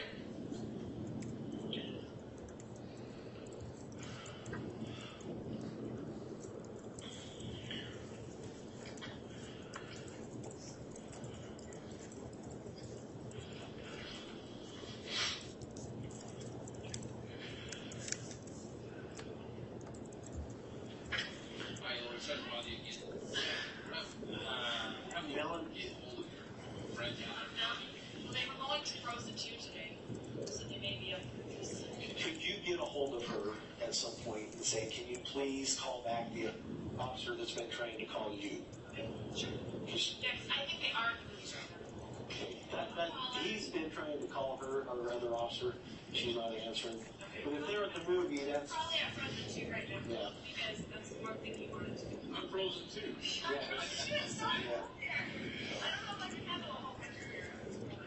yeah. So if she'll just return his call, that'd be great. Okay, thanks.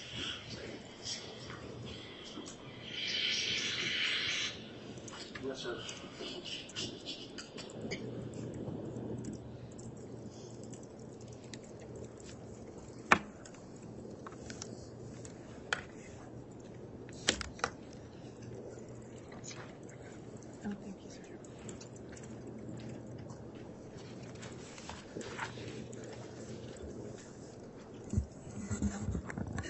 So, Detective Sergeant, after that conversation with her, what was the next involvement that you or officers had?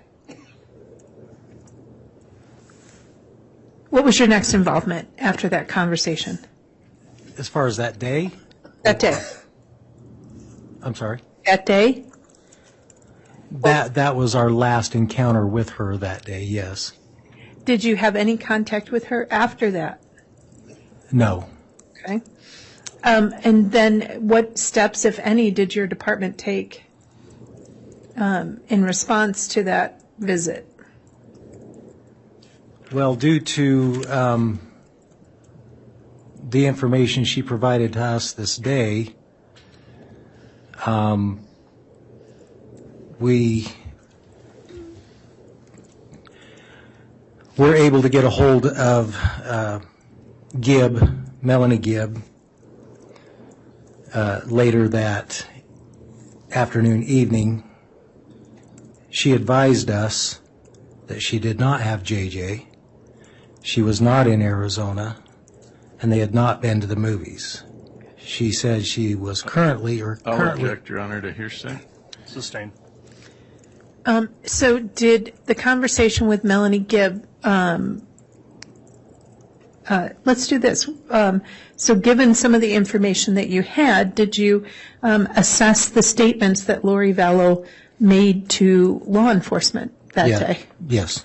Did you find any of those statements, were they by and large accurate or were they by and large inaccurate? By and large, inaccurate. How so? She had stated JJ was in Arizona. He was not. And I'll object, Your Honor, to hearsay. The only way he can answer that is with hearsay. He's talking about the defendant's statements, Your Honor. That's what I understood also. Those are the statements of a party opponent, so the hearsay objection's overruled.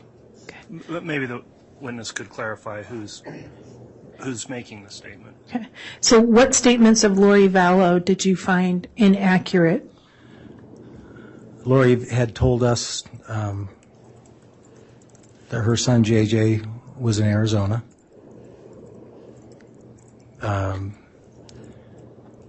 Lori Vallow had told us that her daughter was attending BYU, Idaho.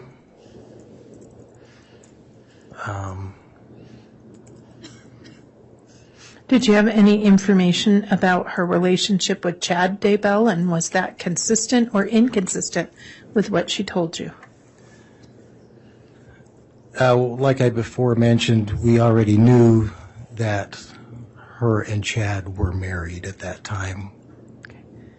And did you do any research into whether somebody had traveled to Rexburg in an attempt to kill her. Yes, Lori stated to us that her brother had come to Rexburg to her apartment in an attempt to kill her for a life insurance policy. Did your investigation reveal whether or not that brother had ever even been in Rexburg? And I'll object. The only way to answer that is through hearsay. That's sustained. Okay. Did you investigate the various statements that Lori Vallow made, and did your investigation into those statements result in you and members of your office department taking steps? Yes. Okay. So what statements were investigated that Lori Vallow, what additional statements were investigated that Lori Vallow made to you?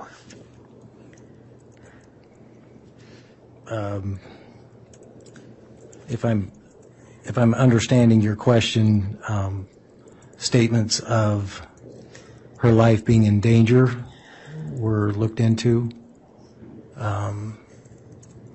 Did you find any evidence to substantiate that? We did not. Okay. Did you look into whether Tylee Ryan ever enrolled at BYU? Yes. Did you find any evidence to find that Tylee Ryan enrolled at BYU? No. Did you look into whether she was enrolling JJ in a special needs school in Arizona? Yes. Did you find any evidence to say that she had in fact re-enrolled JJ down in Arizona in a special needs school? We did not. Did you find any evidence in response to her statement that the principal had to drag JJ into the school in Rexburg?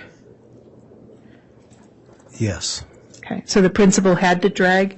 Did you find evidence to substantiate that JJ had to be drugged into school in Rexburg? Sorry, I must have misunderstood.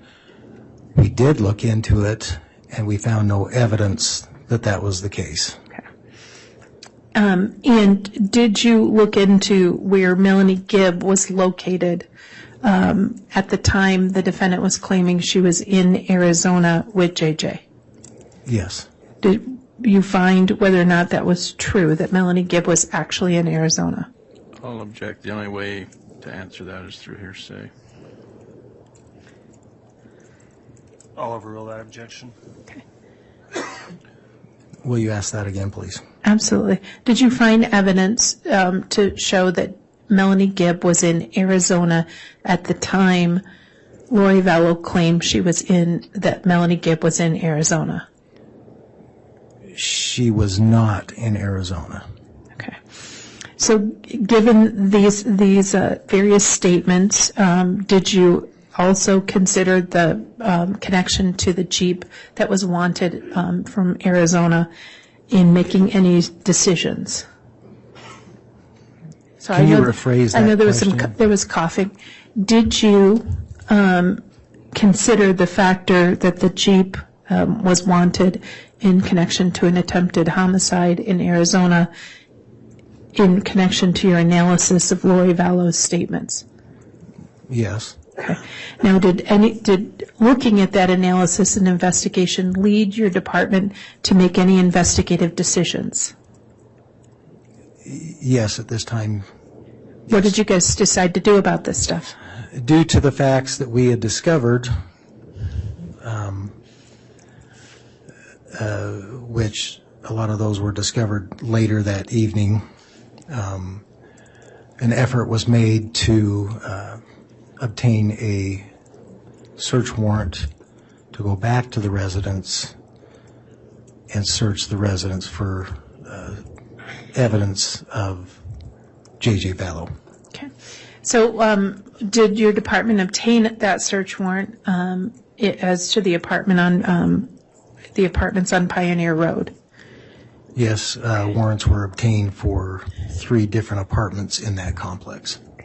And what was your role in the execution of that search warrant or search warrants? Again, I I was assisting officers to search those residents for evidence of J.J. Vallow. Part of my role was I did take video footage once the apartments were gone into and that they were, if you will, cleared of any danger. I went in and documented apartments 174 and 175 with video footage. All right. May I ask that the witness be given State's Exhibit 7J, a copy of his footage? Yes. Okay. Okay. Thank you. Okay. Is 7J a copy of your footage and recording of the recording that you did November 27th, 2020 of the apartments 175? Of 2019, yes. Okay. You move for the admission of State's Exhibit. It's 7J, Your Honor. Any objection to 7J being admitted? No. All right, Exhibit 7J is admitted. And I'm going to request permission to publish this, Your Honor. It can be published. Thank you. I'm going to close this real quick.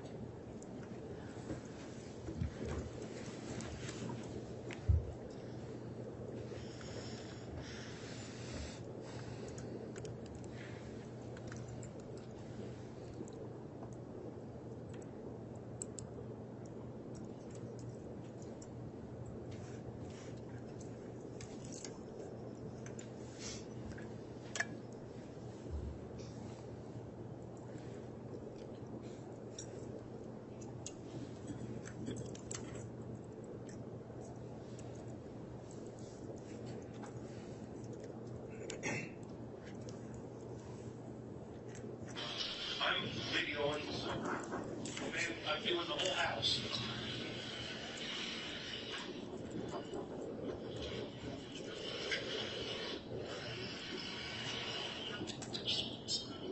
Okay, this is the search warrant on part number 175.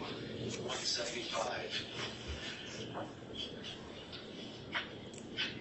Jump into the front door. This is the front room. Scanner. This is the damage to the door upon a non-occupant warrant. Door.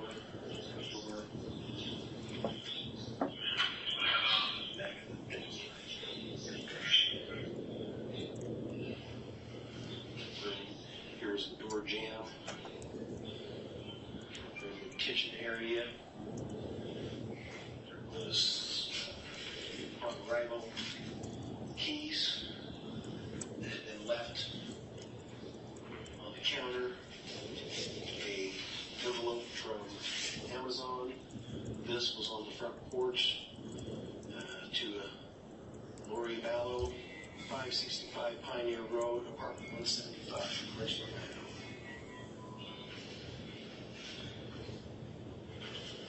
Kitchen,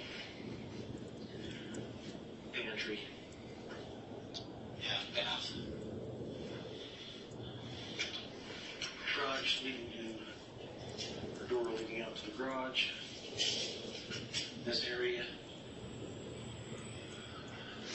couches, tables,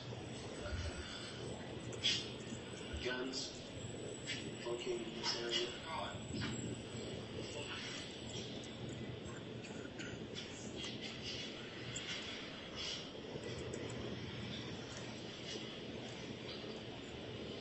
Sorry, Sean.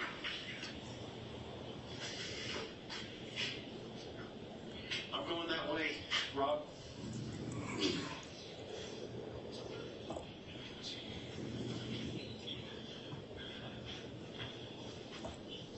Staircase going up to the second level of 175.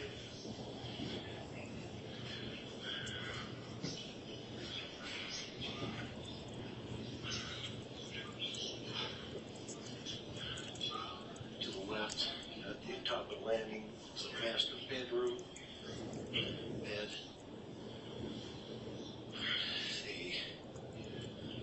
bath and closet area. On entering, no clothing left in this closet shower.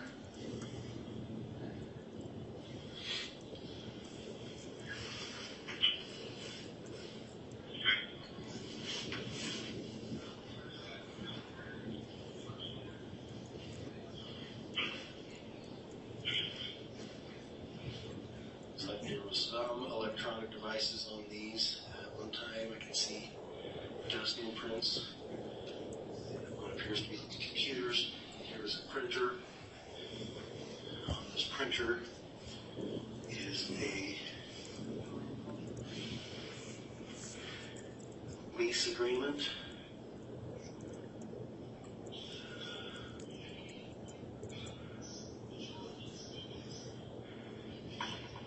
Looks like executed on October 1st, 2019. And it says a Lori Ravan, R-V-A-N, as the leaser. Coming out of master bedroom, hall adjoining a laundry room to the right. Continuing down the hall to the left, a furnace, water heater, closet. Opposite that is a bathroom.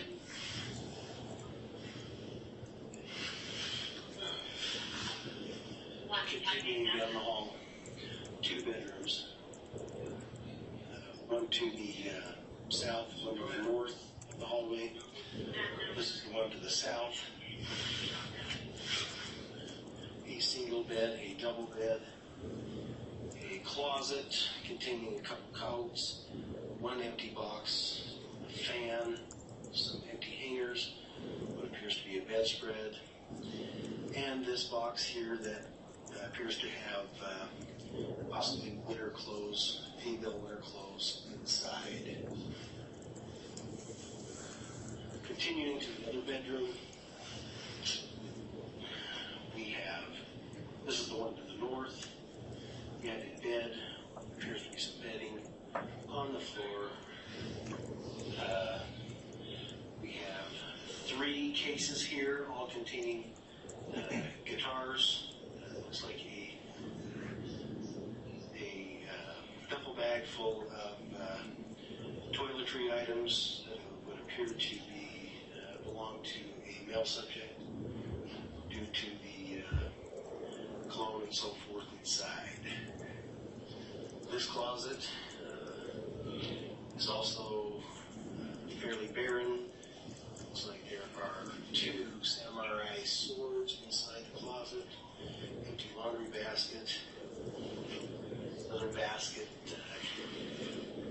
containing some odds and ends of some sort. Nothing else in this room. That is the entire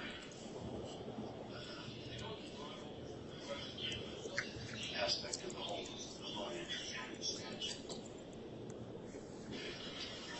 I'm videoing.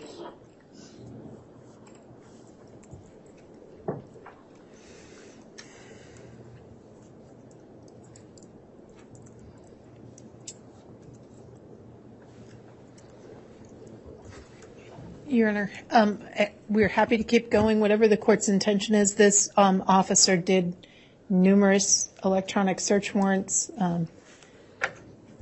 So you tell me how you want to proceed now. We'll, of course, do it. All right. Well, I know we aren't going to be on tomorrow. However, I still want to keep with our trial calendar, so we are at that time. I would suggest we'll adjourn if this is a good time in your examination to do so.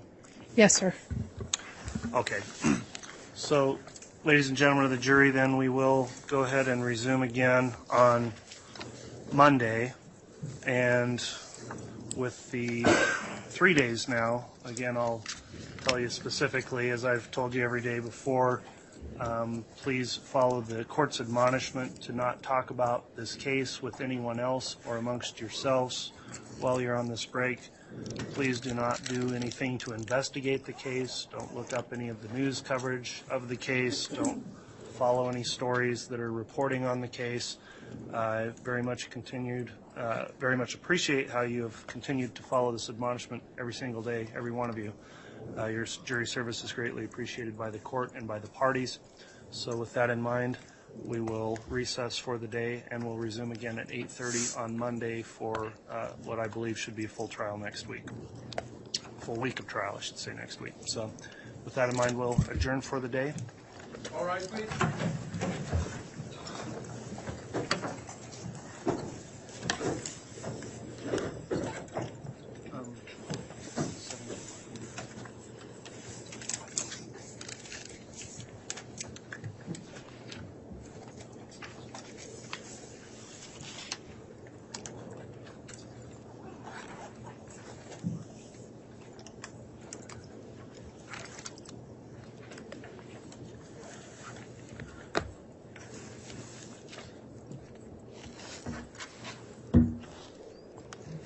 All right, thank you, counsel. We have a quick question on one of the exhibits we'll just address with you before you leave for the day. If you'll spend a moment, the clerk can explain.